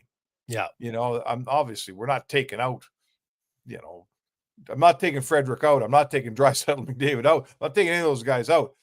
You can nibble around the edges if you want to put a 4th line guy in or a 4th line guy. I don't really care that much. The only option really would be Lazar, and I'm not sold. Whatever. When your issue is scoring, it's really not about Lazar at this point. So no, I wouldn't change my lineup. I'm hoping that clapper that Walman fired home off a rolling puck that he somehow got to go about 98 miles an hour and on net, which is freaking amazing. I'm hoping that little piece of happenstance kickstarts my team. Maybe that's the break I need here. They're in a tough stretch of hockey right now. 7 out of 8 games, 8 games in a row in 8 different cities, going from the Eastern time zone out to Pacific this weekend. So I'm not messing with my lineup. I'm hoping that maybe that Ottawa game is going to start something for us here, that for the Oilers that, we've been waiting to happen. If I'm the Oilers, been waiting for a break, I think they got a break in Ottawa. Spec, we will chat with you tomorrow. Have a good one. All right, Jay. There you go. That's the Spec Report brought to you by GS Construction. We'll return. We got Cam Tate. Also, lots of texts flying in. People are fired up. I love it. And we're also going to talk a little NFL as well. CFL Player Awards came out today for the Edmonton Elks. We'll get to that and more on the Gregor Show here on Sports 1440, sports1440.ca, presented by PlayAlberta.ca. Performance by Action Electrical today. Their projects team kicked things off, designing and building with unmatched skill. Then the service team swoops in for those crucial repairs and maintenance. And don't forget the testing team, ensuring everything's safe and sound before the solar team scores with sustainable energy. A complete team effort. Have Action Electrical bring home a win for you and your project. Visit actionelectrical.net. It's a new season, Edmonton, which means it's time for new offers. Play Alberta is offering odds boosts on every Oilers game all season long. This is your chance to score big. And for a limited time only, our listeners can get an exclusive $50 free bet when they deposit $50 using code Gregor50. That's code Gregor50 for an exclusive $50 free bet. Alberta wins with Play Alberta. Must be 18 plus to play. If you gamble, please use your game sense. PlayAlberta.ca. Monopoly Double Play is back at McDonald's. So let's practice winning. You just won 25 grand and go. Yes! I said 25 grand. That's what I'm talking about. Yeah! Much better. Okay, now you just won a brand new Chevrolet Corvette. I think she just fainted. Impressive. Feel like a winner on pack and in-app. Monopoly Double Play is back. While supplies last, 1 in 5 chances to win game piece prizes at outset. Chances to win draw prizes depend on number of entries in each draw. Cash prizes payable by e-transfer. See rules in-app. The madness continues at the Brick. Get your home ready to host. Save up to $1,200 on Made in Canada sofas and sectionals, up to 30% off coffee tables and nightstands, and up to 25% off bedroom and dining. Buy more, save more, up to $1,000 off appliances. Hockey season is here, and so are big savings on big screen TVs. Save up to $800, plus get free local delivery on screens over 50 inches. The Brick, saving you more. Edmonton's go-to station for all things sports. It's Sports 1440. From Low Tide to Kevin Carriott and Jason Gregor, we deliver the latest on your favorite teams. Tune in 24 hours a day, 7 days a week. To Sports 1440. Fall in the savings at Wolf GMC Buick. For a very limited time, get 0% on every 2025 Buick and GMC, including the all-new Buick Envista, the Encore, Envision, and Enclave. For the GMCs, 0% on 2025s like the Sierra Half-Ton, Sierra HD, even the Yukons. Get 0% on all 2025s. Plus, get up to 84 months on the GMC Sierra Half-Ton Crew Cab. But like the leaves, these deals won't last long. Get into Wolf GMC Buick now. Wolf GMC Buick. We're making it easy. Planning your next event? Let Loca Quality Market cater. From made-to-order meals to gourmet platters to full chef tasting experiences, they make entertaining effortless. Visit loca.ca to start planning today. Carve out for a cause at the Jason Gregor Pizza Pig Out, presented by GS Construction. Thursday, November 6th at the Canadian Ice House, indulge in unlimited pizza from amazing local pizzerias while you help raise some dough for Kids Sport. Then vote for your favorite slice to help crown the People's Choice Award winners. Tickets to join Edmonton's biggest and best adult pizza party are just $30. Head to jasongregorpizzapigout.com for more details and to buy tickets. I hear the train. Backed by popular demand, Folsom Prison Revisited. The story of one of the greatest concerts in history returns to the Jubilee Auditorium November 22nd. Step back in time before, during, and after this iconic Johnny Cash performance. You'll relive an event that changed the life of Johnny Cash and changed music forever. Tickets at Ticketmaster.ca and the Jubilee box office. Brought to you by Stars and Stories Live. Portions of this hour brought to you by Cantork. What's the best way to beat the tariffs? Buy Canadian. Cantork's products are not only made in Canada, but right here in Edmonton. Save money. Support Canada at Cantork.com.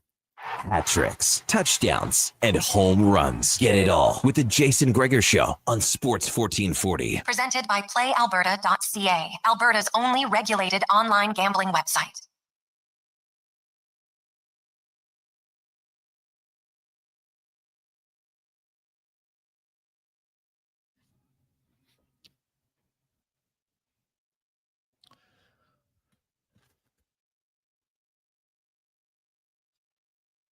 .31. Also, the association tipped off last night. So the sports world just continues to get busier and busier. Love it. It's fantastic. I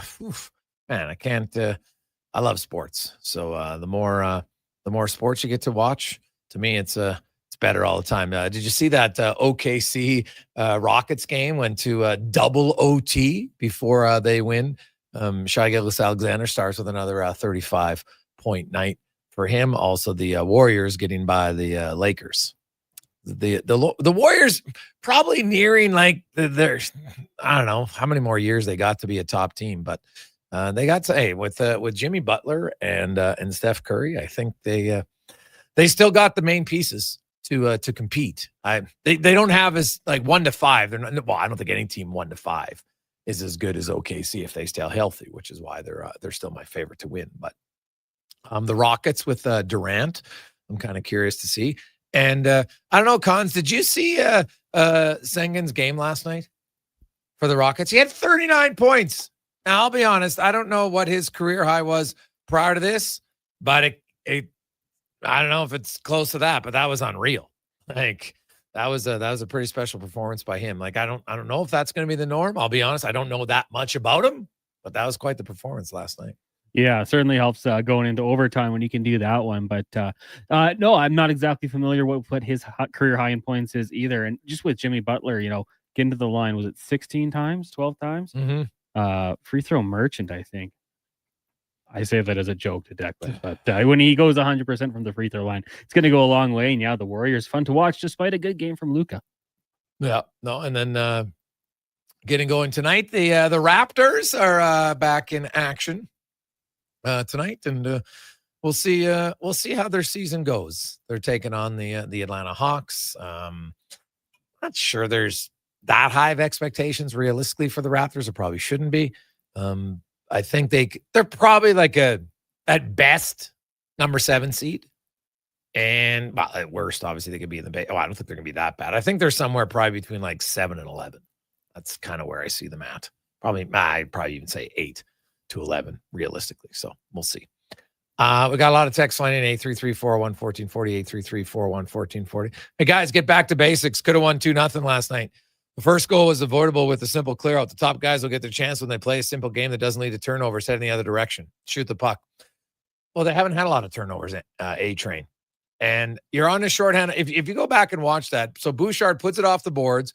Nugent Hopkins goes and deflects it up, and then it hits the Ottawa guy in the chest and stays in the zone. Like that to me is not an egregious giveaway. Like the game's fast. That's not an egregious one. I actually had more. I didn't love the fact that you allow 2 Senators right behind you in front of the net. Now I know that some teams now like to front the shooter, and that's a little bit. You can't have 2 guys standing right in front of your goalie untouched. Like I'm sorry, there's no way that that's a system that you're talking about. So to me, that I had more issue with that than anything else. I'm like you can't just have 2 guys, and what's your goalie supposed to do at that point? Turn around and see a double screen? Also illustrates Oiler forwards. Look what happens when there's someone in front of the net. Just a thought. Just a thought. It's now I know the Oilers don't have a lot of guys who do it naturally. Okay, but you can improve it. I'm not expecting them to suddenly become Ryan Smith overnight, right? Or even Zach Hyman. That's not going to happen.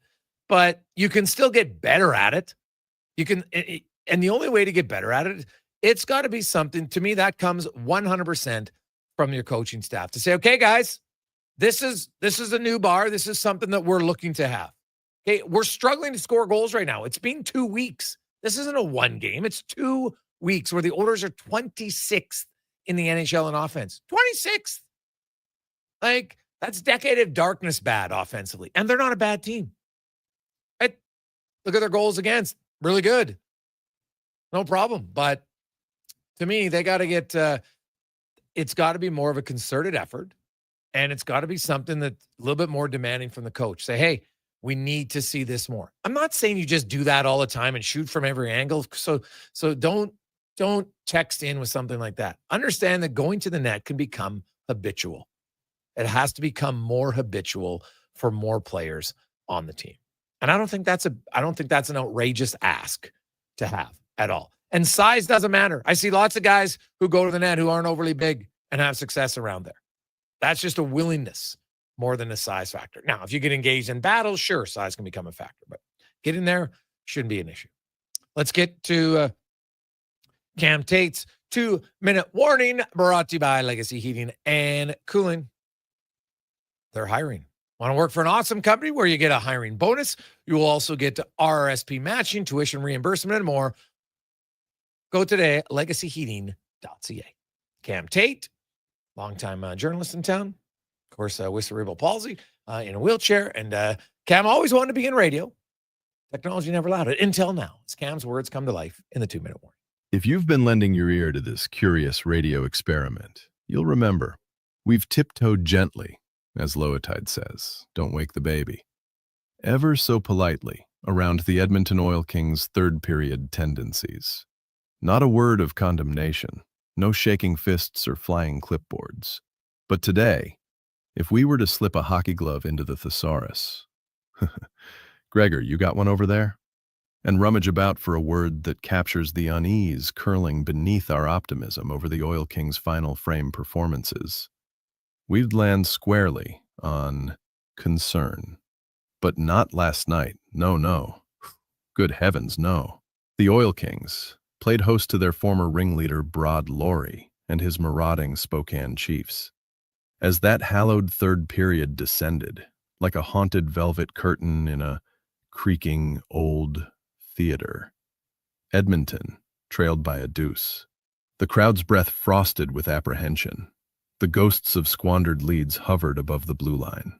But guess what over there, Connor Halley? Those young monarchs rose, regal and roaring. Oil Kings defensive dude Blake Fiddler, the young man with a slapshot that could loosen the screws on the Zamboni gate, unleashed an absolute thunderbolt from the point midway through the third, slicing Spokane's lead in half and injecting a jolt of prairie electricity into Rogers Place. And then, with exactly 1 minute and 41 seconds left, Andrew O'Neill, helmet, hustle, and a hint of chaos, found himself in the right spot. Rumor, and we use that term deliberately, suggests it went in off his head. Yes, indeed. Off his head. Overtime followed, then a shootout. No win, but a salvaged point, and some badly needed third period spark. 2-minute warning. Gregor, Halley, Kruger, is he awake? Tate Sports 1440. Quite the voice that Tate had today. Deeper, thicker. Might have to use it more often. We'll see, Collins. Declan's catching strays from Tater, eh? Oh yeah, hey, Coffee. You awake over there? Yeah. Tater likes to get everybody. You got to be on your toes on the Tate, man. No problem with that. I like it. The Oil Kings, by the way, first place in the Eastern Conference, 9-3-1. After that loss, they've outscored teams 51-33 thus far. The Blades are 1 point back, and they have a game in hand. What about the Raiders? The Raiders are very good. They're 7-0-2. It's kind of an odd schedule. The Raiders have played 9 games. The Oil Kings have played 13. The Oil Kings and they played a lot on the road. Like the Oil Kings haven't been home very much. So their schedule here is due to slow down a bit, but they've gotten off to a very good start. Which is kind of to be expected. I thought the Oil Kings, Oil Kings are going to be a good team this year. No question about it. PA looks really good. They've had a pretty good start to the season. There's no debate on that. It's been pretty impressive. And the Oil Kings, of course, they'll be at home on Saturday night and Sunday afternoon against the Hitmen. So getting a little stretch of home games coming up for them. I think it's 5 of their next 6 are on home ice after having a lot of road games. So it'll be an opportunity for Oil Kings fans to see a pretty good Western Hockey League team this season. The Edmonton Oil Kings, who are back-to-back the most attendance in the WHL for the last 2 years. So I think with a team that's even more competitive, probably see those numbers go up a little bit. We'll come back and we'll talk more orders, but also we're going to talk about hitting a critical time and the Elks Player Awards. No major surprises, maybe one, I think, for the Elks. We'll discuss that too on the Gregor Show, presented by PlayAlberta.ca. Edmonton Elks Spectacular is back, presented by Goodwill. October 24th versus the Calgary Stampeders, featuring pumpkin carving contest and more. Plus, we're collecting donations supporting Edmonton Women's Shelter Win House. Tickets at goelks.com. Legacy Heating and Cooling is the #1 furnace replacement company for zombie hunters. Those who know their old decrepit furnace passed away years ago. Its decaying husk shuffling around now as the bird is.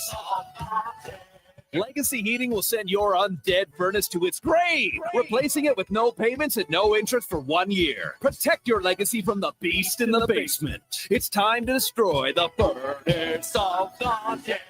Legacy Heating and Cooling. Action Electrical's projects team takes the field, folks, ready to execute the entire play for new commercial builds. Absolutely. They're masters of design build, sketching strategy from initial blueprints to core electrical infrastructure. The team never misses on complex projects. Known for handling big league constructions and major renovations, ensuring flawless execution, hire the Action Electrical team to bring home a win for your project. Visit actionelectrical.net. When pumpkins glow and night turns chill, there's one fall treat that fits the bill. A pizza shaped like a jack-o'-lantern with smiling pepperoni pattern. Thin golden crust, so cheesy and tasty. Get yours now, better be hasty. It's only around for a limited time for a spooktacular price, $17.99. Better ingredients, better pizza, yes, it's true. Papa John's Jack-o'-lantern Pizza is coming for you. Spookily and proudly locally owned and operated. Michelle and Colette are sisters. Sisters who don't agree on much, especially when it comes to which hockey team is the best. Edmonton is the best, baby. Vancouver's #1. Even when it comes to meat snacks from Wilhawks. I love the Harris Schweiner. The ham sausage rules. But they will agree. Wilhawk beef jerky is the best. It might just be the only thing Alberta hockey fans can agree on. Others can try to imitate, but no one can duplicate Wilhawk beef jerky. Only available in Leduc. Get yours today because you don't win friends with salad. At the Nissan All-In Clear-Out, there's nothing more chill than financing an award-winning Nissan for just 0%. Enjoy the soothing relaxation of zero stress, zero worries, zero indecision. During the Nissan All-In Clear-Out, get 0% financing plus up to $500 bonus on some of our best-selling models. You have zero reasons to wait. Conditions apply. See your local Nissan dealer today. Visit your local Edmonton and area Nissan dealer for more information. Prostate cancer affects 1 in 6 men in Alberta, and this November we're fighting back. Every dollar raised fuels early detection and life-saving support. Donate today for the men in our province. Visit keepitinalberta.ca to start your fundraiser or donate today. Hey everybody, it's Jason Stradlin. How would you like to join me and the superstars of hockey on an exotic holiday? Join us on a 7-night cruise through the Mexican Riviera, leaving from Los Angeles and including Cabo, Mazatlan, Puerto Vallarta, and more. While we relax and cruise the tropical waters, you can attend an intimate meet and greet with legends like Bill Ranford, Fernando Pisani, Kelly Buckberger, Ron Lowe, Gene Principe, Jack Michaels, Louis DeBrusque, and more. There's still time to get in on every hockey fan's dream cruise. Book now and save $500 per couple. The Edmonton Hockey Legends Cruise. Price start at just $23.99. Part of the proceeds support the Ben Stelter Foundation and Kids with Cancer. Visit cast.tours/Edmonton. Call 1-833-347-7678. Call now to book and save $500 per cabin when you mention promo code Stingray Radio. That's cast.tours, 1-833-347-7678.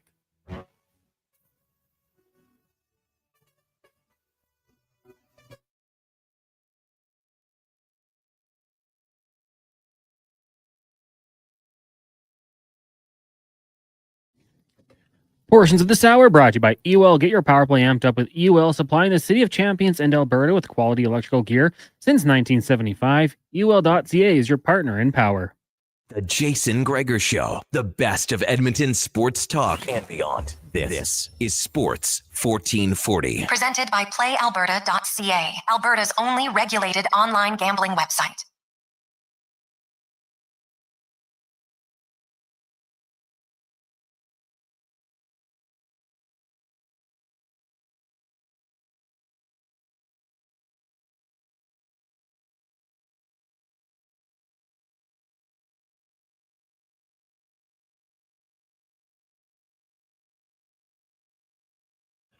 It is the final countdown. Jason Gregor, Connor Halley, Sports 1440, sports1440.ca, YouTube, Facebook, X, and Instagram. Thanks for listening. Thanks for watching the show. Feel free to hit the subscribe button for us on YouTube. We'd very much appreciate it. As we talked about it, the Elks Player Awards were announced today, and no surprise that Justin Rankin is their nominee for most outstanding player. That was a unanimous choice. Like there wasn't even anybody to consider. Like to me, it was his head and shoulders. He was the nominee. Defensive player is Cordell Jackson. The top Canadian is Joel DeBlanco. Javon Leake was special team player of the year. Chellan Garnes is their rookie, and David Beard, the offensive lineman of the year. Cons, do you have or nominee, I should say, for the green and gold? Do you have any surprises, any issues with any of those 6 winners? No, not really. I kind of thought that Jackson was the unanimous selection there for me. You didn't really have too many standout guys. Usually if you get a guy with, let's say, north of 7 or 8 sacks, maybe you can make an argument for it, but the Elks sack leaders had 4. So, no, I like that pick, Rankin. I wish the team would have made the playoffs, because then I think we had a fun debate. Yes. Could he be MOP? Because he was so darn good, especially, kind of down the stretch here for this team. I know you and Declan were talking about it, a little maybe controversy with the offensive lineman. I can get that one, but other than that, I mean, it seems like it's kind of cut and dry here. Javon Leake, obviously, with what he was able to do in the return game, is going to be your special teamer. DeBlanco for sure as well. I think that's kind of an easier one. And rookie, maybe you could have a little bit of an argument there. Declan right now. Declan, I want to just bring you on here. He's got a concern with the rookie. Well, I was just going to say, I thought it should have been J.J. Ross. You look at the numbers, Chellan Garnes, a little more versatile, can play the Sam, can play safety, can play D-half. 54 tackles, 1 pick, I think it was, no forced fumbles. J.J. Ross, in less games, 49 tackles, 3 picks, 2 forced fumbles, and a guy who I thought really blossomed, played his role well, and was a true lockdown corner for that team. He would have been my rookie of the year. Yeah, that's a fair choice. That is definitely a fair choice. If you look across the league, all the award winners announced today. For MOP, Nathan Rourke, Rankin, Dedrick Mills in Calgary, Trevor Harris, Brady Oliveira in Winnipeg in the East, Levi Mitchell, Nick Arbuckle, Pimpleton, and Davis Alexander. Like, it's probably Nathan Rourke's award to lose, I would think. Most outstanding Canadian, it's not even close. Nathan Rourke, I think, is going to win that one rather easily. The most outstanding defensive player, Betts, Jackson, Clarence Hicks, Jameer Thurman, Evan Holm, and then Houseware, Cameron Judge in Toronto had a really good year. Jovan Santos Knox, former Elk, actually, and then Ademi Berglund. That's pretty wide open, honestly. I don't know if Betts and BC is probably going to get some votes. Con man, is there anybody for you stands out?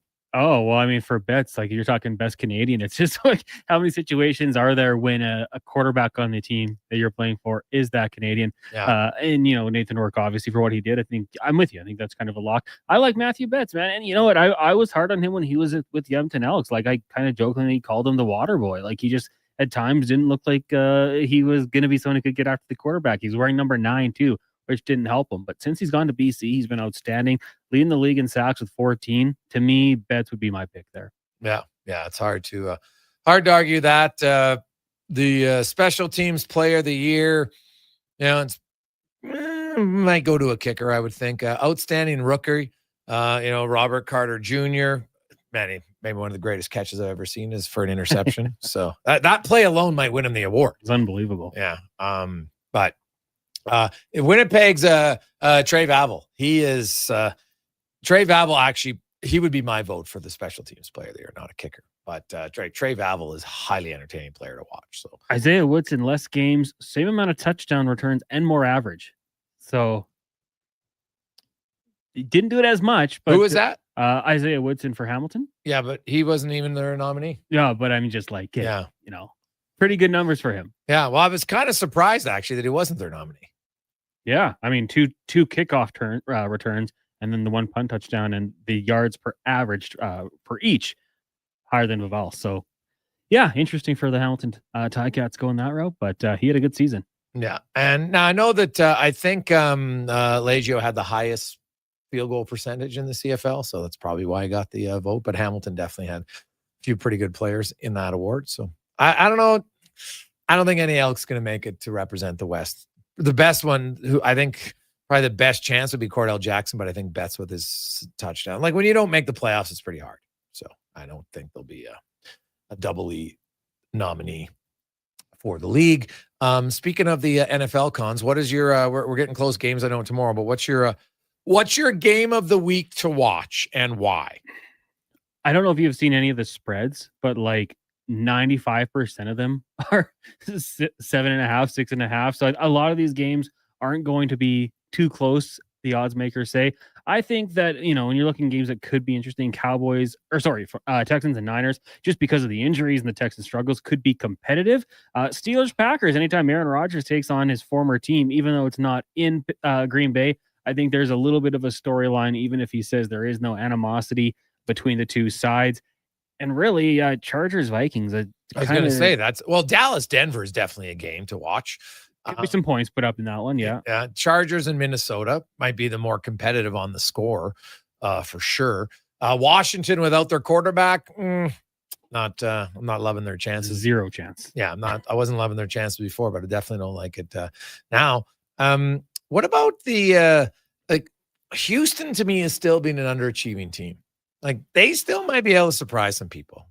I just think they're bad. I don't think they're a good football team right now. And it's all because of the offense. That's where the problem lies. Like I think you look at that defense, they did score a touchdown in the Monday Nighter. Will Anderson, they can rush the quarterback, they can cover, but offensively, they just can't seem to generate anything. And, you're relying on Nick Chubb to stay healthy in that case. And CJ Stroud, it's offensive line. It's probably play calling a little bit as well, but he's regressed since that terrific rookie year that he's had. So I say it'll be maybe competitive because the Niners have so many injuries. It's in Houston, but I think the Niners got to find a way to get this one done. The other news, the NLL announced that they're going to have a game here in Edmonton, the Swarm taking on Calgary in January. I know the announcement had a lot of people thinking, man, the NLL is coming back to Edmonton.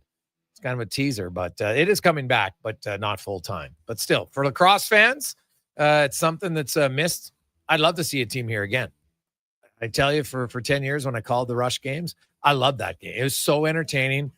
Lacrosse was awesome from just a pure entertainment standpoint to watch. The game was great. And I'd love to see the league back in Edmonton full time. But you'll get at least one game in January, which, I think it'll be well attended. There's a good lacrosse community here for sure. On behalf of Connor Halley, Declan Kruger, I'm Jason Gregor. Thanks for listening. Thanks for watching. Have yourselves a lovely Wednesday. Tomorrow we got the Oilers Habs. We got NFL. We'll find out who's the starter. What's the rotation's going to be for the World Series? Should find that out have yourself a great day. Let's get to the Con Man in a Sports 1440 update brought to you by Northgate Chevrolet Buick GMC. Buy a new vehicle and help feed families. In October, for every truck sold, Northgate will feed a family of 4. See all their vehicles at northgategm.com. Good night. This is the Sports 1440 update. The Vegas Golden Knights goaltender Aiden Hill will not travel the team on their upcoming 3-game road trip. He's considered week to week with a lower body injury, according to head coach Bruce Cassidy. He suffered the injury in Monday's 4-1 win over the Carolina Hurricanes. On the ice right now, Devils lead the Wild 1-0 after 20 minutes. With midway through the first, Sabres and Red Wings scoreless. And later tonight, you got the Canadiens and the Flames meeting in Calgary. That one's starting at 6:30. In the association right now, the Toronto Raptors are in action, kicking off their season in Atlanta.